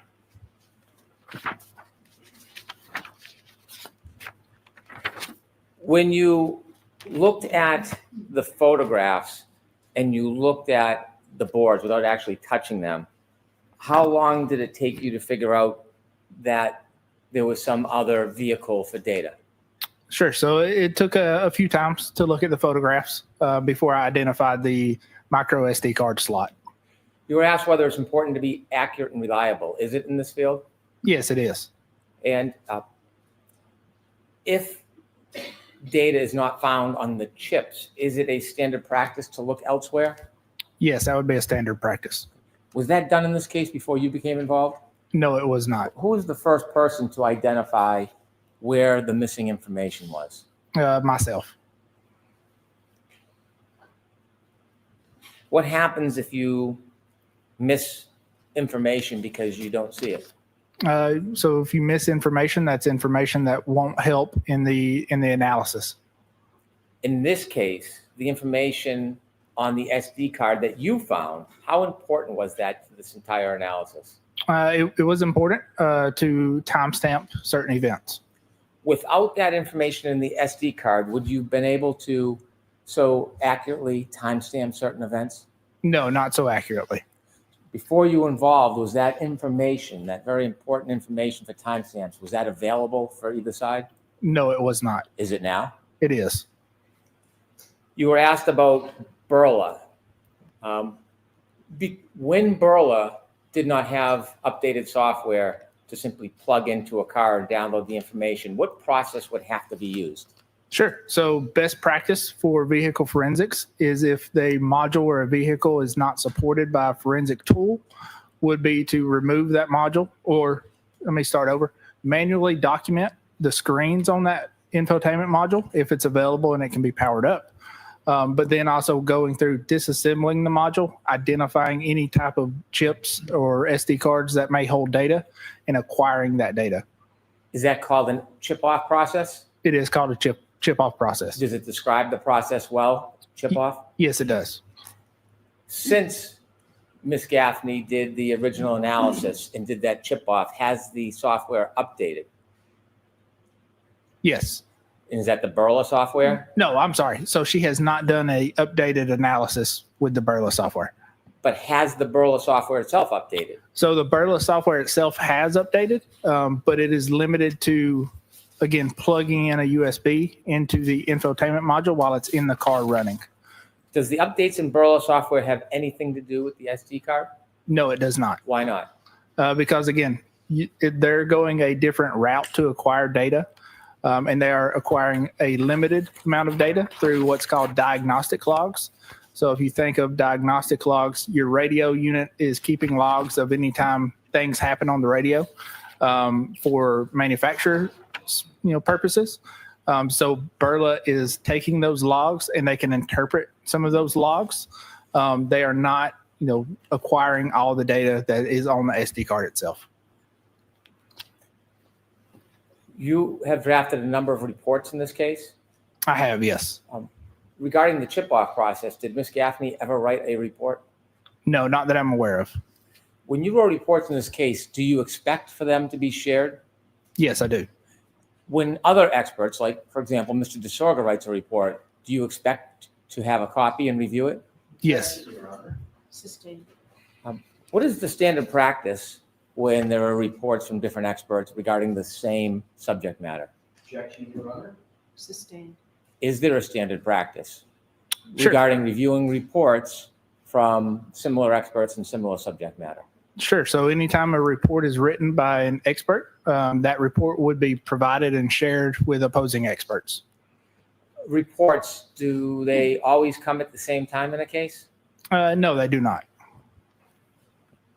When you wrote your reports, how would you provide them so they could be disseminated? Sure. So that I would typically provide them to the client or the attorney that hired me, and then that would be disseminated from there. Did you have an opportunity to receive Mr. DeSorga's March 5th, 2025 PowerPoint?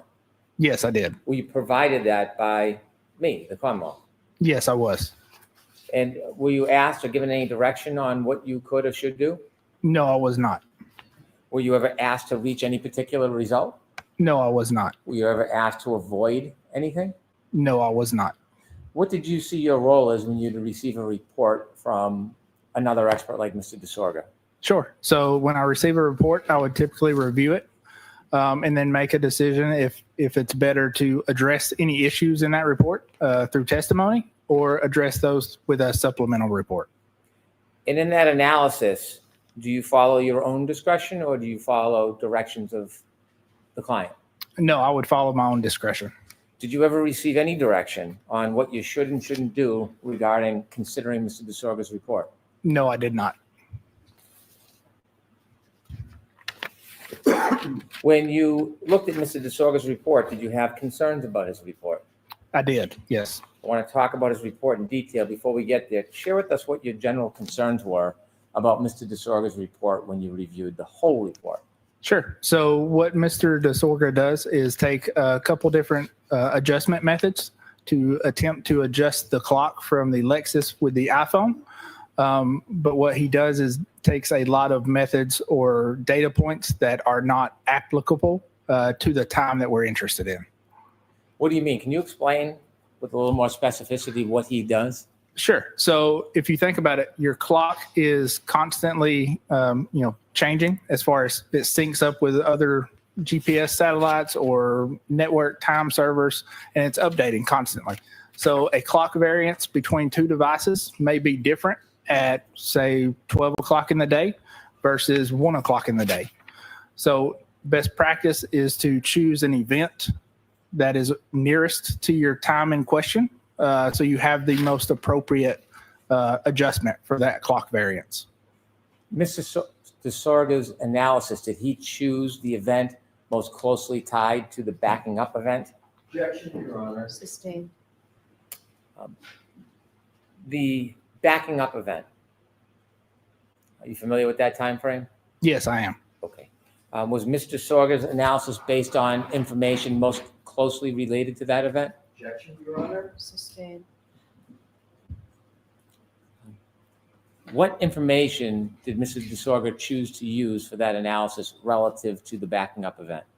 Sure. So he chose a couple things. That's going to be call logs that happened on both devices or that was recorded on both devices, as well as a GPS data point, which was incorrectly identified as being near that or encompassing that 3-point turn. So what we did is did a more thorough analysis of that 3-point turn event when it occurred within the iPhone data, and then compared that and adjusted with the Lexus. Explain to us your concern about using call logs. Sure. So there's a number of call logs that you saw earlier that were recorded by the phone and the Lexus. The one thing you'll notice, and it's hard to kind of go back to it without the graph, but the calls that happened between 1 and 5 o'clock that morning actually happened when the car was powered off. We know that based on the power on and power off events. So those timestamps that are recorded with that 2-second and 1-second offset is actually from Mrs. Reed's iPhone as she gets back in the vehicle and her phone connects up and syncs back up. So the 8-second and the 16 or 21-second offset are the only offsets that we have to compare to calls. Was that a concern? It was a concern. Why? Because if you're using the 1 and 2 second offsets. That could be misleading because it's not actually comparing the Lexus clock with the iPhone clock from Mr. O'Keefe. What's it doing? It's comparing the Mr. O'Keefe's iPhone clock with Mrs. Reed's iPhone clock. What other concerns? Sure. So the other concern was a GPS point known as GPS 154, which, if you remember yesterday, we talked about it a little bit. So that was misidentified as being the end or towards the end of that 3-point turn. But when we look closer at all the location data, we can see that that actually occurs between 12:23:59 and I believe it was 12:24:07. Let me ask you some questions about what compelled you to look at the 3-point turn and synchronize the clocks. Were you aware of Mr. Whiffin's report where he offered that the last user interaction on Mr. Whiffin's phone was 12:32:09? Objection. No. You were asked, did you consider Mr. Whiffin's report where there was a last user interaction of 12:32:09 by the user? Objection, Your Honor. I'm going to allow that. You were asked if you considered that. Did you know that information?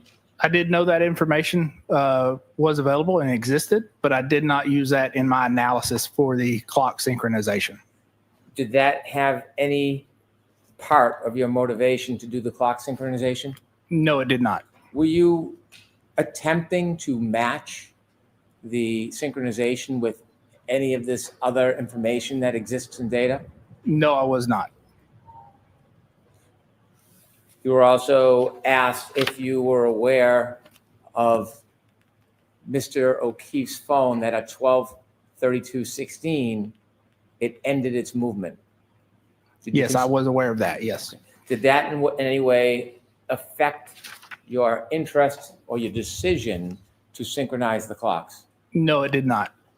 So my primary focus and to adjust the clocks was because I thought the PowerPoint slides by Mr. DeSogra were misleading.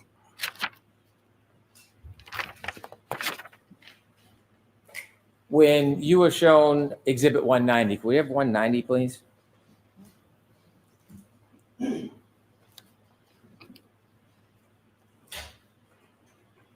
You were shown this chart. Was this the entirety of Mr. DeSorga's report? No, it was not. Was there text information offered by Mr. DeSorga to give his position or explanation of this? Yes, there was. Is that included in this exhibit? No, it's not. Did you get a chance to read Mr. DeSorga's report, including the actual text explaining his analysis and process leading to this chart? Yes, I was. Did you look at Mr. DeSorga's entire report? Yes, I did. I move to introduce Mr. DeSorga's report. No objection, Your Honor. Okay, so this was triple D for identification. That would be the next exhibit.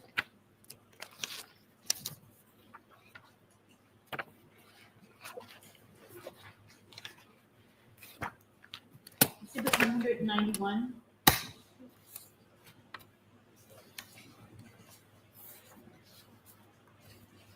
You said as a result of Mr. DeSorga's report, you were concerned, so that compelled you to do your analysis that resulted in your May 8th report? Correct. I want you to take us through Mr. DeSorga's report and explain to the jury what concerned you about his analysis. Sure. With the court's permission, I'd like to put this page 1 of this report.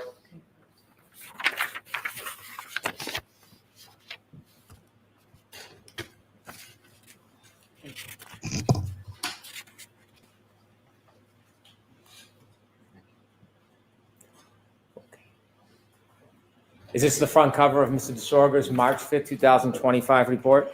Yes, it is. Turn to page 2, please.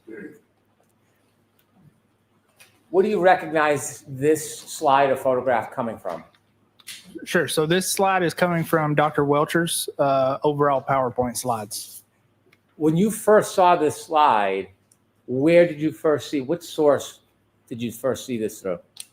Through Mr. DeSogra's PowerPoint. Well, Dr. Welcher works at Aperture, doesn't he? He does, yes. Did you know he was working on this case? Yes, I did. Was he providing you his PowerPoint or slides before this point? No, he was not. When you first saw this slide, did you see information about the timing of the text stream event, which was the backing maneuver? Yes, I did. And what time did that show? Can we blow it up just so I don't get the time Please. wrong?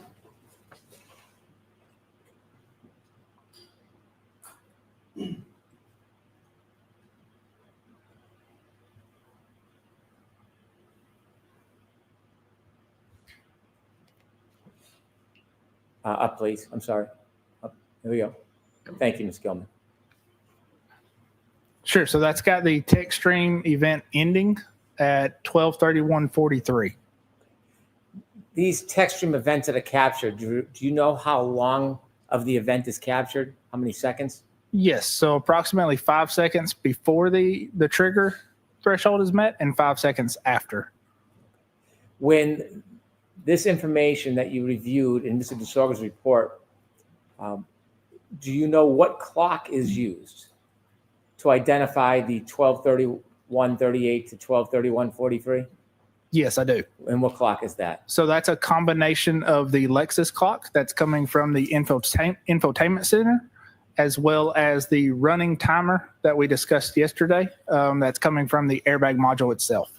Is the source of that time important? Yes, it is. If you compare time from a different clock with time from a different clock and don't synchronize the two, does that lead you to an accurate result? No, it does not. When you were answering questions, you repeatedly were saying, according to the Lexus clock. Why were you offering that qualification repeatedly? One moment, please. Sure. Why were you offering that qualification repeatedly? Sure. So to make sure that the jury understood that that timestamp was coming from the Lexus itself and was not an adjusted timestamp to Mr. O'Keefe's iPhone. Could you scroll down, please, Ms. Gilman? Up a little bit, please. Thank you. The 3209, what did you understand that information to be? Sure. So that is information I understood to be the last device lock recorded on Mr. O'Keefe's iPhone. And what clock did you understand that time came from? That would come from Mr. O'Keefe's iPhone clock. If you reconciled his iPhone clock information, or if you compared it without reconciling to the Lexus information, what's the danger in doing that? Objection, Your Honor. Sustained. Is there any danger in doing that? Objection, Your Honor. I'm going to allow that. Is there any danger in comparing two times if you don't consider the clocks that they came from? Yes, there is. So you could essentially be, in inaccurate time for when that event actually occurred. If you could just scroll down to the bottom so we could see the rest of that. You mentioned the word variance yesterday during your direct examination. I'm going to ask you to look at that box that has the green around it.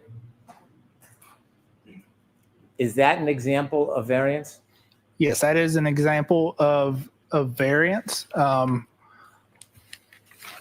between, no. So I take that back. That is not an example of variance itself.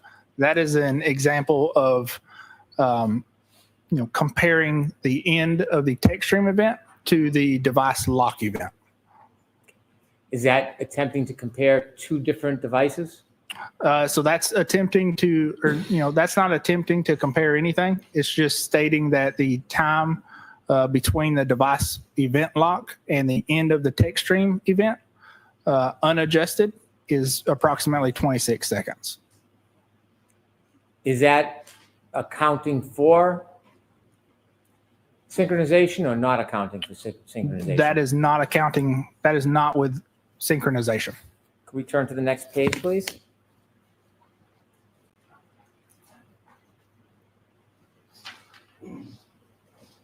Did you review the next page of Mr. DeSorga's report?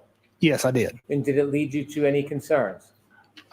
This page specifically, Yes and no. So this page again is just showing the time difference between the end of the tech stream event and Mr. O'Keefe's last device lock event. Is this another way of showing the information that was in that green box? It is. It's another way of showing the information in that green box, but it is not a clock variance or an adjustment. Could you turn the page, please? When you read this page, is this a opinion or conclusion? No, it does not. What is it? So this is just pointing out that when the 26-second window, which they'll refer as John's interaction window, when that number is positive, then the phone interaction occurs after the end of the text stream event. When that number is negative, the phone interaction occurs before the end of the text stream event ends. Did you have any issue with that slide? No, not that slide in particular. Okay, we turn the next page. Did you have an opportunity to review the next page? Yes, I did. And were you in agreement with this page? I was in agreement with this page, yes. And what does this tell us? So this page points out that two clocks are not always in sync. So again, to synchronize those clocks, you would have to have a shared event that occurred on both devices. If we could have the next page, please. Any chance to make that a tiny bit bigger, Ms. Gilman?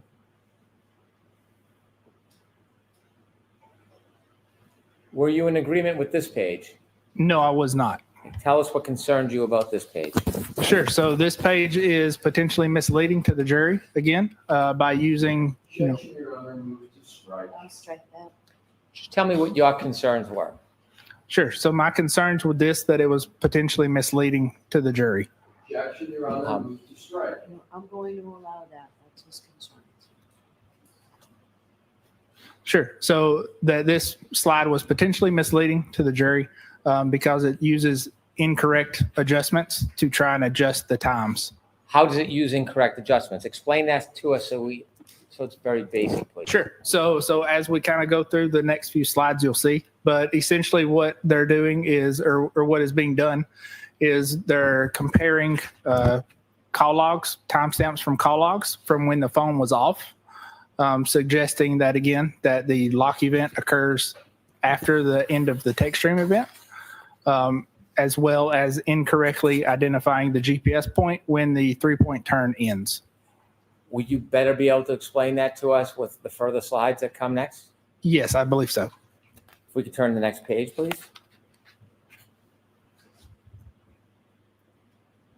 Okay. Is this just a label of what's to come? It is. And can we turn to the next page, please?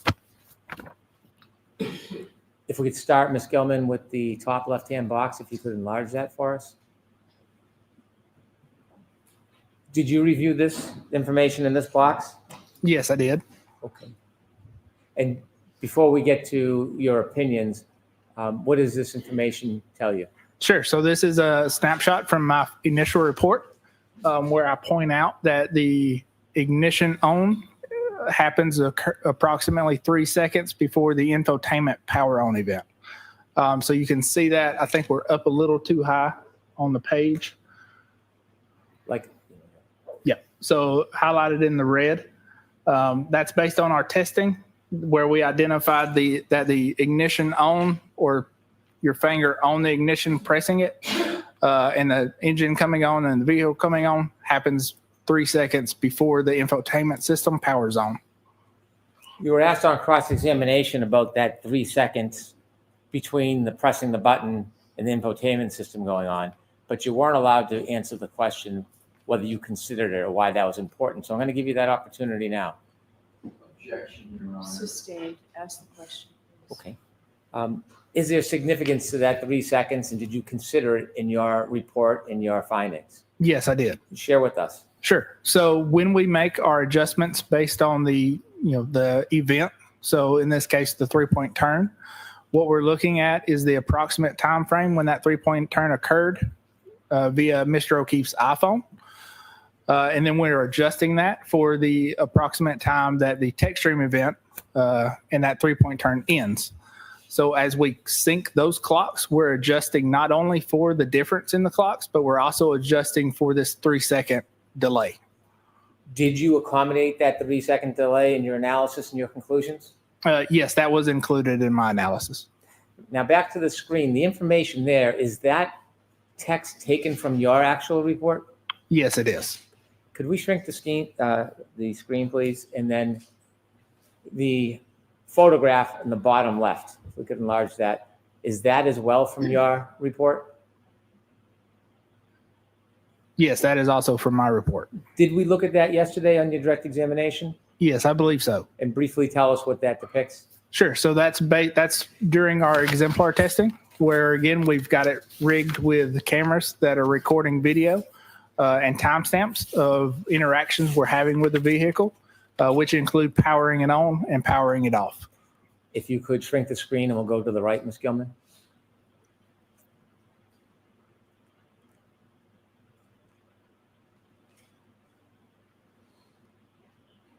What was the import of this screen to you in its entirety? Sure. So this is not actually a valid way to adjust or synchronize clocks because, again, we're not adjusting based on a shared event. So the ignition on event occurs. It is not recorded by Mr. O'Keefe's iPhone. But again, we are adjusting and including this in our timestamp adjustment. If we turn to the next page, please.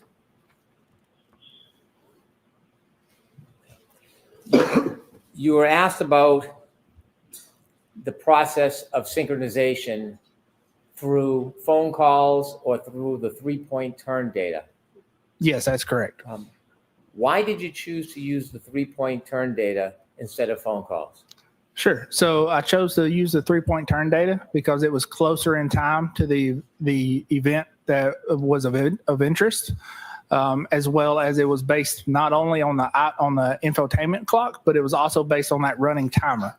So once we adjust that first event to Mr. O'Keefe's phone, the second event is also based on that running timer. So it would also be adjusted. Did you have any concerns about using phone calls specifically? Yes, I did. And what were they and why?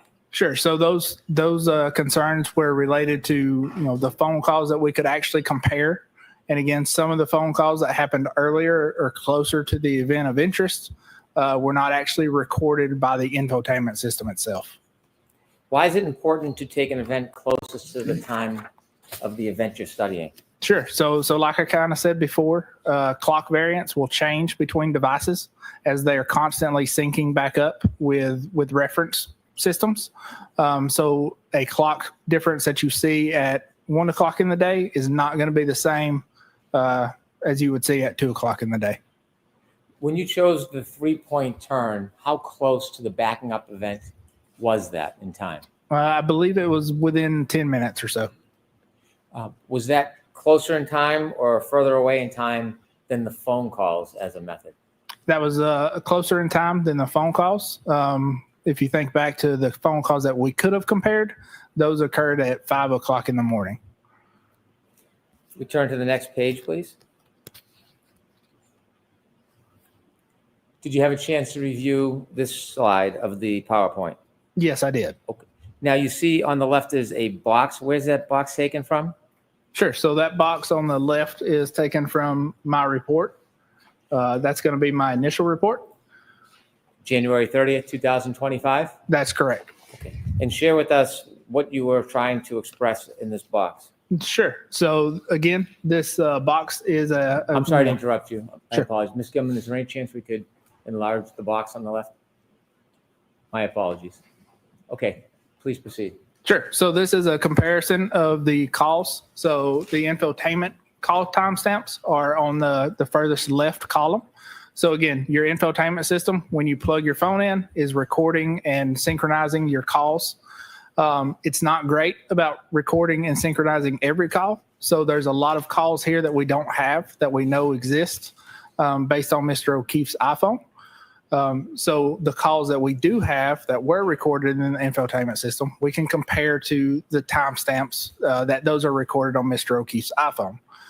So when we do that, there's a couple things we notice is during that 1 o'clock and 4 o'clock and 4:45 time frame, When we look back at the power on and off events, we know the vehicle was not powered on at that time. So the vehicle's off. So those timestamps are not coming from the vehicle. They're coming from Mrs. Reed's iPhone or the defendant's iPhone. And then the times after 5:21, we know the vehicle has been powered up at that point. So those timestamps are coming from the infotainment system itself. So that's why we can actually do a comparison of those timestamps and determine the exact or the approximate clock variance. When you look at the call timestamps of 1:14:13, 4:38:16, at 4:42:06 and 4:45:12, was the power on or off with the car during those four first calls? Yeah, so with those first 5 calls, the car was powered off. And again, we know that based on the power on and off event. We also know that just by looking at the offset, it's a consistent 1 or 2 seconds. And that's what we typically expect and see between two iPhones. That's because iPhones are generally pinging back to Apple servers or GPS towers that are the same. So those times are pretty consistent and pretty accurate. Was the power on by 5:04:28? No, not at 5:04:28. It was still powered off. So those first five events, were they reliable for you to use in synchronization? No, they were not. You gave us a number of reasons. One, the time distance between the event and because they were phone to phone. Any other reasons why they weren't? I'll strike the first part, ask the question. Besides the reasons you already gave us, are there any other reasons why this would not be a reliable way to synchronize two separate devices? Not besides the points I've made already. Okay. And if we could zoom back on this. The box on the right, is that from your report? Is that Mr. DeSorga? That's Mr. DeSorga. Was there anything about that analysis that concerned you? Sure. So that analysis is misleading because, again, it's not comparing Mr. O'Keefe's iPhone to the infotainment system. It's actually comparing the defendant's iPhone to Mr. O'Keefe's iPhone. Is there any acknowledgement anywhere in Mr. DeSorga's report that he appreciated that this was iPhone to iPhone rather than iPhone to infotainment? No, there's not.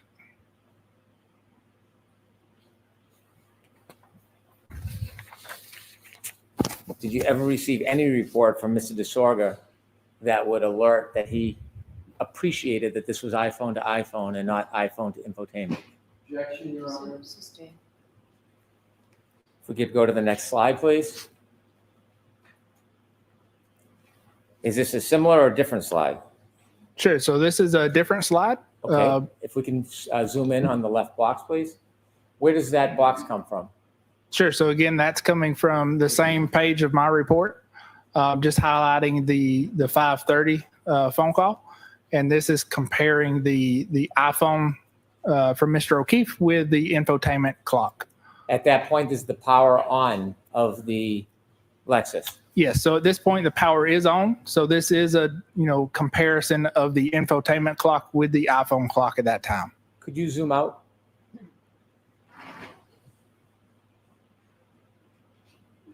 That final box that shows the comparison between the defendant's Lexus and Mr. O'Keefe's iPhone, do you have any concerns about the accuracy of that information for that time? No. So I think those times are accurate. But again, that's at 5 o'clock in the morning when we're trying to adjust the clock variance. And it's too far away from the time in question. So if we zoom back in to the box, we can actually see in the data what I'm talking about as far as clock variance will change, with time. So the phone call at 5:21, we see an offset of around 8 seconds between the two devices, between the infotainment system and the iPhone. And then at 5:30, which is only 9 minutes later, we can see that offset has actually increased between 16 and 21. In capturing this data, were there phone calls between the infotainment system and Mr. O'Keefe's phone? Yes, those last two phone calls were between the infotainment system, or were recorded by the infotainment system with Mr. O'Keefe's iPhone. How does that happen? Sure. So that's, when the device is connected up to the vehicle and you make a phone call, the call is recorded within the infotainment system and it's recorded with the infotainment system's timestamp. Could you focus on the right-hand box, please? Did you review the right-hand box? Yes, I did. Was that from your report or is that Mr. DeSorga's opinion? That's Mr. DeSorga's. Did you have any agreement with that? Yes, so I do agree with that calculation, but again, that's 5 o'clock in the morning versus when we're really interested in around 12:30. Can we have the next slide, please? Could we enlarge this? Do you know where this photograph came from? Yes, so this screenshot came from Dr. Welcher's presentation. When's the first time you saw this screen? When I saw this presentation. In Mr. DeSorga's report? Correct, yes. Had you seen this before that? I had not seen this before that. If we could focus in a little more, especially the bottom left hand. When you reviewed this, did you feel any need to do further testing? Yes, I did. Why? So what we're looking at, if we zoom back out, so what that is the 12:23:38 is the approximate time that the text stream event occurred. Now, what we want to do is we want to be able to compare that to the 3-point turn from Mr. O'Keefe's iPhone. What you'll notice, though, is right here, we've got a circled GPS point. So if we can zoom in there. So this circle here is actually circled GPS point 155, which is after this point, but we'll kind of ignore that. But GPS 154, and it's hard to see, the time is 12:23:58. When we look at that, what we see is that actually that GPS position is recorded before the 3-point turn even starts. You mentioned 154 begins recording before the 3-point turn starts. Correct. Is the end time of the 3-point turn a time before or after that 12:23:58? Sure. So the end of the 3-point turn logically would be after this point. At the time you saw the slide, had you broken down point 154? No, not at the time that I saw this slide.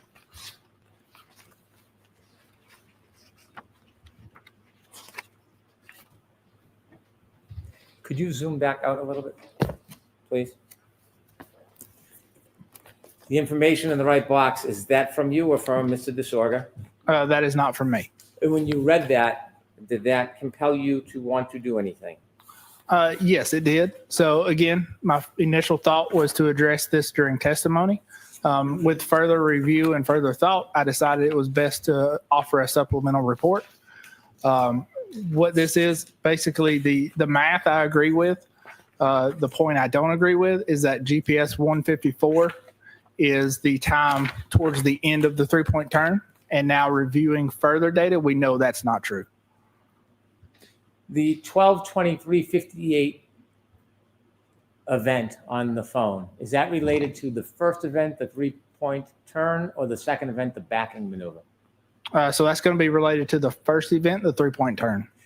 Was there any other data that was closer in time to the to the backing event that you had access to? No, not that we had access to. We turn to the next slide, please.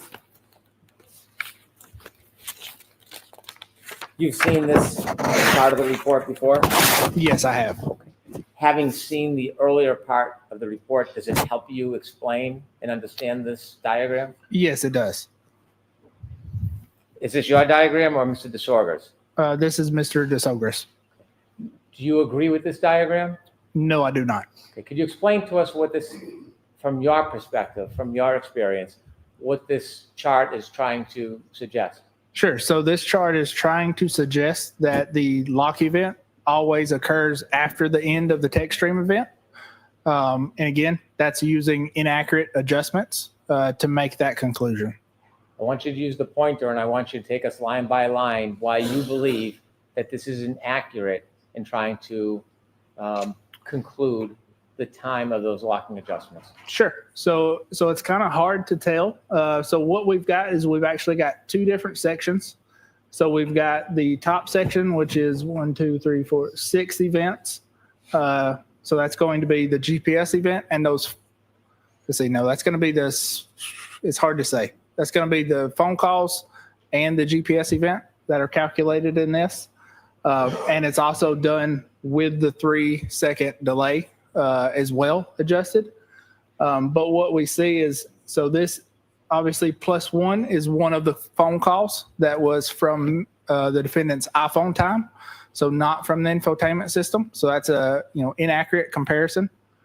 Same thing for the +2, the +1, the +2 again, the +8, the +16, and the +20 are going to be those last two calls. If you'll notice, the very last call, we can't really tell which phone call is the correct one to compare. So we're using both within that same time frame. And that's why we get the 16 or the 21-second variance. But again, that's 5 o'clock in the morning, so that's not appropriate for the time that we were interested in. And then the 20-second variance is coming from that inaccurate GPS position comparison. Could we enlarge that a little bit, Ms. Gilman? On the 2021, is that plus or minus 21? So that is -21. The 20 and 21, is that based on different information than the 1, 2, and 8? Yes, it is. And explain again for us, where's the different source of the information? Sure. So the -20 is coming from that GPS point 154, which we know is not the end of the 3-point turn. It's right before the 3-point turn begins. And the -21 is coming from the last phone call that happens around 5:20, I believe, or 5:30. And again, that's 5 hours after the time of interest. The -20 and -21, is that suggesting that time should be taken off or put onto Mr. O'Keefe's phone for synchronization? Sure. So that's suggesting that time should be, I'd have to go back to the other slides. I believe that's, either way, it's suggesting that the iPhone lock event occurs +6 or +5 seconds after the end of the text stream event. Besides not accommodating for the timing of that timestamp at the beginning of the 3-point turn, is there anything else about this that concerns you?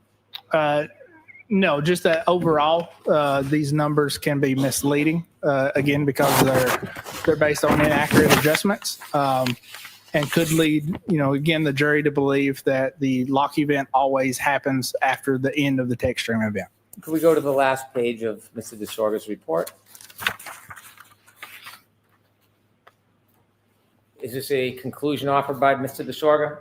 Yes, it is. Did you agree with that? No, I did not. Why not? So again, based on those inaccurate adjustments, this slide is again kind of misleading in the fact that it states there's always interaction with Mr. O'Keefe's phone after the end of the text stream event.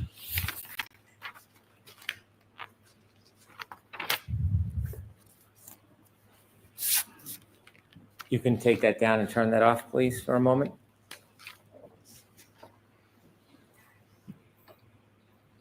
After reviewing this report, you told us you then engaged in further study for synchronization? Yes, I did. Did you call me on May 7th? Yes. Okay. And what were you told to do about a report? On May 7th? Yes. Sure. So that was finish the report and submit it. Did you? I did. When did you submit it? May 8th. And do you know that it was provided to the defense by email on May 8th? Do you know if it was provided to the defense? Yes, I know it was provided. I don't know when.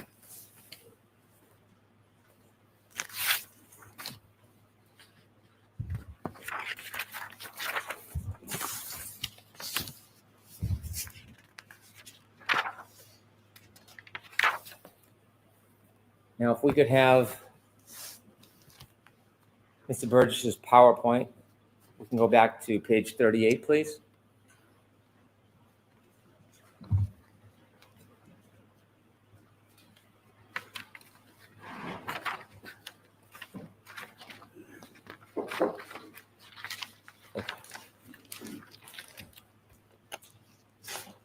After you explain to us Objection, Your Honor. Can we close, please, on scope?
30-minute lunch because Bruce and I have some work to do here. I thought it would be quicker, it's my fault, so I'll go for lunch and Mr. Burgess again.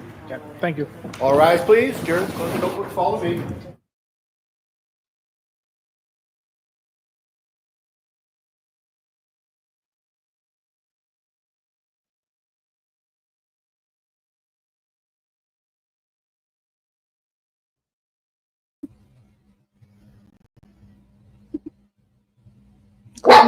Oh well, my dog decided to say hi.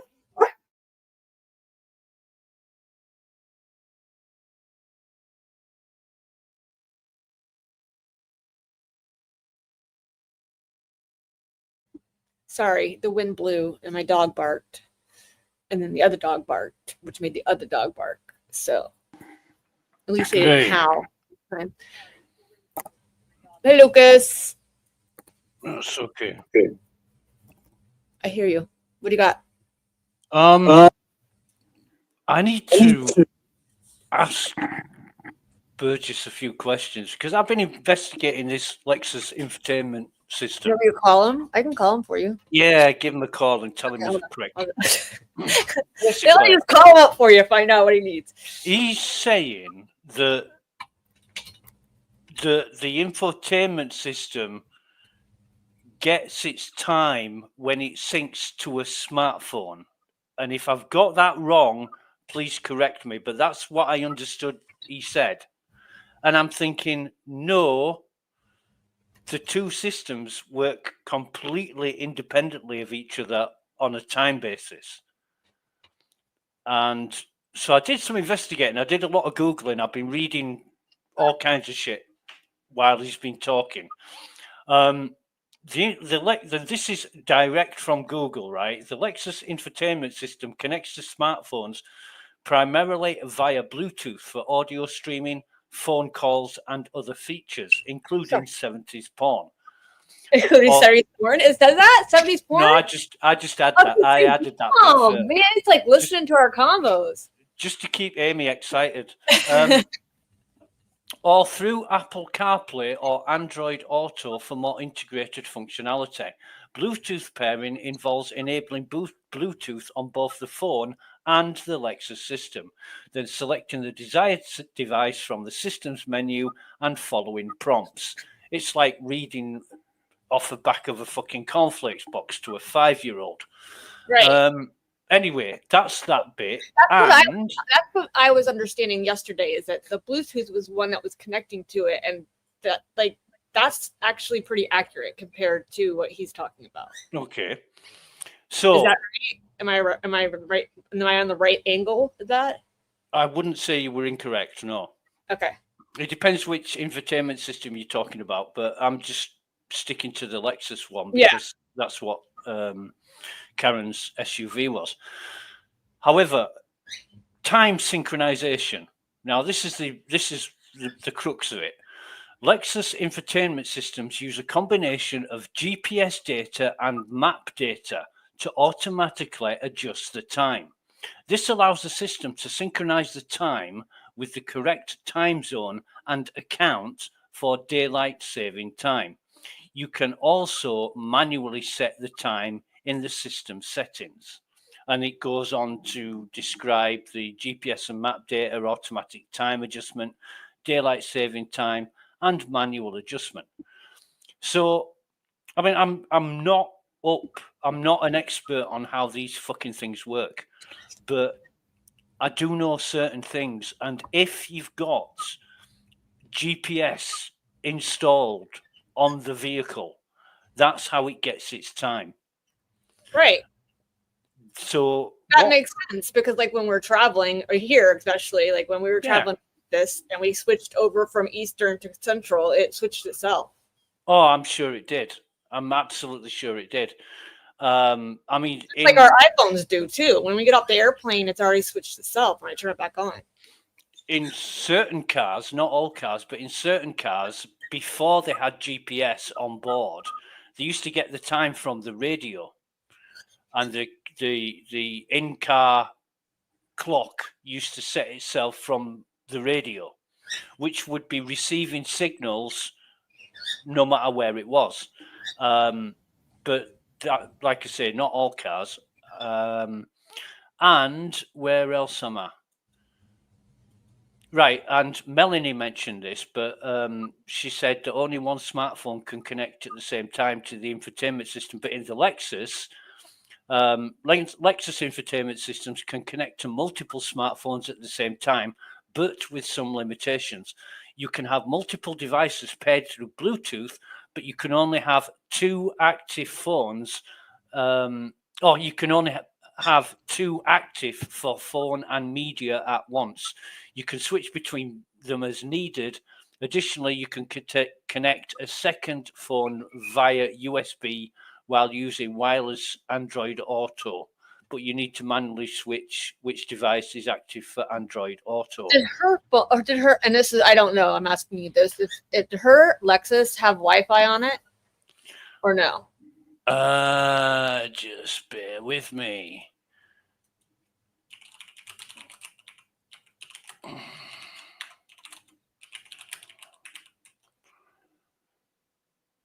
Yep. It does? Lexus LX570 does have Wi-Fi capabilities. It includes a Wi-Fi hotspot that can connect up to 5 devices. The Wi-Fi data is provided via a SIM card, and the owners can choose their own data limit and provider. Now then, I don't think, or it might, the SIM card that Burgess has been talking about, this might be the fucking SIM card for the Wi-Fi. Yeah. I'm not entirely sure because if it was, because he's talking about it in the airbag module, which isn't easy to get to. You would need to have Mel, easy trust me, she had the option, she had it because that thing was decked out. right. But if it had Wi-Fi, it sure as fuck had its own ability to set and synchronize time from satellites. Right. Or the mobile towers. Now, the mobile towers, they use similar technology, not the same technology, but they use similar technology for setting the time as the satellites do, as GPS does. And when you look at the charts that Burgess is showing, or Brennan's showing, or even Alessi's showing, I'm looking at this fucking chart, right? And between 12:30 a.m. and 4:01, or was it 4:20 a.m., there's a fluctuation of 1 to 2 seconds. Right. And then between 4:20 and 4:36, there's a fluctuation of 8 seconds. And then between 4:36 and 6:01 a.m., there's a fluctuation of 16 to 20 seconds. And I'm like, that's not how it fucking works. It doesn't make sense. Something's going wrong here because clocks, they don't drift. You know, the what they call skew on clocks, unless you've got a really bad fucking quartz clock. Even a really bad quartz clock would not be inaccurate over, let's just call it 1.5 hours, right? For sake of argument, 1.5 hours, the worst clocking that I've ever seen would not drift by 16 to 20 seconds in 1.5 hours. It might do that in a day, but not over 1.5 hours.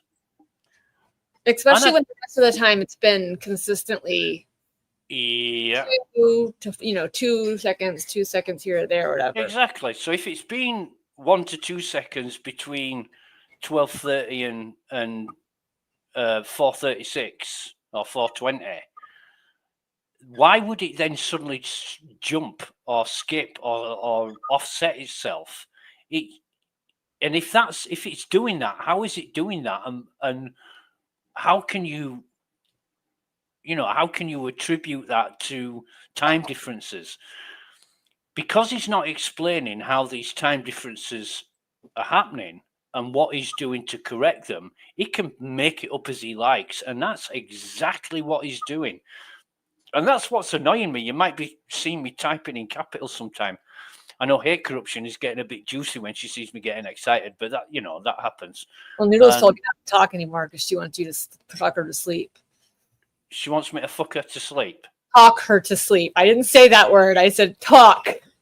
I just got the curt bit. I thought you said fuck. I'll do that. I'll do either. I mean, if She'll do both. He'll do both. She'll take both. Yeah. But yeah, I'm getting a little bit annoyed at this because he's repeating himself. Is Brennan? He's asking the same questions while covering the same topics that he's been covering previously. But this is just to reinforce his case to the jury when Alessi's pretty much questioned it, challenged it, and it's found to be wanting. I mean, he hasn't done a brilliant job of disproving it, in my opinion. Other people might have a different opinion. I mean, as a layman person who's sitting back watching it, he had me confused for a little bit too. So I get that. Like, I don't think he's been, as they say, clunky or all over the place with it. So for me, I get what you're saying, but I also feel like anytime that Hank has to get up and say, do you know what a sequestration order is? Has anybody told you to violate that? Have you talked to any attorneys? Have I told you to do anything? Anytime you have to like reiterate that to me makes me feel like you're guilty for something. Huh. Yeah. And the what was it? God, I've forgotten what he said now. On indemnity. Do you know what indemnity means? Basically means lying, but it's a word that I don't use. I'm not familiar with. But when he used yesterday, mendacity. Mendacity. That was it. Mendacity. I didn't know what it was until yesterday. I didn't know what it meant. I looked it up. I thought, what the fuck does this word mean? So I looked it up. And it was just funny to, there's so many different words. Kind of like a man having some audacity, but what else? Like, we'll just call it mendacity, I guess. Mendacity, yeah. It's like mansplaining, but when you're lying. Instead, you have man and audacity together. So you have there's audacity, the menacity. Oh, by the way, Kelly, this the LX570, according to Lexus, can connect up to 5 Wi-Fi enabled devices at a hotspot at once. See, that's the thing that gets me, because if you got Bluetooth and you've got GPS and now you've got Wi-Fi, you've got all these satellites coming in. Why is he saying that it's not going to be as correct, as far away from each other? You know what I mean? Like, there's such a big difference. This is what I don't understand. If you have all of those things combined together, that's why I asked about the Wi-Fi. Because if you have all those things combined, it's got to somehow connect. And my phone personally is never that far off like that.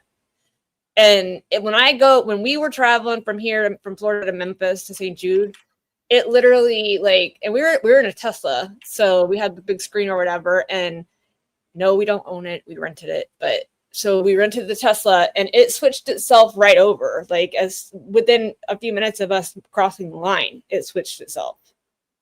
It wasn't like an hour, it's not that it took like an hour or anything. It was literally within 3 or 4 minutes. Get this. What? I hope you don't mind. I'm typing while you're talking. I don't care. It's like texting while having sex, but I thought you were going to sing to me. I hope you don't mind. Yeah. The Lexus LX570 typically has 2 time displays. One analog clock on the dashboard and a digital clock within the multimedia system. Both can be adjusted independently. So the analog clock, which is one with hands, and the digital clock can have different times. However, that one won't affect the other, because I can understand the analog clock will just work on its own. Yeah. It will be independent of anything. And the digital clock will be set by the system clock. I don't get what Burgess is saying, you see, between what he calls the black box. During your 70s, porn. Melanie wants to know if you butt dial during your 70s porn thing. Who said what? Melanie wants to know if you butt dial during your 70s porn encounters. Well, why doesn't she get round here and learn by first-hand experience? Melanie, I will lick you from your clit to your Hello. and back. Where Like, was I? my Where children. was I, Kelly? Analog and the digital, or the other clock. Yeah, but what was I saying? Because now I'm thinking about cunnilingus. I can't remember. I've I completely had lost the to plot. stop you because you were like, blah, blah, blah. I was like, no. Yeah. She said, don't Okay. hit her with a good time. Yeah. Yeah. Oh, yeah. I know where I was. So, I don't understand where Burgess is getting these two different clocks from. So, if you compare it to a computer, right? And you've got two clocks in a computer. You've got the system clock and you've got the hardware clock. But the hardware clock doesn't mean a fucking thing. The hardware clock is only for the BIOS when you boot up. And the system gets its time from that clock. All the functions, all the system time, all the login, everything that's time stamped or has anything to do with time on a computer is to do with the system clock. You can get the time from the hardware clock, and the hardware clock may be different from the system clock because the hardware clock drifts and the system clock skews, and that is, I'm not even going to get into that, but that's two differences. So you can have a difference between the hardware clock and the system clock, but the hardware clock doesn't matter. You can make it matter, but then you're going to have to start manually messing around. So I can't see on a vehicle, not that I know, because I'm not an expert, as I said when we started talking, I can't see there being two clocks, one for the black box and one for the infotainment system. It just doesn't make sense. There's got to be some central function that sets the time. Yeah, there has to be, because why is it? I just don't understand. I don't understand why it's so off. Like, it doesn't. I think it's going to be a case of this. The time will be set by GPS. That's what it seems like to me. That's what makes sense to me.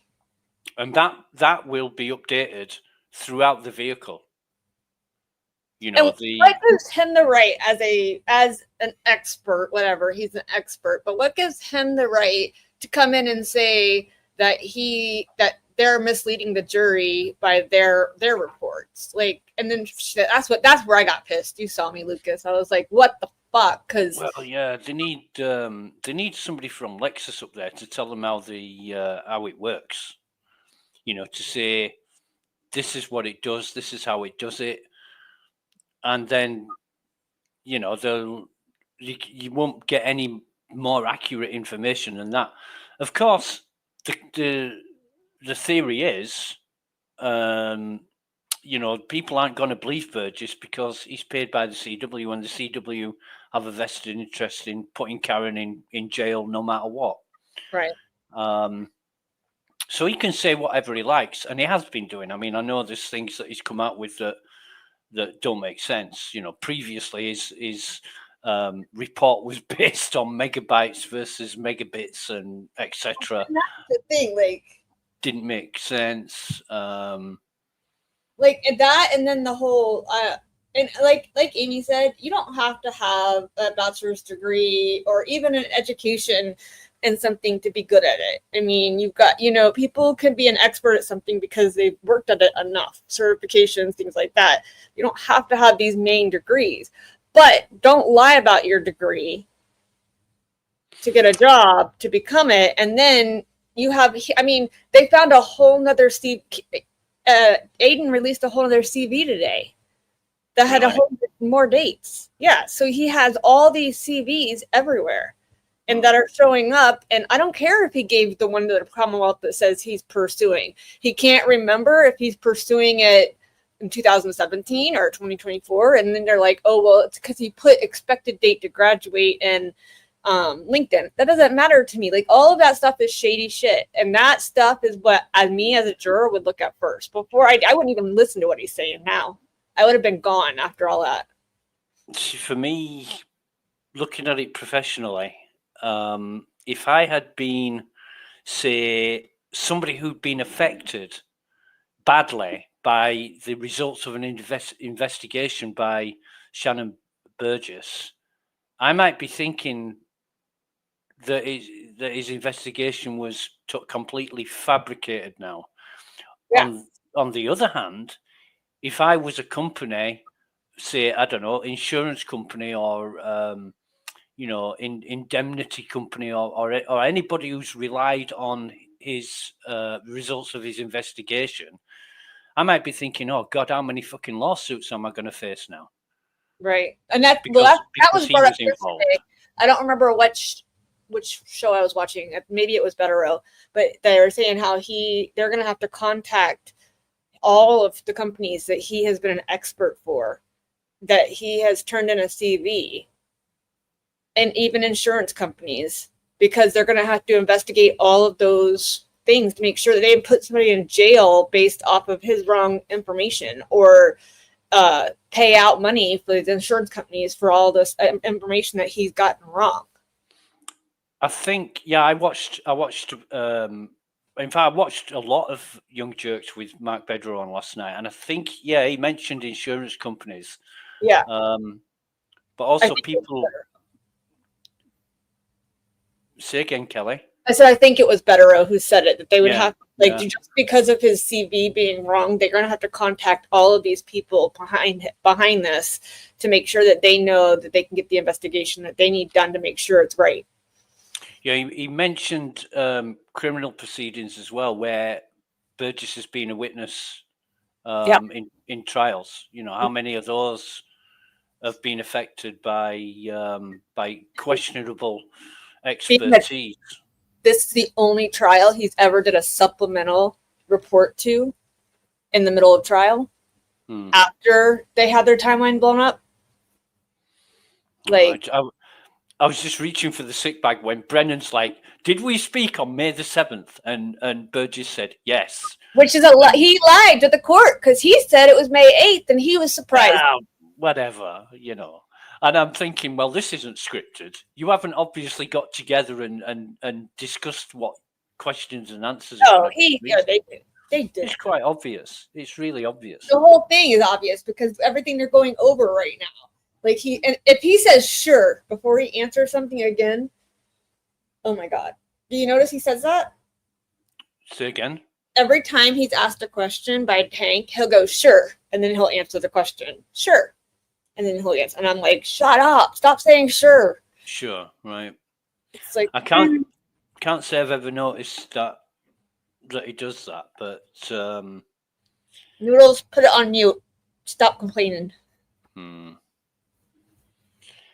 But yeah, there's just I think Brennan's trying to, well, he's gonna do it no matter what, but he's trying too hard to dig or fill in the hole that's already been dug by Burgess yesterday. But does the jury see that? I hope the jurors don't buy it. You know, I would be slightly biased against Brennan at this point. Get that? Could you for try being so deceptive and trying it on? I think both Mark Bedrow and Carl Steinbeck used the term "hiding the ball." He's hiding the ball from the jury, and I wouldn't. That was used a lot last trial too. Was it? Yeah, Karen actually. I remember Karen saying it on the steps of the courthouse. I can't remember that. That Lally was playing hide the ball. Lally couldn't hide a ball if you fucking hid it for him. Guy's an absolute fucking. In fact, Lally is the gold medal winning village idiot in the city of village idiot, in the country of village idiots. Lally is the fucking prime candidate of village idiots. Tell me how you really feel. Yeah. You like him? Is that what you're saying? No. No, I can't stand Lally. He's Yeah. I thought I missed Lally till he talked. And I was like, oh my God, stop talking. he must have been taught by one person, and he's going to go through his entire legal career using the same mythology that he was taught by this one person, and he's never ever going to change. No. Because he does the same thing every fucking time. He asks people every single question that can be asked, whether it's relevant or not. He'll go through the motions of asking it twice to different people or to the same person. It doesn't matter. He just goes through this systematic process of mind-numbingly boring questions. Right. It doesn't make sense. Well, I'll tell you, I watched Duty Ron this morning, like early this morning, because my cat decided it was time to wake up at 4 a.m. So I was watching Duty Ron, and the two of them were irate with all of it. Just for what happened yesterday. You know what I mean? And so, like, it's just, there's so many things that keep coming up with this dude, and then I feel like you've already got caught lying, so now he's trying to dig out of this hole, and it's not going to happen. And then Hank just looks like an idiot to me. What does he do when he gets back on redirect? What does he instantly start talking about? Which I laughed hard at this. Well, he always goes straight back to what have you been, do you know what this is all about, like the courts? And like, has anybody told you to do this? Has anybody said do this? No, before that, what did he talk about? His fucking qualifications and credentials. Oh, yeah. Straight away. And I'm like, yeah, come on, after the fucking fact. Certifications. And he's making it a point now where he should have done this before, and he didn't. And I don't know why it may have been an oversight. I don't know why he skipped everybody's saying Brennan knew about his qualifications. I don't think he did. I just think that Brennan was so eager to get to the meat and potatoes that he skipped all that. Yeah, I don't think Brennan knew what was coming, because if he would have brought up his actual credentials and said something. But yeah. Also, Brennan hasn't brought up other people's, I guess, CVs and stuff. Yeah. But because he made a point of doing it on redirect, it's, too late. The fucking horse has bolted. The train has left the station, as Mark Bedrow would say. It was just funny to listen to Hank Brennan go over it like it was a matter of fact now, whereas it wasn't a matter of fact yesterday. Which reminds me, didn't you say that Turtle Boy had come out with a new CV? Yeah, the Garden Turtle Boy. Here, I'll see if I can find it on X here, because he had it this morning. Okay. Doctor. I always try to spell it like with the acronym instead of just the actual spelled out, so it always throws me off. Let me see if I can. Yeah, here it is.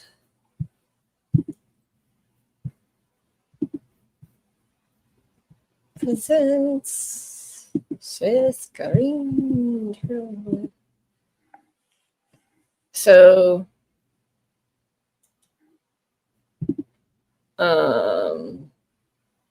this one says electrical engineering. Have you got a link for that? Yeah, it's Aiden. Here, I'll just send it to you. Yeah. My dog's crazy. They're wrestling right now behind me. Where is it? There it is. You want me to? I'll send it to you in a messenger. Okay.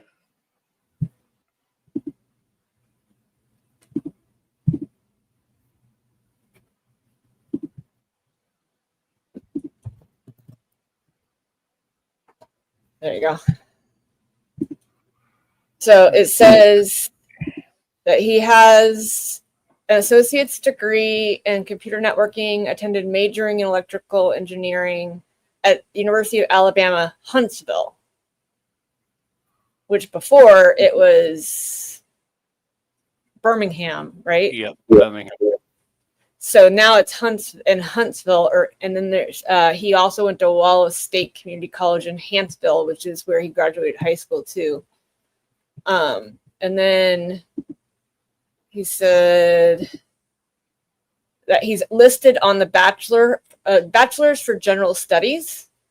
In the 2020 and 2021, I believe, commencement ceremonies, the two different ones, because there's a second one. So he's on it for a Bachelor of General Studies for 2. There's another list of it. Yeah, Shannon Burgess right there. So it's a whole nother, it says the man Shannon Burgess mystery gets deeper on another version of his CV. He claims to have attended the University of Alabama, Huntsville from 2008 to 2011, where he claims to have majored in electrical engineering, but the most recent CV said he was a graduate of Alabama, Birmingham, before he finally admitted today that he was graduated from there 17 years ago. He's listed as a graduate in both the 2020-2021 UAB commencement programs, where it says he majored in general studies. How did UAB put him in their commencement program if he was admitted today that he never graduated? Why didn't he previously intend to go to Huntsville for 3 years? Why would anybody do 3 years at a university and then instead of doing your last year and getting your bachelor's degree, enroll in community college, which takes 2 years instead of 1, end up with your associate's degree instead of bachelor's? Well, I'm reading into that, and somebody replies in the comments. He was likely denied graduation, and it was too late to reprint the program. This is what I had to do at UAB. I can make inquiries. TV Aidan says, please do. And then the user says, I have confirmation. He likely applied to walk for graduation, but his application for graduation was denied because he didn't fulfill the requirements. He either failed a class in his semester or he applied without being anywhere close. And somebody below says, like you said, he applied without being anywhere close on purpose. That wouldn't surprise me. He's obviously a con artist. Yeah, there's another one. If you look further in, there's this one. This says, basically, let's see if I can. It says, my name is Shannon Burgess. I know you guys can't read it, but it says, I'm a student at Wallace State Community College. My college experience starts at the University of Alabama in Huntsville, where I began pursuing a degree in aerospace engineering. Over the course of my 3 years there, I gained experience in many different fields that led me to question my major possibly too many times. While attending UAH, I worked part-time as a research aide while working on various projects ranging from UAVs, unmanned aerial vehicles, to computer engineering, which is where I built my first computer from data modeling, and my love for computers has only grown. I'll be graduating May 8th, 2015 with a degree in computer networking. After graduation, I hope to start my career in information technology. There are so many roads to take. I don't know yet where it will lead, but at the moment, my interests are with big data and wireless networks. That's what that one says. But somebody had said in the comments that found this post from 2015. It was posted on Wallace College. He says he went to UA for 3 years, transferred to Wallace Community for 2 years, looked at all majors, was jumping around. So I'm seeing 5 years for an associate's degree, which is supposed to take 2.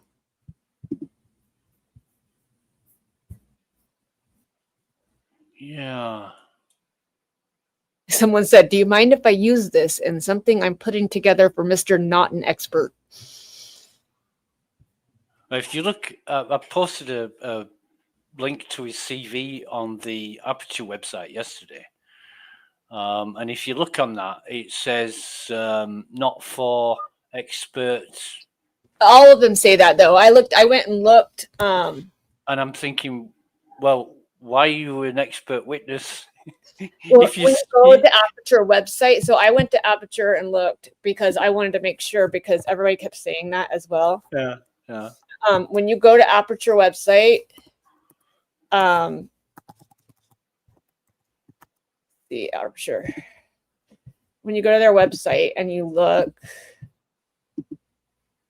let's see, this one, here, this tab and stuff. Okay, first of all, it says we exist to shine the truth light on the truth. Okay. Absolutely. So if you go here and you look at any of their people, and you do their CVs, all of them say that. And I think that is, someone said maybe it's because they're working on a case currently, because there are like 4 that they found that did not have it on there. So maybe that person is working on a case currently, so it's not able to do it, or that you can't use that one for the court. You have to get an actual updated one from them. I mean, this guy, between December 2011 and August 2015, he was an industrial control systems operator technician, which basically means you are on a production line. Yeah. And then August 2015 up to present, he's been involved in forensic analysis, accident reconstruction, crash reconstruction, and forensic expert. And it's worrying to think that a guy who can be so easily bought is involved at this level, because how many times has he manufactured things Right. for a paycheck? Right. Well, and then you have like, what about Mr. Vulture? He's the VP of, he's the vice president of the company of Aperture, and he's supposed to be, he's like the executive vice president, and they have him as the accident reconstructionist, and he used Shannon Burgess's reports to form his opinion. I bet they bounced off each other. I bet they did. You know, let's make this sweet for the Massachusetts Commonwealth of Norfolk County. What was the other thing? The Massachusetts Bar Association, Patrick and I was talking about earlier, because I heard it earlier today too. Yeah. The Massachusetts Going back to yes, is a.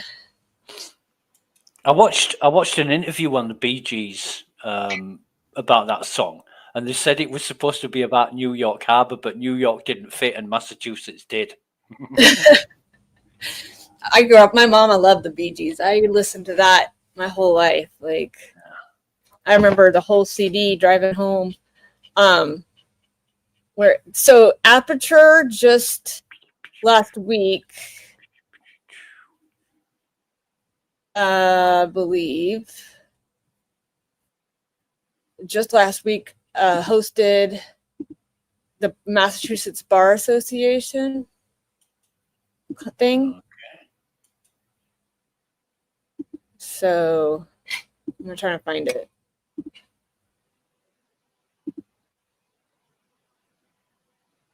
I know it's.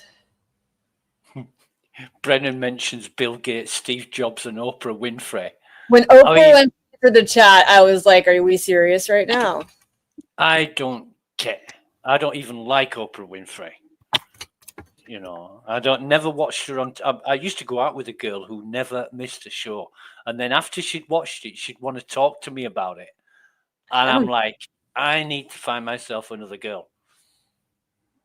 I don't like Oprah at all. Stop it. You're fine. I never saw the point of it. She was like, her show was on at the same time as, oh God, Jerry Springer. Do you ever watch Jerry Springer? Yeah, and Jerry actually started off like Oprah and then realized that he was a lot better to do it. Do it the other way. Yeah, they had some kind of argument on the show, and it was the most popular show, the highest rating. So then they decided they would go down this get everybody fighting. I think it got a bit out of hand. But we've had shows like that in the UK. You might have heard of a name, Jeremy Kyle. And he's just, people call him Jeremy Vile because he's just a one nasty piece of work. But I'll tell you one thing I was glad to find out about, the charges. I watched the Young Jerks last night, and Mark Bedrow discussed the charges that they dropped from Aiden's case, which seemed logical. You know, everything linked to Proctor, everything linked to Buchanan, and a few other stuff as well.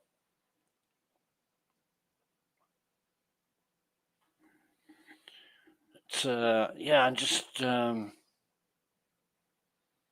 reading some of these tweets. Did any of these people lie on their resume in order to become an expert and testify in a murder trial? Bill Gates, Steve Jobs, Oprah Winfrey. And Burgess answers that you don't need a bachelor's degree to be successful in this field. I guess you don't. So you need to be honest. Amy just got this to me. This is what I was looking for, Amy. That's what I was seriously looking on the other. Oh my God, it was driving me nuts. I'm like, Kelly, open I your have like a other screen. I'm not on StreamYard. So, But did you see my post? No, I didn't. It was on the 8th. Really? They sponsored it, had a table, and it was on the 8th. Okay, so here it is.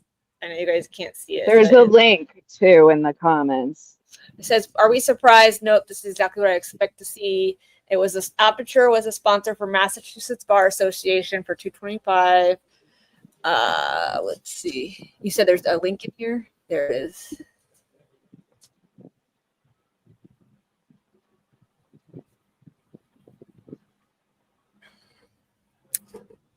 I mean, it's the Bar Association, so it's not just prosecution or criminal. They're gold. They're a gold sponsor. So they did $5,000 for a table for 10. Well, look up. They're also a platinum sponsor. They're listed twice. Ah, they are.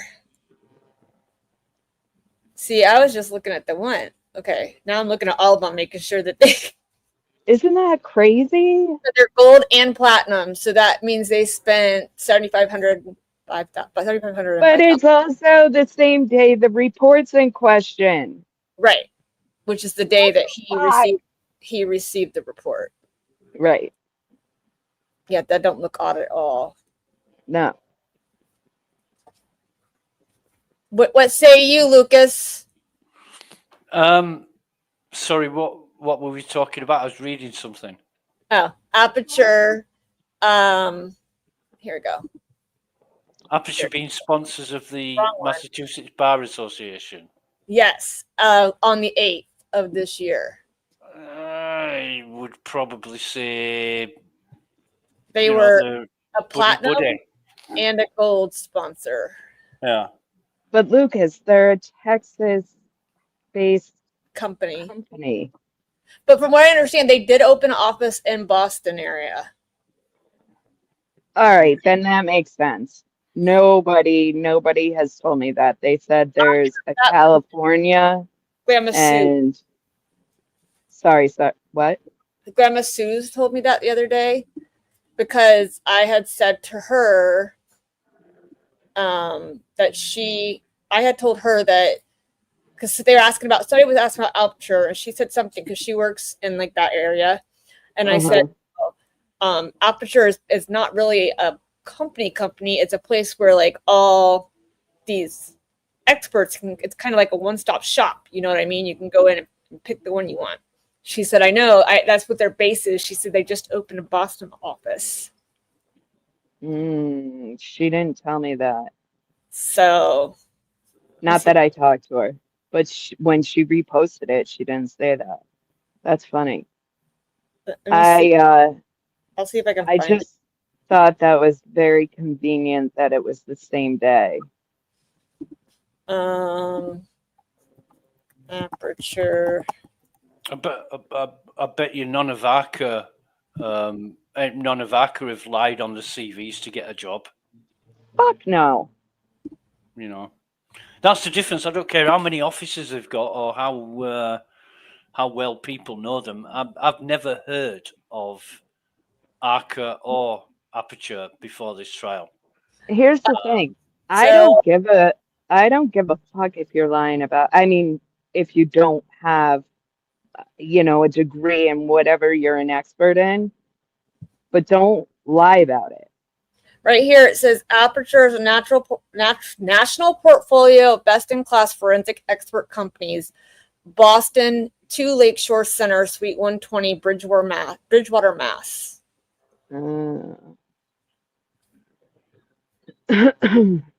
Bridgewater. And this guy goes from working in the automotive industry on a production line and gets into digital forensics and works his way up the ladder. And if he's got no qualifications, then, well, maybe some of his qualifications are true, but the one at the top of his CV list of qualifications isn't. So then that makes you question everything else about it as well. If he's lied about his qualifications, what else has he lied about, and how often has he lied? Right. And it just I mean, sheds, it's not like he's been pursuing this degree for a couple years. I mean, it's been 17 years. So Melanie just sent me this. I don't know. The stage. Let's see.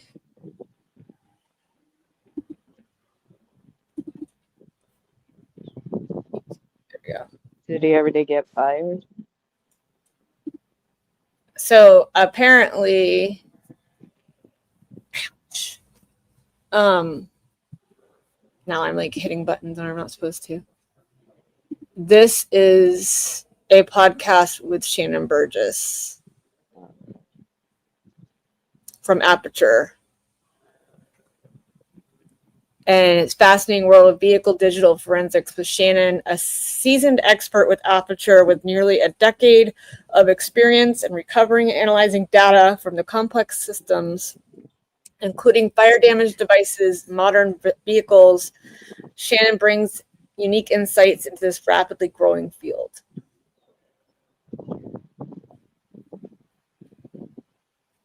So someone said, "Who's here after Alessi's cross?" in the comments.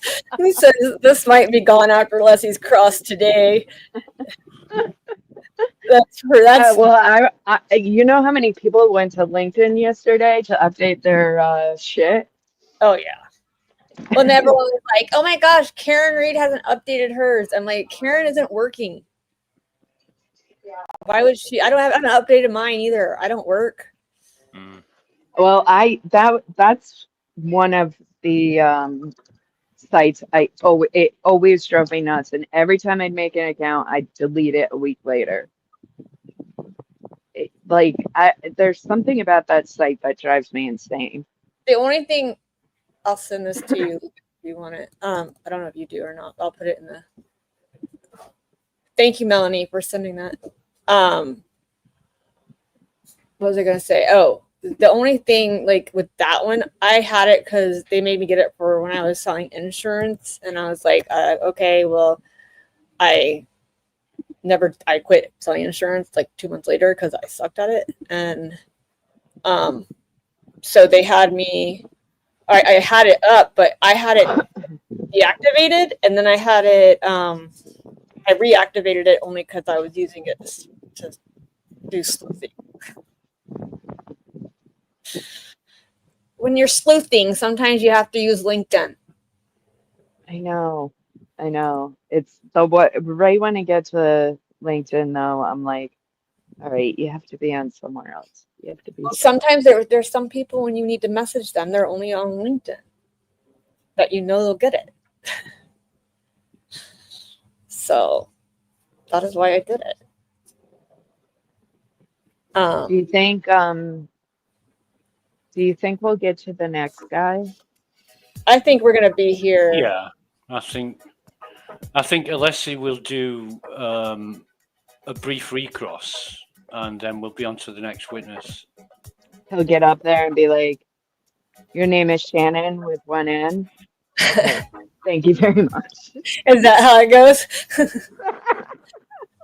We'll start this over. Are you with one end? Do you have when he started yesterday, I was like, don't even tell me this motherfucker spelled his name wrong in his CV and we're getting that petty. Like, I had no idea he was gonna whip out all that. Scott, you might go back to work. I have people you can sleuth for me if you really want to. I mean, so it's 150 now, and it says it's supposed to be back at 150, but it's not even the fan yet. So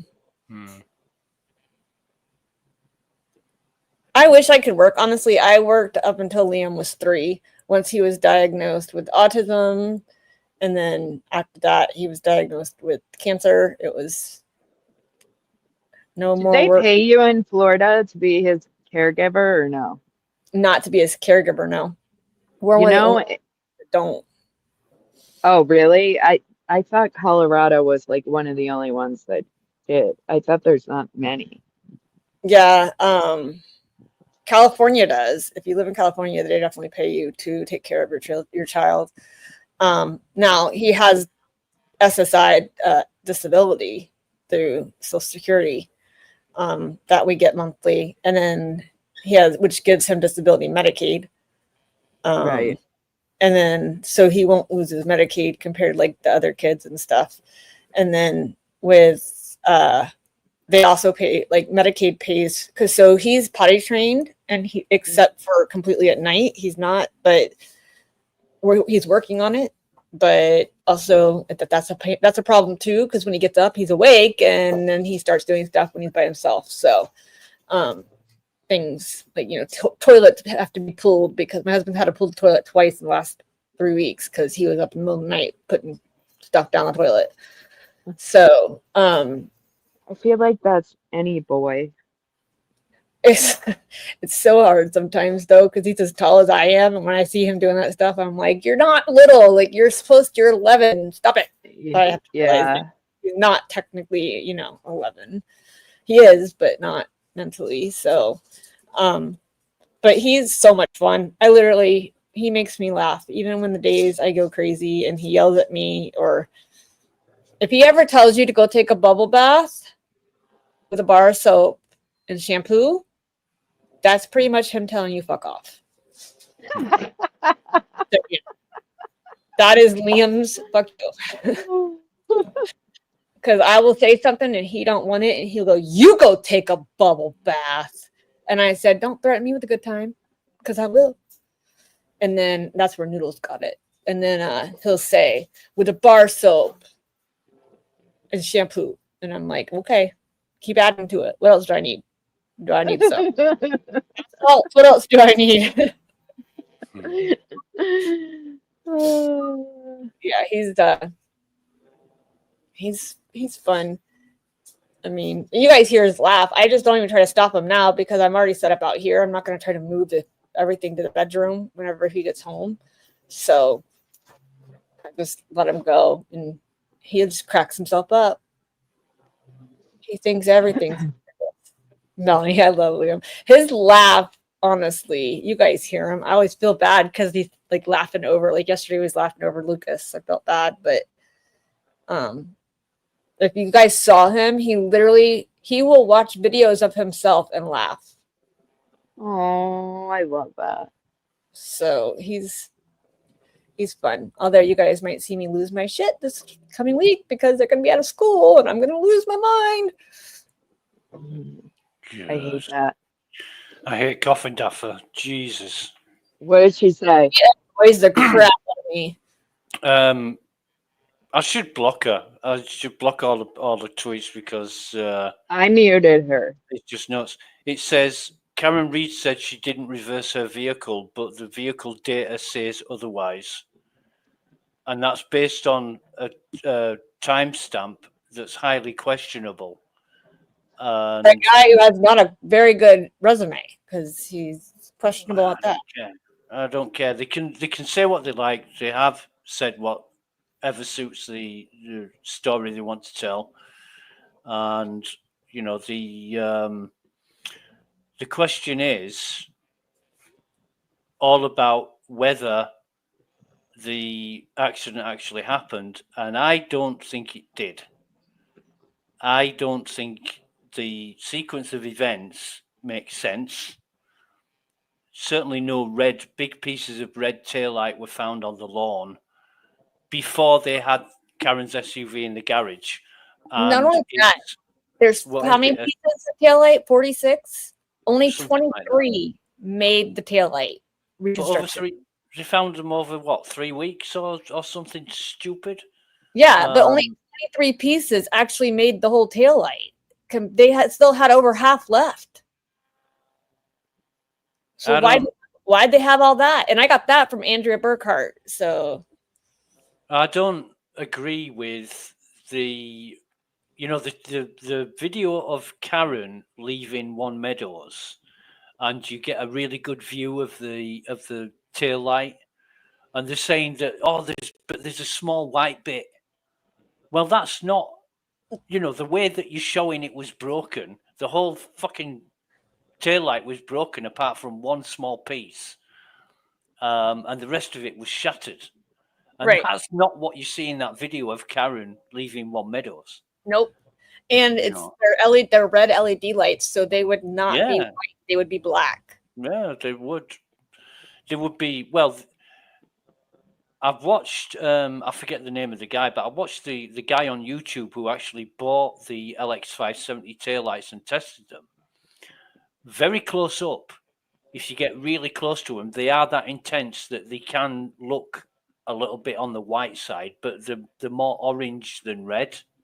Yeah. When they're that intense, but when you're at a distance, they are red. There's no white at all. The only white LED is for reversing. Yeah. My favorite was when he took that. What did he take? The man-made like bat type thing. It took him like 19 times to correct the taillight.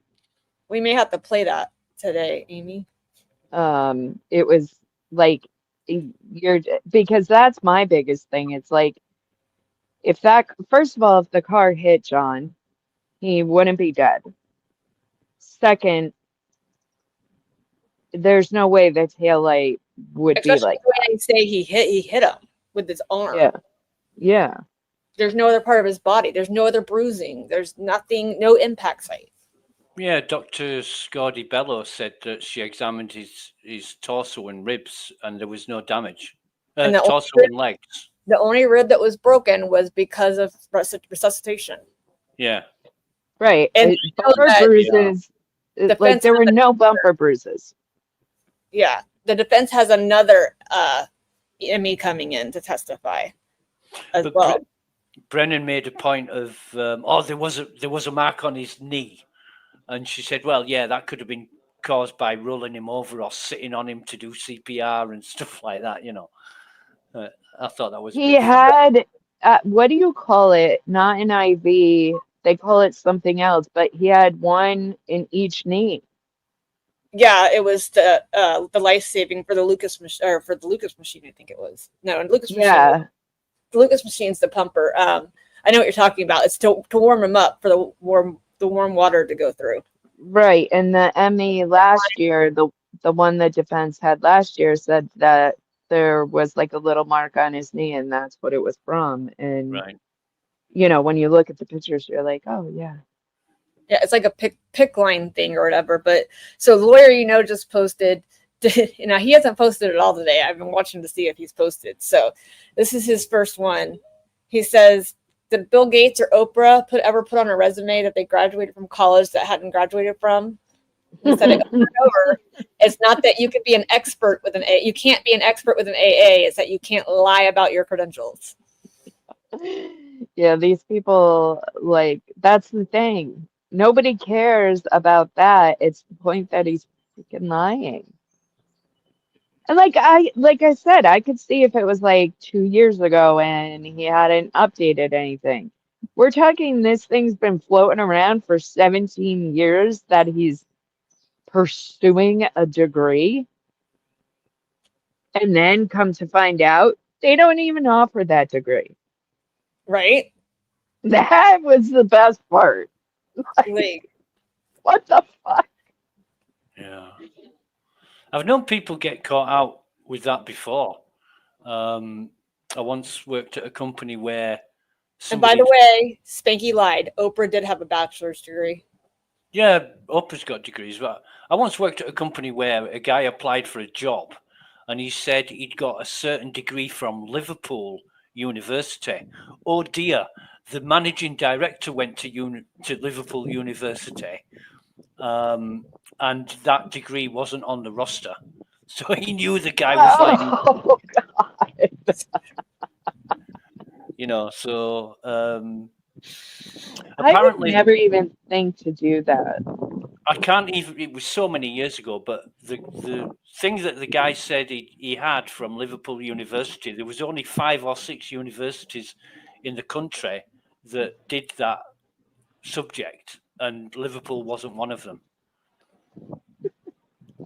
Someone said, if his degree's in process, why has it taken 17 years and how often has he taken classes? Well, yeah, I listened to Emily yesterday and she was like, are you enrolled? Like, this huh? morning she was irritated with him this morning too. Yeah. I know they say put all your education and qualifications on your CV, but I've actually missed some out because it's embarrassing. No, I mean, I on my resume, there's stuff I haven't added in, honestly. Mm-hmm. I mean, especially if it was a job that,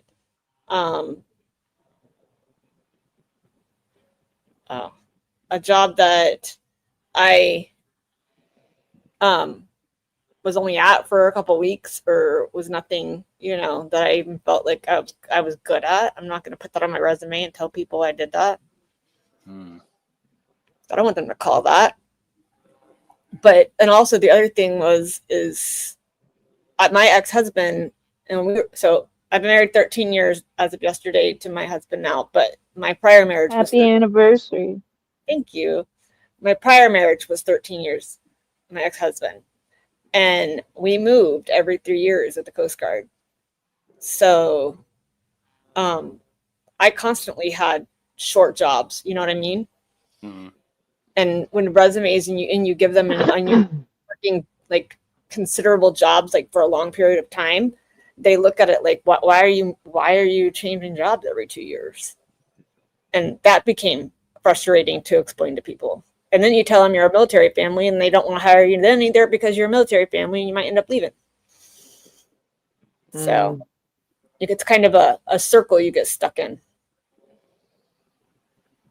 But yeah, I once worked at a place where I applied for the job and they read my CV and I didn't really want the job, but I went to attend the interview anyway. And they let me know at the interview that one of the girls in the office was going on maternity leave. And because I got this experience and qualifications, I could take over her role while she was off. And they wanted me to do the job I'd applied for and this girl's role at the same time without paying me extra for it. They all wanted, they thought they were going to get 2 people for the price of 1. And I just told them to fuck off. I said, no way. You're employing me for this job. I do this job. I don't do half of somebody else's job at the same time. Right. That was really funny. I've done a lot of different jobs. I can't say that one was my favorite over the other, honestly, because I constantly moved. So, that hurts. It's 2:04. They're late, and I have to go get my son soon. Yep, she'll be knocking back the White Claw and talking to Morrissey. I just watched the video of Erica getting arrested. It's really weird.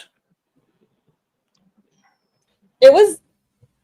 Someone said they thought it was kind of set up. I don't know. Sounds like the back Kelly. Sounds like it. I Soon. got that impression too. All right. Have a good day.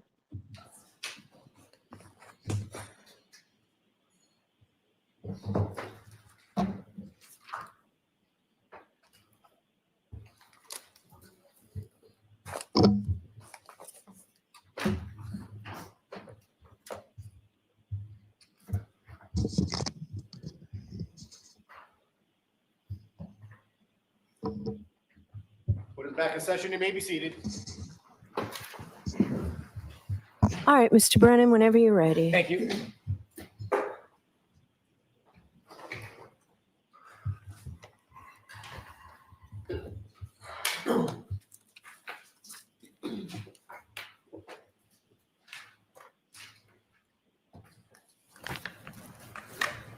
Sir, when I asked you about your first report regarding the protocol, you told us October 10th, followed by your supplement on the 17th.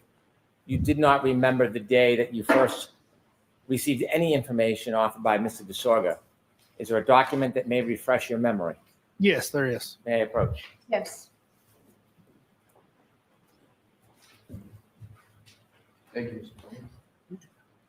I want you to read this. I just want you to look at it. You can look at any part of it. Okay. And look up when you're done, then I'll ask you a question.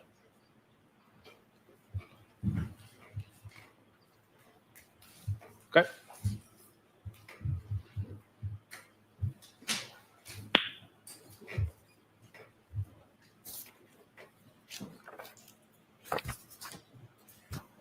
Does that refresh your memory the first time that you saw any information provided by Mr. DeSorga? Yes, it does. And when was that? November 7th of 2024. Before or after you recognized the megabyte oversight? That would be after.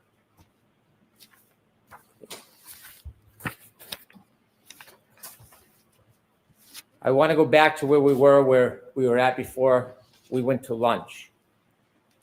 You had described two text stream events. I want to focus on the first text stream event, and that is the text stream event relative to the three-point turn. Okay. You had described that there was a timestamp 154. Just to reacquaint us, can you very briefly tell us the significance of 154? Sure. So GPS point 154 is a GPS point that occurs just before the three-point turn starts. And why is it important to identify when that turn starts and when it ends? Sure. So what we're specifically looking at comparing is the end of the three-point turn. That's going to be the text stream event ending, which is near the end of the three-point turn, as well as the end of the three-point turn as recorded in Mr. O'Keefe's iPhone. Was it important to identify the beginning and end of that event to come to a conclusion to a reasonable degree of scientific certainty regarding the variance between the text stream data and Mr. O'Keefe's phone?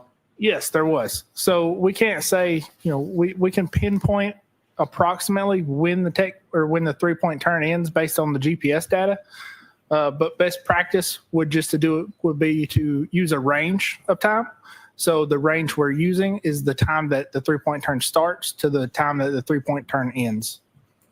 Could we have from Mr. Burgess's PowerPoint number 41, please?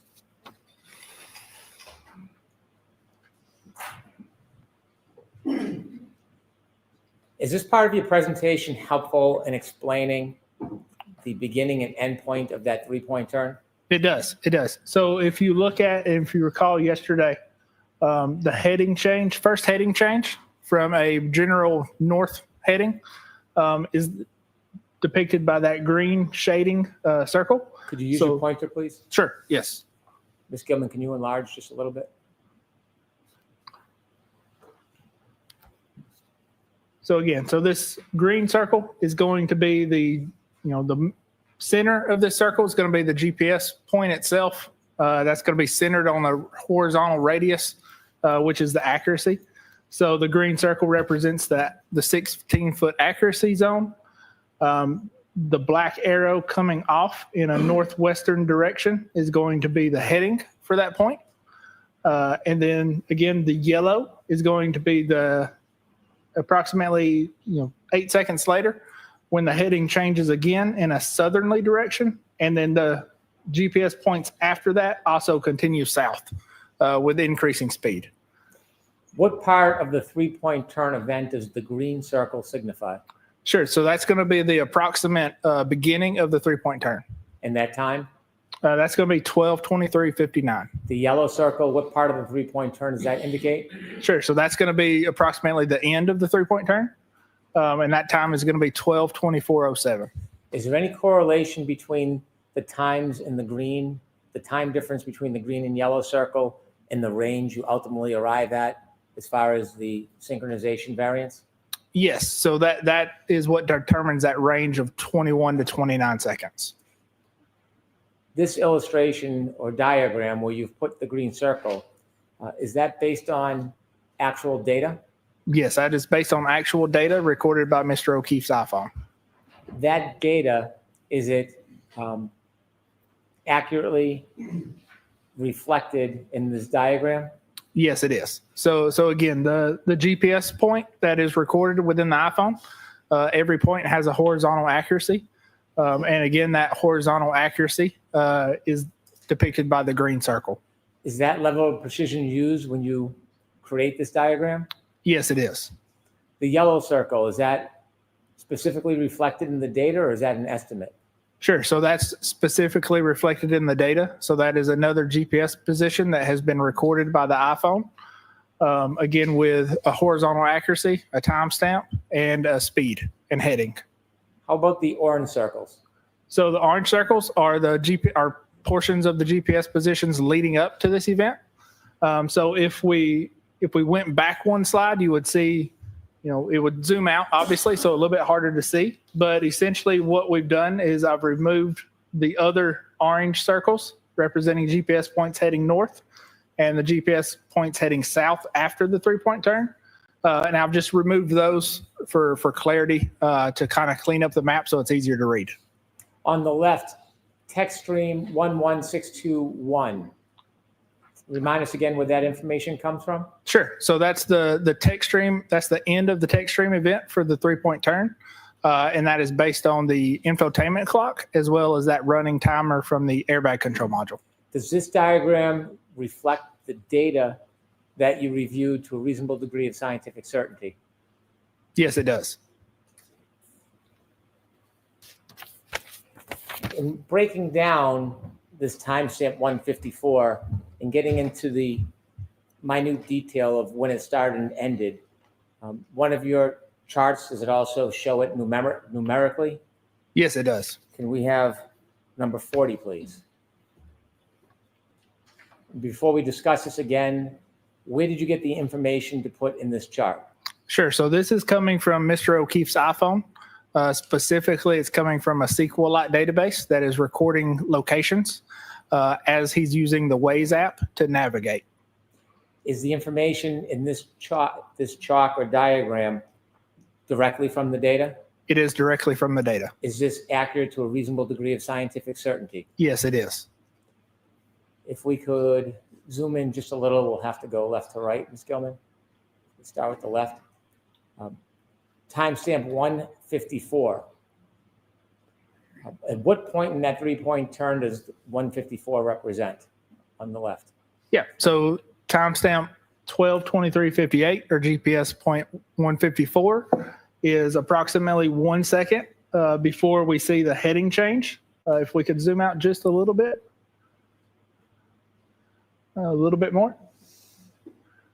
Yep. So we see the heading change represented in green. That's a heading change to 284. Before that, we've got a pretty consistent heading of 348 to 339. So that first heading change, as well as the drop in speeds, is indicative of a 3-point turn maneuver. The latitude and longitude, did that assist you in making the diagram with the circles on it? Yes, it did. How so? So the latitude and longitude are the center points for each GPS point, or the center point for each circle.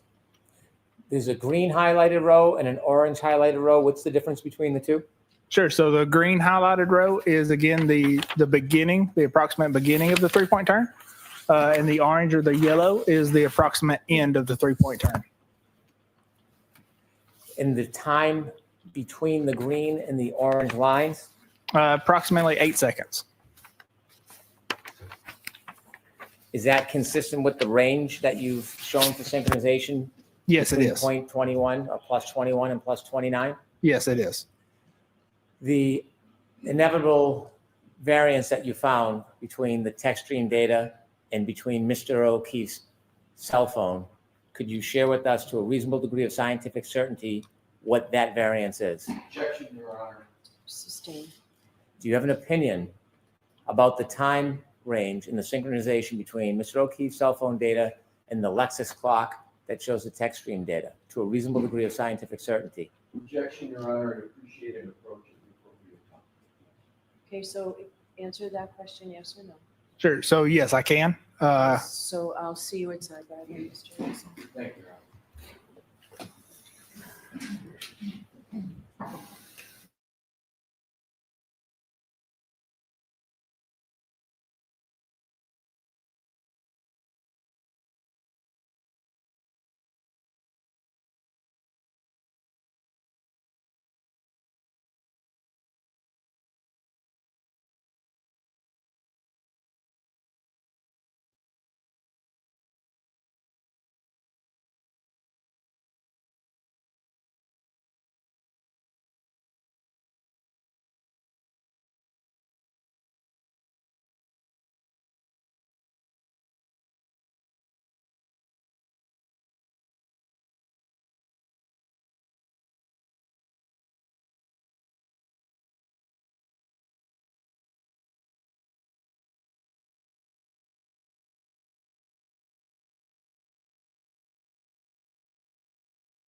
Can we go back to slide 40, please?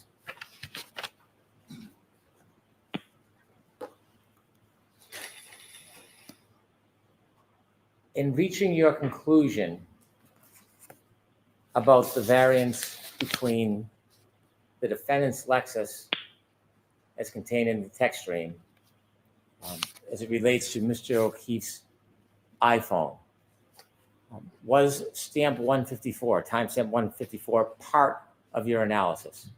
Yes, it was part of my analysis. Was the running clock on the text stream data part of your analysis? Yes, it was part of my analysis. What else was part of your analysis?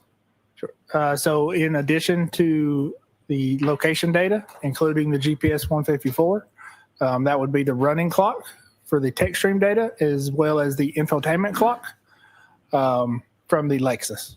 How does the running clock correlate with the text stream data and with the time on Mr. O'Keefe's iPhone?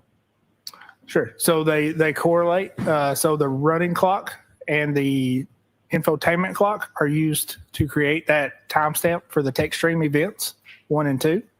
And then comparing those to the iPhone, we can adjust and get a clock variance for those.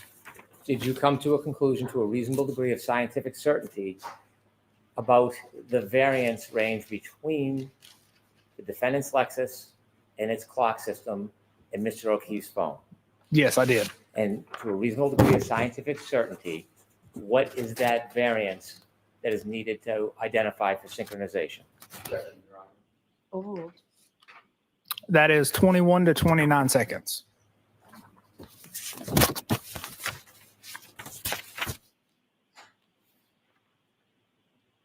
We now have number 43.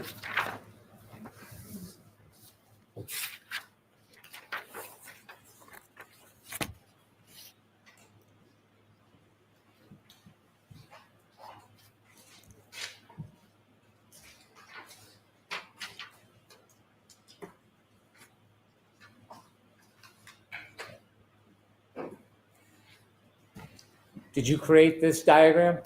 I did, yes. When comparing the text stream event, the backing maneuver, to Mr. O'Keefe's clock on his phone, do you recognize the different timestamps on each device? Yes, I do. When you are trying to synchronize them, what do you do? What is the base? Do you start with the text stream event and you add, or do you start with Mr. O'Keefe's phone and subtract? Sure. So we could do it either way. Because we're wanting to compare this against other events that happened or occurred on Mr. O'Keefe's phone, we're going to adjust the text stream clock or the Lexus clock to Mr. O'Keefe's clock. But you could do it either way. The window that is depicted on this diagram, this is not the 3-point turn? No, this is not the 3-point turn. Which event is this?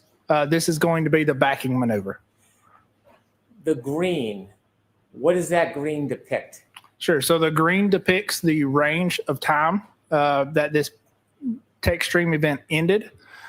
So based on our range of 21 to 29 seconds and applying that, adding that to the Lexus clock, we get a adjusted time of 12:32:04 to 12:32:12. And that's going to be the approximate end time of text stream event 11:62:2. Now, again, the text stream data has a limit on the amount of time available? Can you rephrase your question? Sure. So I You said a window is captured during a triggering event? Sure, yes. So there is a window that's captured during the triggering event. And what is that window? How much time? Sure. So from the text stream trigger, there's 5 seconds before and 5 seconds after. Can an event be longer than that 10-second window? Yes, it can. And in this case, do you know at the end of this reconciled event at 12:32:12, do you know from your study what direction the defendant's car was traveling at 12:32:12? It would have been traveling in reverse. And at 12:32:12, Do you know how fast the defendant's Lexus was traveling at 12:32:12? I do not recall. Mr. O'Keefe's last user interaction with his phone at 12:32:09. Where does that fall within the 10-second window that was captured by the text stream data? Sure. So that falls within that 8-second window. So again, the text stream event ends somewhere between 12:32 and 04 and 12:32:12. But that does not represent that the backing maneuver has ended. Just the recorded data has ended. And in your review, do you have around this time any other movement of Mr. O'Keefe's phone after 12:32:16? I did not look at that specifically. It was my understanding that Mr. Whiffen looked at that. To a reasonable degree of scientific certainty, did both these events, the last user interaction and the window captured on the reconciled data for the text stream, happen around the same time? Yes, they did.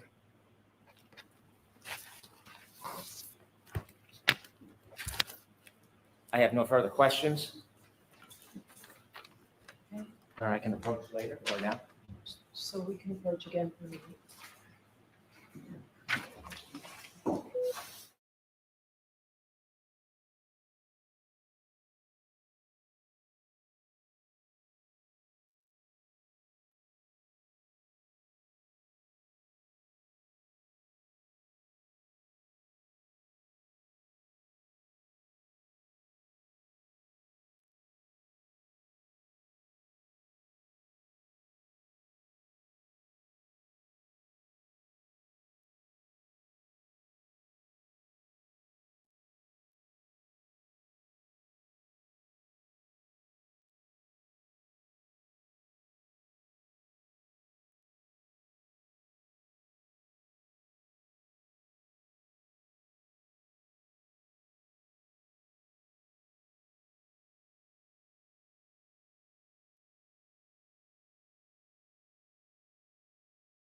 Your Honor, I move into evidence the following pages from Mr. Burgess's PowerPoint presentation.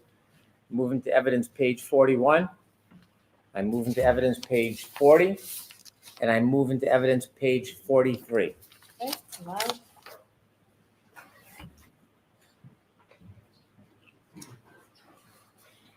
Thank you.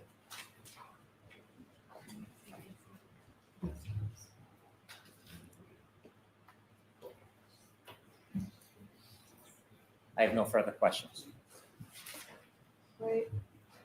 Okay. Once we get these marked, I'll be- Thank you.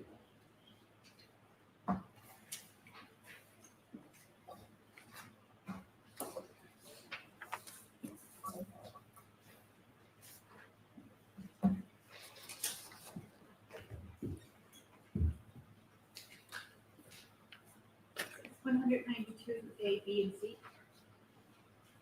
All right. Whenever you're ready, Mr. Leslie. Thank you, Your Honor.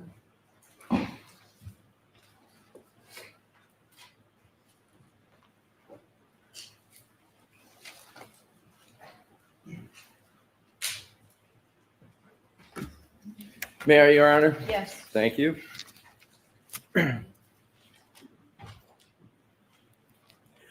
Mr. Burgess, between the time you left the witness stand yesterday until this moment, have you talked to anyone about this case? No, sir, I have not.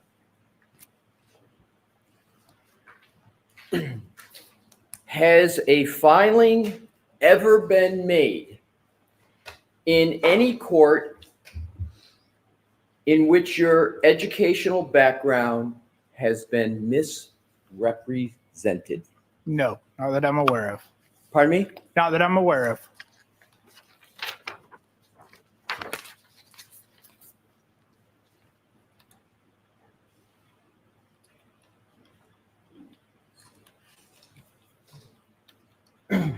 Did I understand that you're based out of the Aperture office in Texas? Yes, I am. And are you aware of a case in the United States District Court, Eastern District of Texas, Marshall Division, titled Jeffrey Glover and Teresa Glover versus Graphic Packaging International, LLC? Are you familiar with that case? Yes, I am. And is it correct that in that case, well, tell me how you are participating in that case, sir? So I'm no longer participating in that case. So if I believe correctly, that would have been a accident reconstruction case from, I don't recall, a year or two ago. And so it was a case that you did participate in, correct? Yes, I did. And what was your role in that case? Sure. So my role in that case was an accident reconstructionist. And did you provide any testimony, deposition, or otherwise in that case? No, I did not. Did you, in that particular case, there were, like all cases, filings made, correct? I'm sure there were, yes.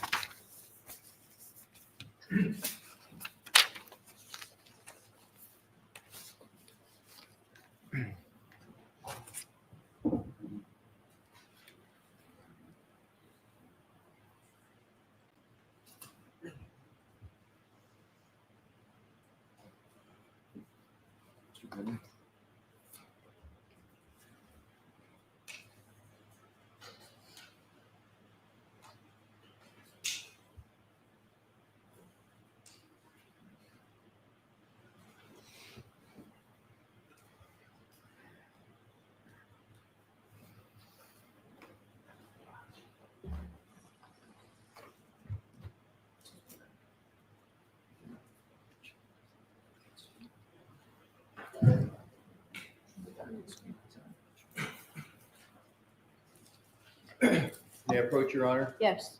I would like to have a document marked as the next exhibit for identification. Okay. Please.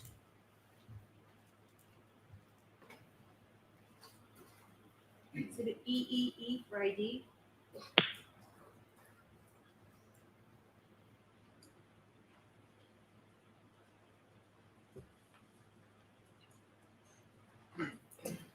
May I present to the witness, Your Honor? Yes. Thank you. Mr. Burgess, I am showing you a document which has been marked as Exhibit EEE for identification, and I'd ask that you take a look at it, sir. Your Honor, may I remain here? Sure, as Thank long as you stand back a little bit. Exactly, yes. Thank you, Your Honor. I'll make it even farther.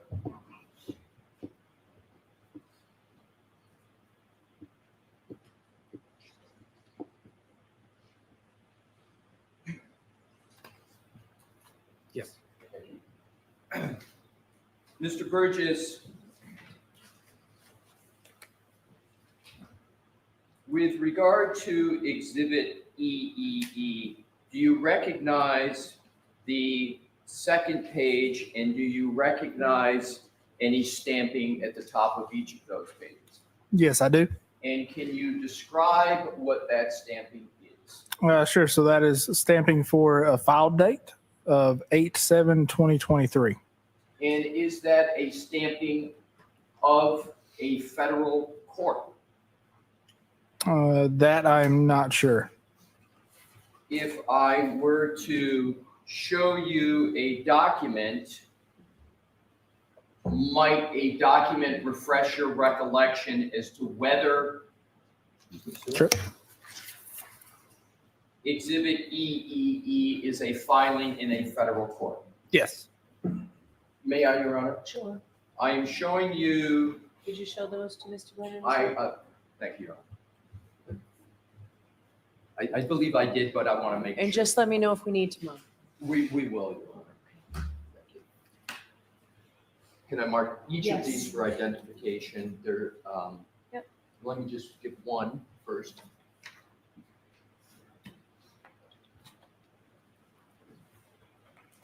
If I could see that back and for report, I want to see if this is the second page for that document. It is, so it can be marked as one document for identification. F, right. Thank you. I reach over you, sir. Yes. Thank you.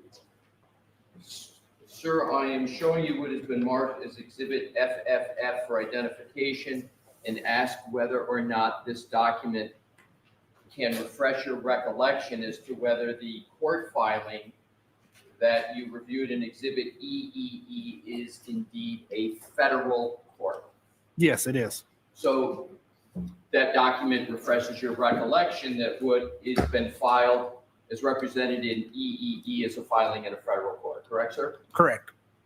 Now, what I'd like to do is to draw your attention to the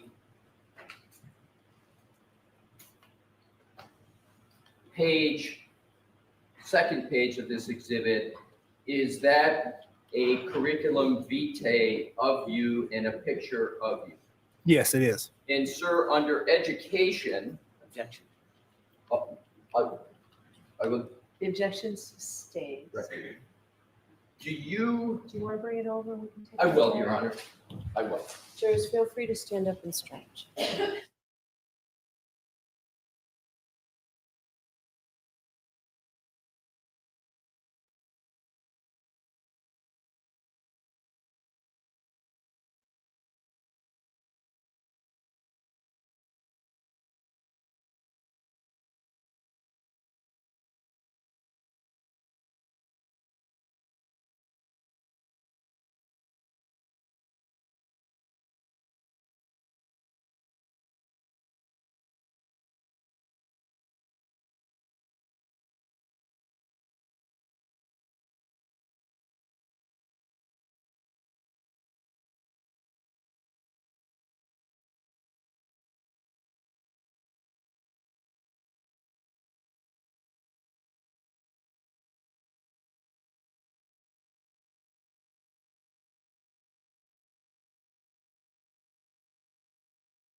May I approach again, Your Honor? Yes. Thank you. Mr. Burgess, I'm going to have to get a little close in Sure. proximity. Bear with me, please. What I would like to do, sir, is to put before you again Exhibit FF for identification and Exhibit EE for identification. And what I would like to do is to ask you some questions, sir, with regard to the process in the case. Okay. Are you aware, or do you recall in this litigation that, as typical in litigation, including federal courts, that as part of the litigation process, the parties have to designate their expert witnesses? Are you aware generally of that process? Generally, yes. Yes. And have you participated in the documents that need to be prepared for an attorney or a party to prepare documents and submit them to a court to establish the designation of expert witnesses? No, I have not. And so you have never participated or never been aware of a process like this? No, I'm aware of a process, and that process goes through other staff members Okay, so it goes through other staff members where?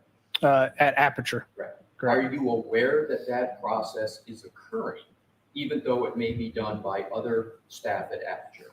Yes, I am. And in this instance, you were aware in this litigation that staff at Aperture needed to submit documents in support of an expert witness designation, correct? Even though you may not have done it yourself, you were aware that some person or persons at Aperture were performing that process, correct? Correct. And they were performing that process so that you could be designated as an expert witness in that case, correct? Correct. And so you were aware of the process, you were aware they had to submit documents that would establish your qualifications as an expert in the case so that you could be designated as an expert witness, correct? Correct.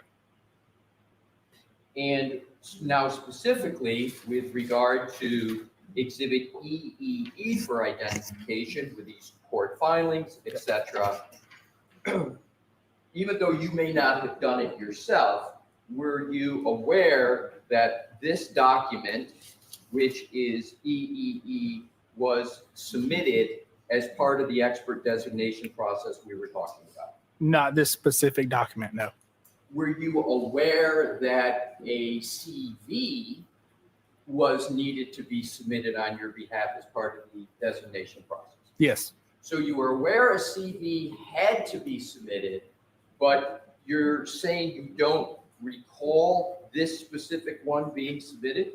Correct. Does the timestamp up at the top of each page of Exhibit EEE, including this page that is your CV, match the timestamp, or is it different from the timestamp at the top of Exhibit FFF? No, that is the same.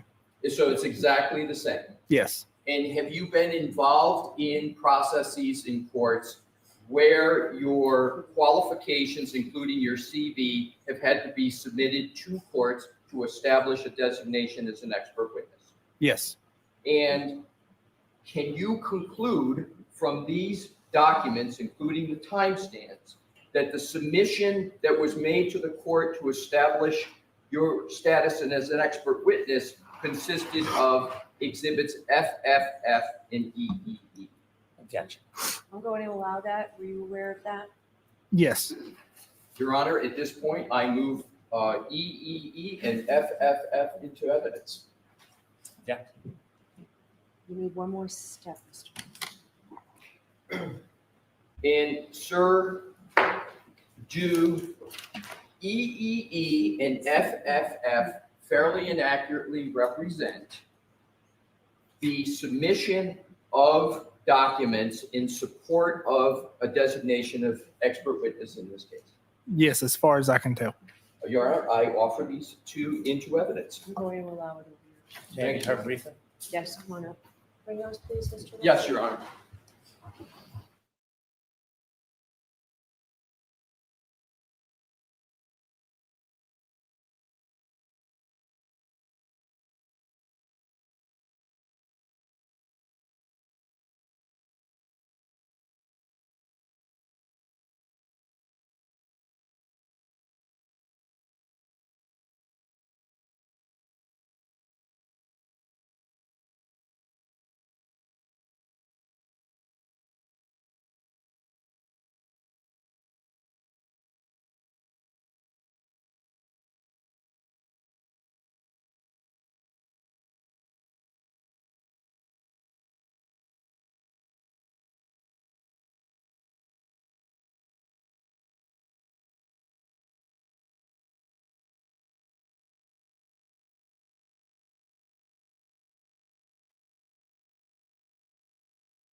May I reapproach, Your Honor? Yes.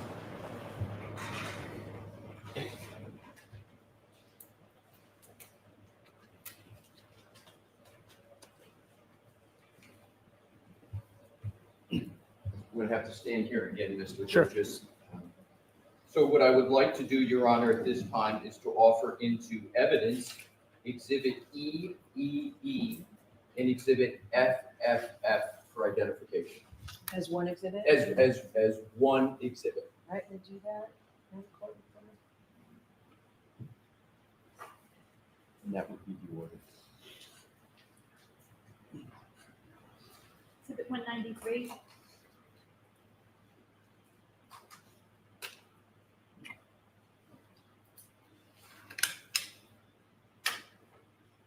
Thank you. May I hand it to the Yes. Mr. Burgess, I am handing you what is now in evidence as Exhibit 193. I would like to draw your attention to the fourth page, which is your CV. And further, if I could, sir, draw your attention to the category of education, where it says BGS. Is it correct that there you state Bachelor of General Science in Mathematics and Business Administration, University of Alabama - Birmingham, Alabama, comma, 2024? Did I read that correct? You did read that correctly. And this was filed in 2023. Understood. So now what I'd like to do, Your Honor, is to may I keep this for a moment, Your Honor, give it to the witness as needed. Thank you. With Your Honor's permission, I would like to publish a document that is already in evidence. Okay. Actually, there may be two, 183 and 184. Let's start with 183. Let's expand it. And then, Mr. Wolf, do we have what has just been to publish as well? So what I'd like to do is to publish first, with the court's permission, Exhibit 193 that we were just talking about, so the jury can see what has been the subject of discussion.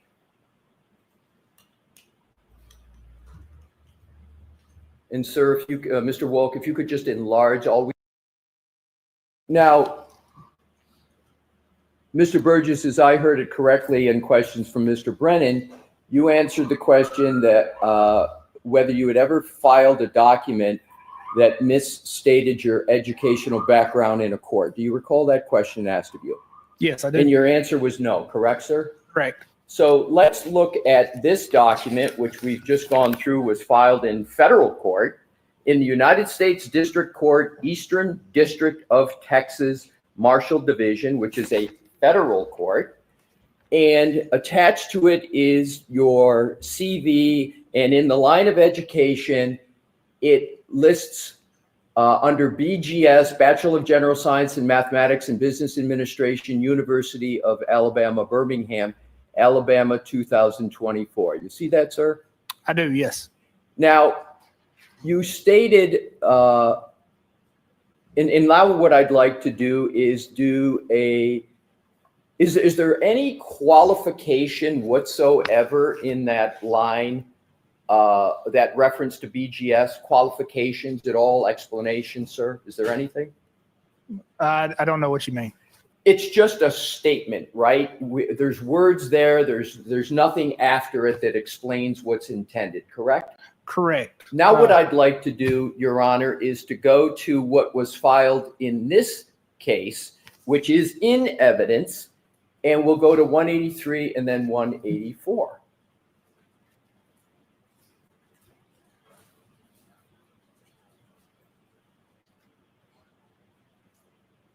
Now, in what has been filed in this case, there is a currently pursuing at the end after University of Alabama - Birmingham, Alabama, correct? Yes, that's correct. Let's go back, please, to Exhibit 193.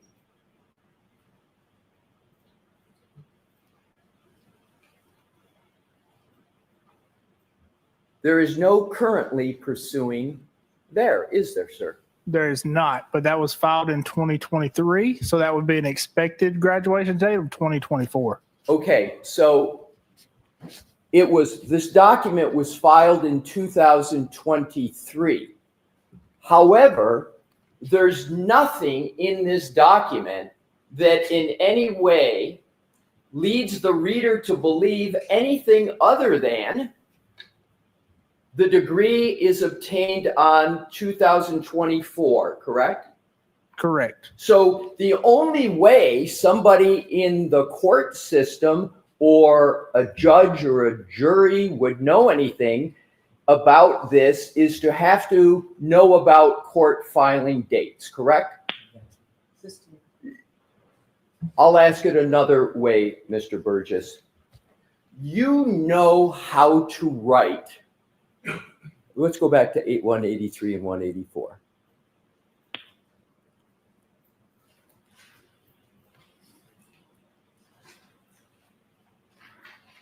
You know how to write currently pursuing on your CV, correct? Correct. And writing currently pursuing lets the reader know that you don't have that degree, correct? Objection. In that form, it's a stink. You intend by writing currently pursuing, don't you, sir, that anybody reads this to know that you do not have a bachelor degree, correct? Correct. Now let's go back to what you filed in what was filed in federal court in that case. And it does not have the words currently pursuing, correct? It does not. So the reader, so it doesn't have that verbiage, correct? Correct. So isn't it the correct answer that you did file a document, your CV, in this federal court case that misstates the status of a Bachelor of Science in Mathematics and Business Administration? Objection. Sustained. Excuse me, Your Honor.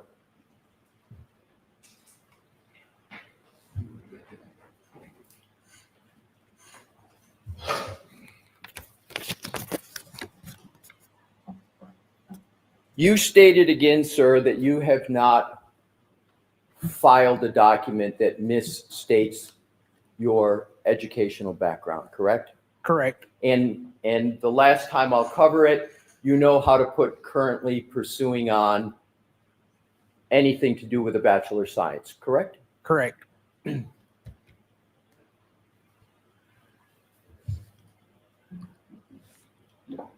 A Bachelor of General Science in Mathematics and Business Administration does not exist as an offered degree at the University of Alabama, Birmingham, does it? Sure. So that is an error. Clearly, BGS stands for Bachelor's of General Studies, and that should have a with minor in Mathematics and Business Administration. What is clear from that document that BGS stands for a Bachelor of General Studies? What is clear in that document about the definition of that acronym? That is a known acronym.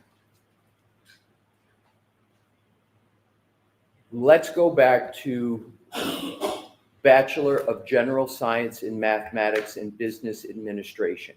That degree does not exist. It is not offered at the University of Alabama, Birmingham, correct? No, that is not. So therefore, an incorrect statement about your educational background was filed in a federal court in Texas, correct? Yes, it was.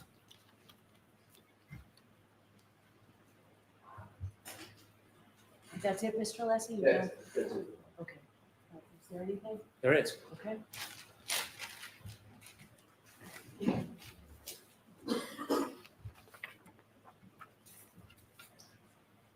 The document that the attorney just showed you, did you submit that to the federal court? No, I did not.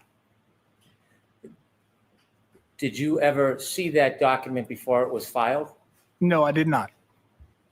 The document says 2024 for a degree. Is there a presumption whether you had it or expected it if that document was filed in 2023? Yes, there is. And what is the presumption if it was The- filed in 2023? Objection, Your Honor, respect. So presumption, Well, well, strike that. okay. He asks if there was any designation to make it clear.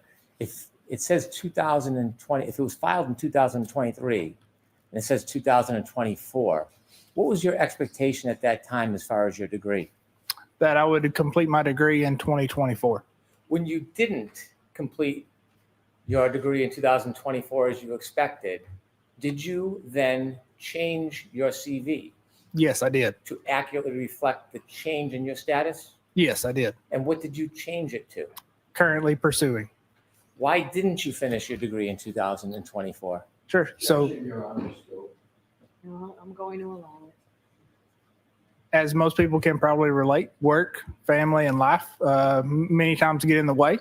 So as a personal objective, I would like to finish my bachelor's, but again, work and life gets in the way. Did you ever represent to a court that you had a degree that you didn't earn? No, I have not. He asked you a number of questions about this 2023 filing, but didn't ask you any questions about the data. Does your opinion regarding the data change in any way in light of his questions about a 2023 filing that you didn't file and someone filed on your behalf? Objection, Your Honor. The objection is sustained. I'm going to strike that question. No further. All right, Mr. Burgess, you are all set. Thank you.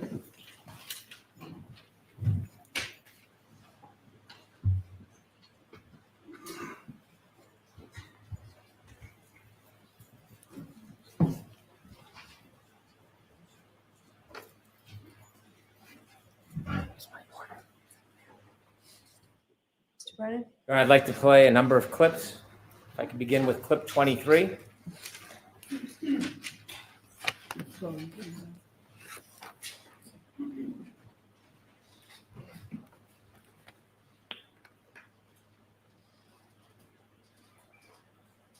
So we approach from the north, we actually missed the turn. And John says to me, it's Fairview, we just passed it, it's back there, it's on my left. I said, all right, so I pull nose into a driveway and back out onto the street, which I now own as Cedar Crest, and then come from the north onto Fairview. Like the next play, clip 25.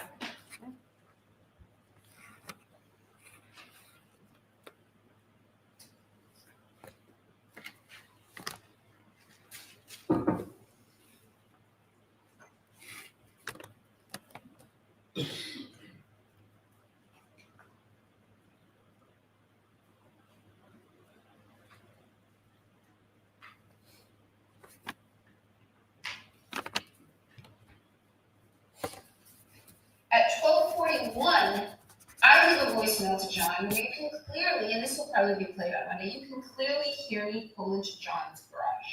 You can hear my car sensors beeping as I come close to the sides of the garage.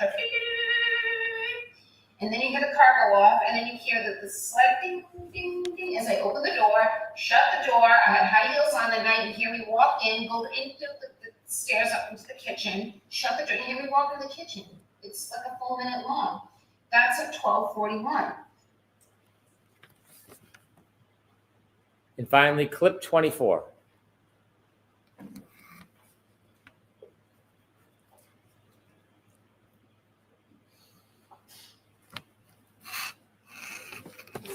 I do. I mean, I'll tell you, John and I argued the morning of the 28th, Friday morning. So we think he died right around 12:25, 12:30 on the early morning of January 29th.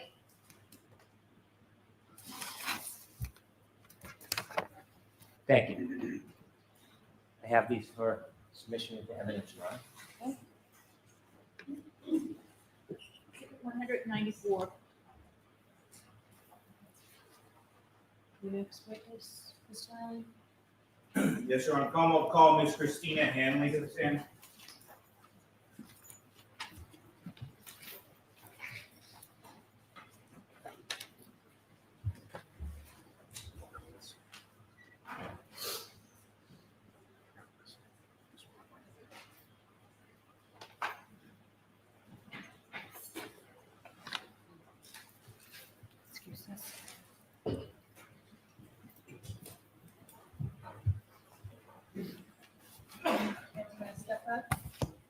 Clerk, raise your right hand. You solemnly swear the evidence given before the court and jury in the case now hearing to be the truth, the whole truth, and nothing but the truth, so help you God. Good afternoon.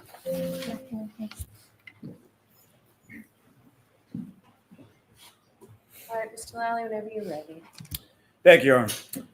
Good afternoon, ma'am. Good afternoon. Could you please introduce yourself to the jury, spelling your last name for the court? Sure. I'm Christina Hanley. Hanley is Hanley. And Ms. Hanley, what do you do for work? I am a forensic scientist 3 at the Massachusetts State Police Crime Laboratory in the Trace Arson and Explosives Unit. And where did you go to school? I went to, I had received my Bachelor of Science in Chemistry with a concentration in forensics from Merrimack College. And do you have any other degrees? I do not. Now, following your education, where did you first go to work? I began working at the State Police Crime Lab in 2008 in the Drug Identification Unit. And in 2009, I transferred into the Trace Unit. And in 2017, I was promoted from a forensic scientist 2 to a forensic scientist 3 in the Trace Arson and Explosives Unit. Could I ask you please to speak up, please? Ms. Hanley, if it helps, that microphone is adjustable, so if you could get it as close to you as possible, that would be great. Thank you. The Massachusetts State Police Crime Laboratory where you work, is that accredited? Yes, it is. And by whom? We are accredited by ANAB. And what does ANAB stand for? ANAB stands for ANSI National Accreditation Board. And what does ANSI stand for? Sorry, I can't remember exactly what ANSI stands for. I apologize. That's okay. As part of that accreditation process, do you undergo any sort of proficiency testing? Yes, I do. And can you explain to the jury what that proficiency testing process consists of? Sure. So proficiency tests are a quality assurance measure that's used to monitor performance. And I'm required to complete at least one external proficiency test per year, where I'm authorized to do casework in multiple subdisciplines. In my unit, I typically complete more than one proficiency test per year. And what areas do you specifically undergo proficiency testing in? Sure. So I'm authorized to do casework in multiple subdisciplines in Trace. So I complete proficiency tests in the subdisciplines of hairs, paint, fibers, glass, tape, and serial number restorations and physical match examinations. And generally speaking, what is entailed in those proficiency testing that you're given multiple times a year? It's provided by an external company that provides the proficiency test, and I'm required to successfully complete one of those proficiency tests per year. Now, have you successfully completed each of those proficiency tests that you've taken? Yes, I have. Now, what type of training or continuing education have you undergone at the State Police Crime Laboratory? Sure. So I had internal training as well as external training. The internal training consisted of I had to complete required readings. I was required to complete some laboratory exercises,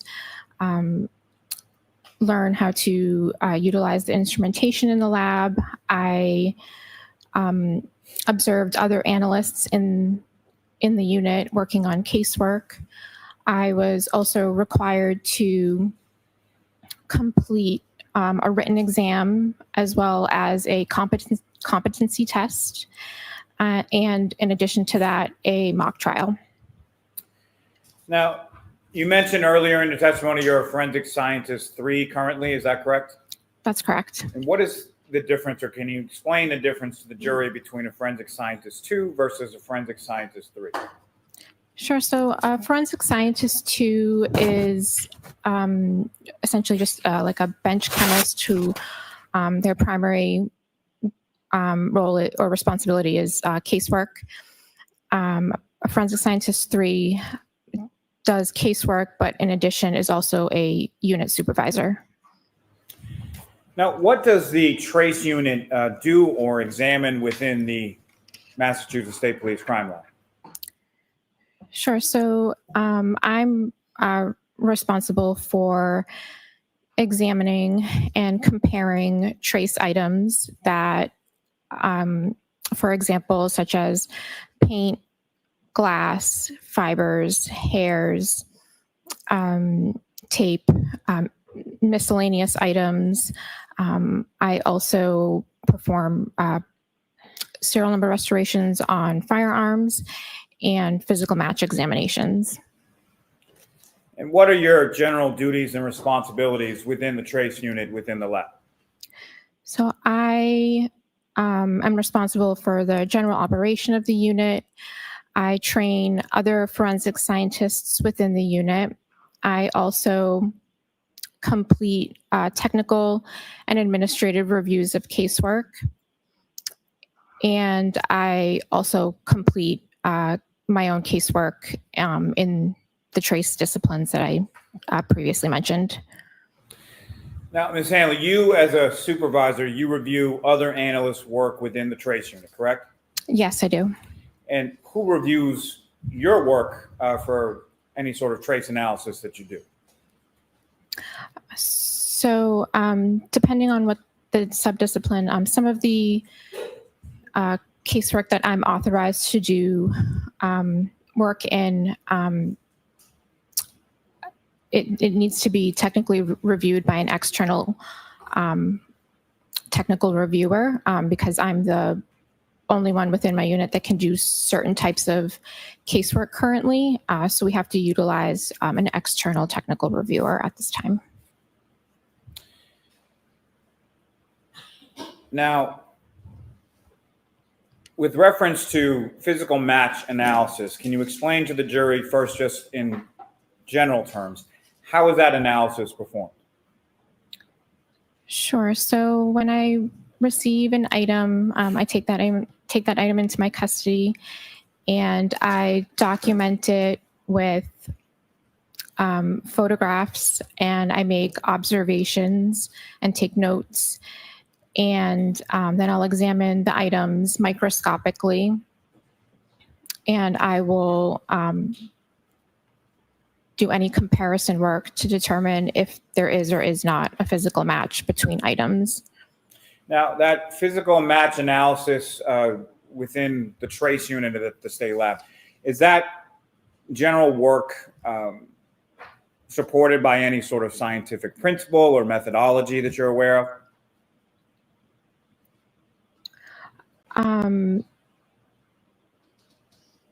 Yes. Let me ask you this. Are you familiar with something called the Lockhart exchange principle? Yes. So the Lockhart exchange principle, it's kind of the foundation or basis of trace analysis. It is a principle that states that when two objects or two items come into contact with each other, there is an exchange of material. Now, with reference to your workspace, what is it that you do to your bench between your examination of separately packaged items? Sure. So the bench top as well as the tools that I'm going to use are all cleaned with a bleach solution. And once that's done, there's a clean piece of butcher paper that's put down on the bench, and that's done in between looking at different items. And why is it that you do that in between looking at different items? That's done to prevent any cross-contamination. Now, you've alluded a little bit earlier in your testimony, but on what types of evidence can you perform a physical match analysis? Sure. So physical match examination can be conducted with many different types of material. For example, plastics, glass, tape, etc. Now, when evidence is submitted to your lab, how is it kept track of throughout its stay at the lab? Sure. So when evidence is submitted to the laboratory, the case information is put into our LIMS system, which stands for Laboratory Information Management System. And once it's assigned that number, how is it sort of tracked as it progresses through the different units within the lab? Sure. So the unique case number that's assigned to the case is tracked within the system. It's referred to as the chain of custody. So items of evidence will get scanned depending on where their location is, and the LIMS system keeps track of all of that. So we know exactly where an item is. So when you take an item or you receive an item to be tested, can you explain to the jury what you do to begin your analysis? Sure. So when an item gets scanned into my custody, after I've prepped my area to examine the item, I scan that item into my custody, and I will document that item with photographs. I will make notes of my observations. I will examine the item microscopically.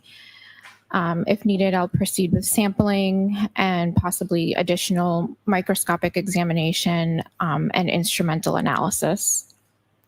Now, specifically starting with items of glass, when you take an item of glass to conduct a comparative analysis, generally speaking, what is the process for conducting such an examination of glass? So it'd be the same process that I just mentioned. I would take that item, take photos, make any observations. I would proceed with, first I would check to see if there's any physical match comparisons, and then if needed, I would take any samples to examine it microscopically and or instrumentally. And that general process that you've just described is the items that you tested in reference to this case or analyzed in reference to this case. Is that the process that you followed in this case? Yes.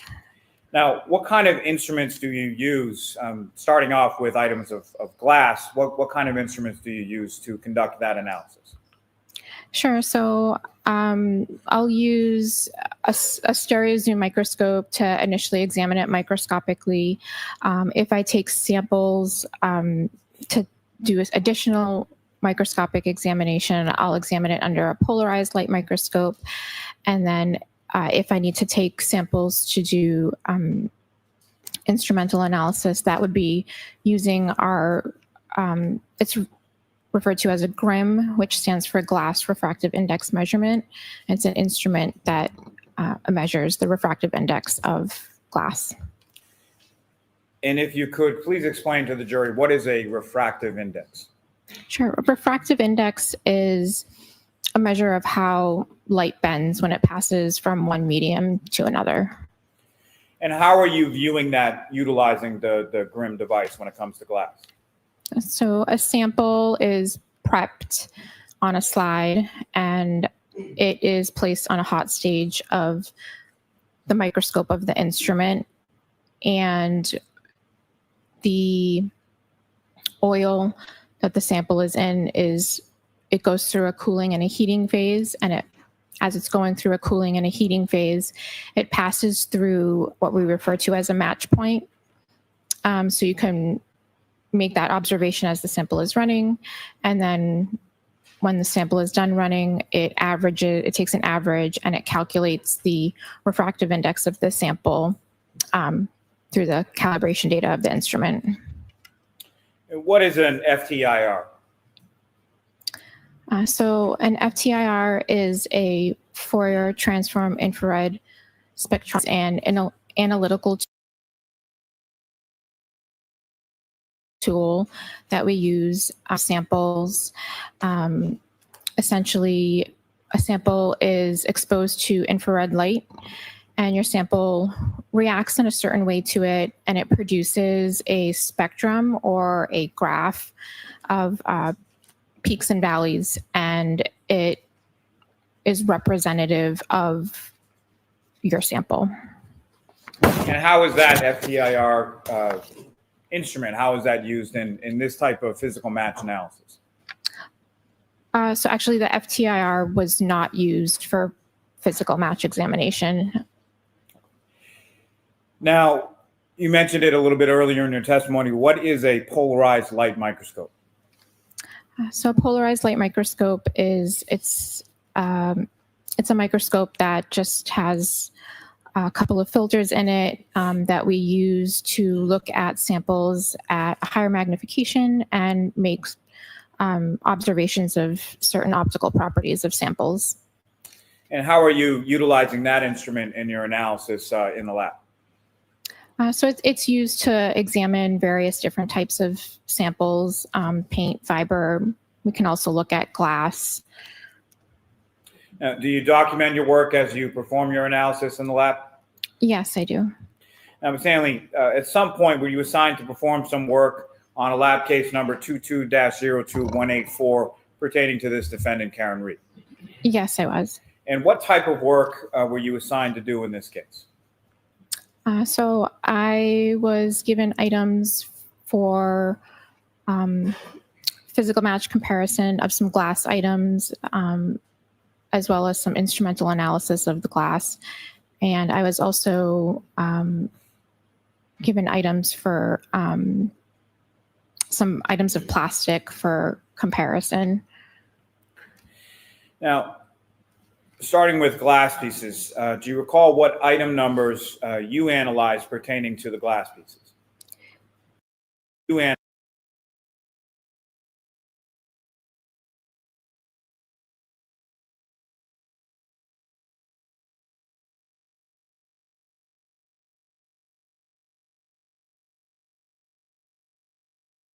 analyzed pertaining to the glass pieces? Yes, so I examined items 3-2, which was a clear glass cup with broken irregular edges. I was also given item 3-3, which was 5 pieces of clear glass with broken irregular edges from the bumper of the vehicle. And then I was also given item 7-12, which were clear and glass pieces recovered from the road. And I was given also 7-14, which was a clear piece of glass recovered from the road. And now if we could, Ms. Hanley, just break those down sort of one by one. So starting with item 3-2, what was provided to you in reference to a description of what that item was? Sure. So item 3-2 was a clear glass cup with broken irregular edges, and there was dirt debris on the exterior and interior of the cup. Now, did you measure that item? I did. And what measurements did you obtain from that item, the drinking glass? I just would need to refer to my report for measurements. Okay, you can do that. You have your report right there. Go right ahead. Thank you, Your Honor.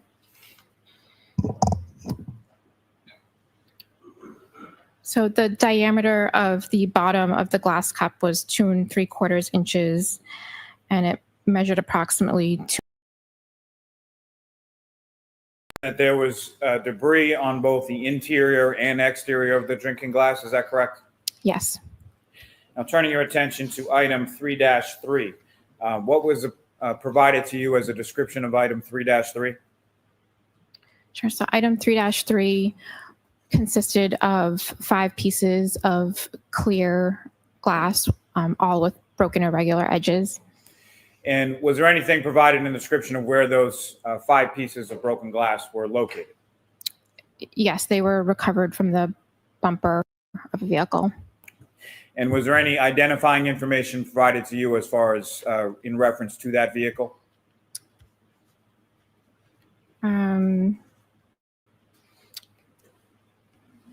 The only other description of the item is the license plate of the vehicle. What was the license plate that was provided? So it was MA.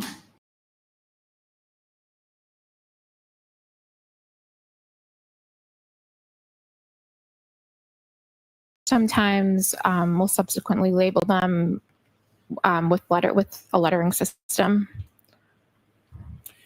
And as far as these particular pieces contained within item 3-3, the pieces of glass from the bumper of the defendant's vehicle, how were they labeled? So these were labeled A through E. And with reference to the measurements, what measurements did you obtain from the pieces within item 3-3? Sure. So I measured the largest and the smallest, and the largest measured approximately 7/8 of an inch by 5/16 of an inch, and the smallest measured approximately 3/16 of an inch by 1/8 of an inch. Now, with reference to the drinking glass, you examined that microscopically, is that correct? I did, yes. And with reference to these items from item 3-3 from the bumper, you examined those microscopically as well, is that correct? Correct. And was there a particular piece from the pieces from the bumper that you did any additional examination of? Yes, I did. And what instruments did you use in which piece? Sure. So there was one piece, I sampled a piece E that I had labeled as piece E. And I took a sample for examination under the polarized light microscope and a sample to analyze it instrumentally on the Grimm instrument. Now, turning your attention to item 7-12, what was provided to you as a description for item 7-12? Sure. So item 7-12, that consisted of 5 pieces of clear apparent plastic and 9 pieces of clear apparent glass with all with broken irregular edges. Now, the 9 apparent pieces, well, let me ask you this first. As far as the description that you were provided, was there any description as far as where those items were recovered from? Yes. Those items were recovered from 34 Fairview Road. And is it your understanding they were recovered from the street or the roadway outside of that residence? It just says recovered from 34 Fairview Road. Now, as far as the 9 pieces of clear apparent glass from item 7-12, were those similarly sub-labeled as the previous item 3-3? Yes, I received those labeled with the lettering system. They were labeled A, B, C, D, E, F, I, K, and L. And with reference to those 9 pieces of glass, did you examine those microscopically as well? I did, yes. Now, turning your attention to item 7-14, what were you provided with as far as a description of that item 7-14? So this item consisted of 1 piece of clear glass with broken irregular edges. And similarly, was there any description provided as to where that item was recovered from? Yes, it was recovered from 34 Fairview Road as well. And again, how many pieces were contained within that item 7-14? 7-14 was just 1 piece of glass. And did you measure that item as well? That item, I do not have the measurement of. It was examined by a previous analyst within the unit. So that measurement was taken at that time. And that other analyst would be Mix Valier, is that correct? Yes.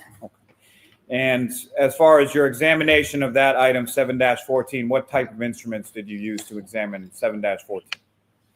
So I sampled 7-14 to examine it under the polarized light microscope, as well as to analyze it instrumentally using the GRIM instrument. Are you familiar with a term called a class characteristic? Yes. Can you explain to the jury what that is? Sure. So a class characteristic is when a material can be associated with a group of items that share characteristics. And what is an individual characteristic? An individual characteristic is when a material can be related to a single source, such as a physical match. And so what is the difference between a class characteristic versus an individual characteristic? So class characteristic is that it can be associated with a group of items that share characteristics, versus the individual characteristic. It's more individualizing. It can be related to a single source, just in the case of like a physical match. And what is a physical match? So a physical match is if an item is broken and those pieces are compared to each other, and they're broken irregular edges fit back together, and they have a jigsaw fit, that would be considered a physical match. Now, can you please explain to the jury the steps and the process that you undertook in your comparative analysis of items, specifically of glass in this case?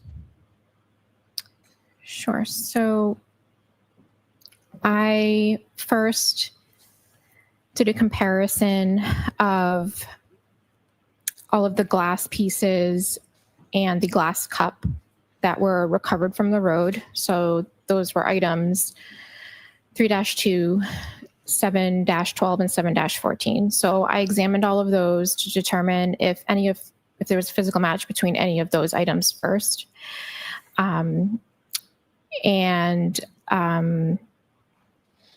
There were, I believe, 6 pieces of glass from item 7-12 that fit mechanically to the cup that was also recovered from the road, item 3-2. After I completed that examination, I then did a comparison to see if there was a physical match to some of the 2 of the glass pieces from the bumper. And there were 5 total from the bumper. 2 of them I used for physical match comparison. And there was no physical match comparison between those 2 pieces from the bumper, item 3-3, compared to the glass pieces and the cup that were recovered from the road. And then I sampled, as I had mentioned earlier, one of the pieces from the bumper to do further microscopic and analytical analysis on, and did a comparison with one of the pieces from the road. Can I see counsel at sidebar for just a minute, please?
So jurors, it's been a long day, so we're going to stop for the day.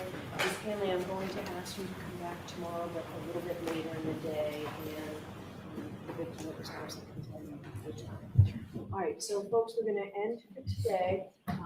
Please do not discuss this case with anyone. Don't do any independent research or investigation into the case. If you happen to see, hear, or read anything about the case, please disregard it and let us know, and watch your social media use. Thank you. So Ms. Hanley, after the jury trial. All rise for the court, please. Close the notebook and follow me. Goodbye.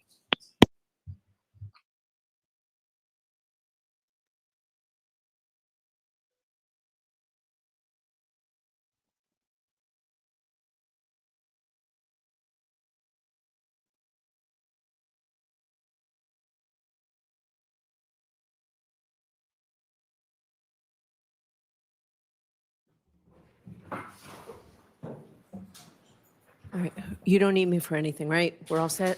We're all set. Thank you.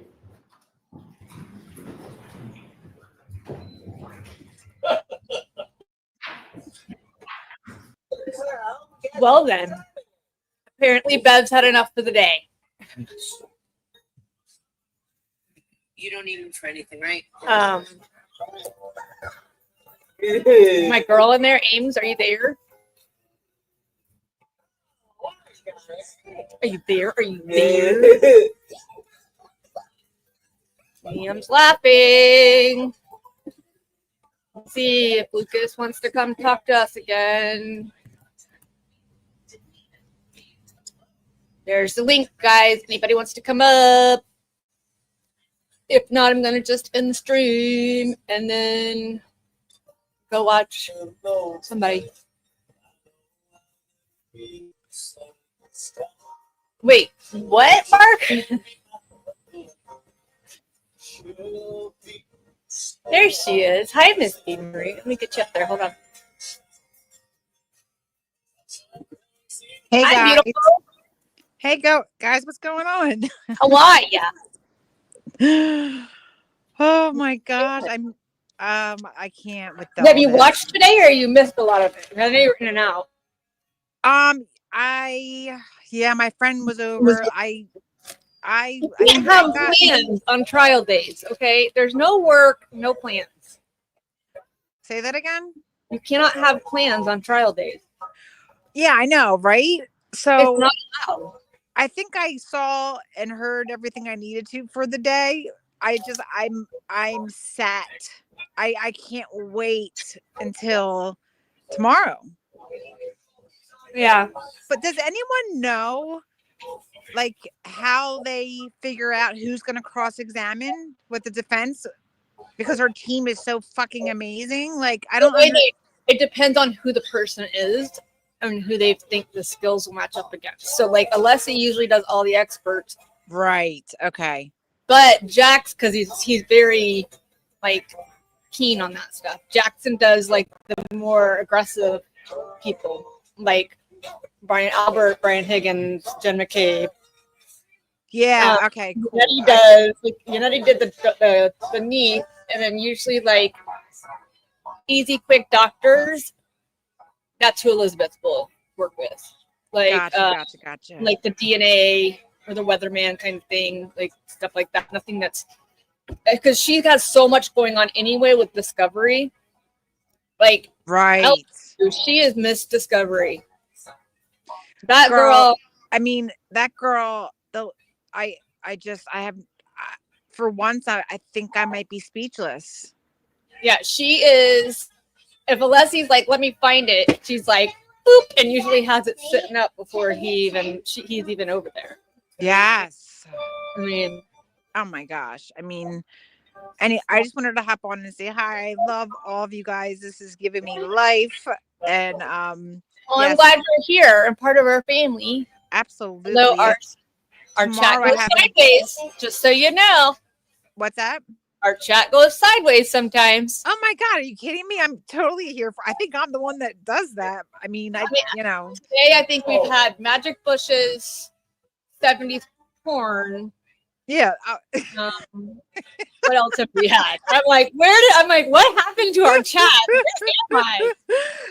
Mark said and, you're then, half of it. and then Misty talking about asking if I can't, you guys, I can't. Mark said you're half of it. Mark. Like everyone on here, like I love you all. Like I love can't. I could care, like I love the fact that we have our little group and like it doesn't have to be a big page for me. I just love doing this and spending time with you guys and actually like getting to know you personally and me and Amy getting to know everybody. Like I just love that. It's I love everyone. Seriously, like it literally, like I'm just like I said, all the emotions, like I'm pissed and then I'm fucking cracking, like I'm pissed, but then I look down in the comments and I'm like, oh, and then I'm cracking up and then I'm like in tears and then I'm like, what the fuck? Mark, but our small hilarious group. I'm like, sometimes I'm going, oh my gosh, where did that go? I didn't even look at chat for 5 seconds and all of a sudden it's gone sideways. I know. But you It's know what? usually Like noodles. my motto is like you have to laugh. You have to laugh. You know Noodles what I'm and saying? blue, they keep us. Like he said, good googly moogly. I love it. I love it. I love it. All right. Well, anyway, I'm pissed because now tomorrow I got acupuncture last week. This is the troublemaker right here. I have an appointment tomorrow with I have hormone replacement therapy at freaking 2 p.m. So I'm gonna miss from like 1:30 to probably 4 o'clock. So I'm kind of pissed about that. Can you take earbuds? Yeah, but it's not this is what I do. You're talking to the girl who goes to the doctor, like between Liam and myself, all the time. No, I do as well. Like so I just stick an earbud. My mom's gonna drive. I'm gonna have my mom drive me again, so I'll be listening in the car. Noodle says she objects. Sustained. Anyway, guys, I'm sorry. I don't know what I am right now. I just wanted to say I love you guys all and I'm here for everyone. And if anyone is on TikTok, please like follow me because I don't know. That's how I found Kelly and then Melanie. That's how I found her. She found me and then she was like, where have you been my whole life? Seriously, I was like, oh my God, because you had pink hair. My favorite color is pink. And I was anyone who's like free Karen Reed. I'm like, oh my God. So anyway, and for a long time, nobody had it except for like Boozy Beauty and like, Nurse Kim. Now it's gotten so big, everybody has it now, but like nobody had it prior, and so that's when I started posting them. And I think my video of my TikTok of Nathan, like just smiling when Jackson says "do it." Oh my gosh, has 47,000 views. Just that video. I mean, I share so much like on there. It's like you have to, like and like those clips with Bev, like with the signals to Lally and then the smiling and the laughter, like the world needs to fucking see this. It pisses me off. Well, so the corruption so you guys know, I asked Man Shannon or asked ChatGPT after Pussyhead. I said, ChatGPT, do you think after Alessi finished him that Shannon Burgess will have a job still? And of course, it gave me his picture and it gave me like the news articles because, it always does what it's supposed to, like give you the good information first, right? Right, yeah. Then I said, no, I want to know what you think. This is its response. Honestly, I think Shannon Burgess is in serious trouble professionally. Unless he didn't poke holes, he torched the guy's credibility. When an expert witness can't back up their own resume and confuses basic terms like bits and bytes, that's not just a bad day on the stand, that's career damage, especially in a high-profile case like this. His job might not finish overnight, but I wouldn't be surprised if Aperture distanced itself quietly. Prosecutors will be hesitant to call him again. Defense attorneys will pounce on his name in future cases, and every judge he appears before is going to raise an eyebrow. So he will technically might have a job after this, maybe, but will he be trusted again in a court? That's highly unlikely. Oh my God! Well, I gotta tell you, I'm very intuitive. I don't know if you've on my TikTok. I do reading. I give readings and stuff, and I'm definitely pick up that guy's done. Dunzo. Done. Well, ChatGPT is also free can read, if you guys did not know. If you ask him who killed John O'Keefe, it will give you the basic answers. You have to say, no, I want to know what you think. Right. Then it will Okay. tell you. Yeah, And he I really heard like free can read. yeah. So is Grok. Yeah. All right. Well, I'm gonna hop off. I'm still gonna listen, but I'll let someone else get up or whatever. I love you all, and I will Love you see too. you tomorrow. Thank you. Oh, I'm probably gonna just head off, you guys. So.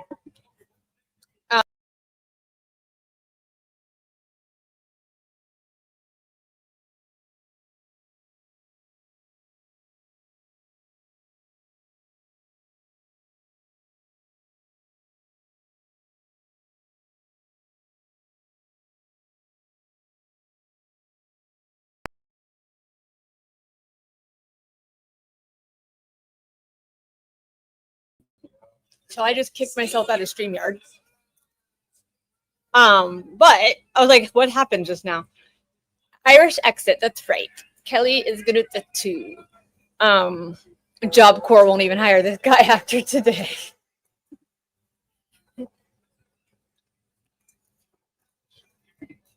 Misty, it is interesting. I like to play with ChatGPT and ask him questions and try to figure out stuff. So I am gonna go ahead and end the stream. We'll be here in the morning. Tomorrow is a full day. Thursday is a half day. Friday is no court. So just remember that, you guys. And we'll see you bright and early in the morning. Jay. Oh my God. I might change my name to. I love you, Jay. All right. We'll talk to you guys later. Bye.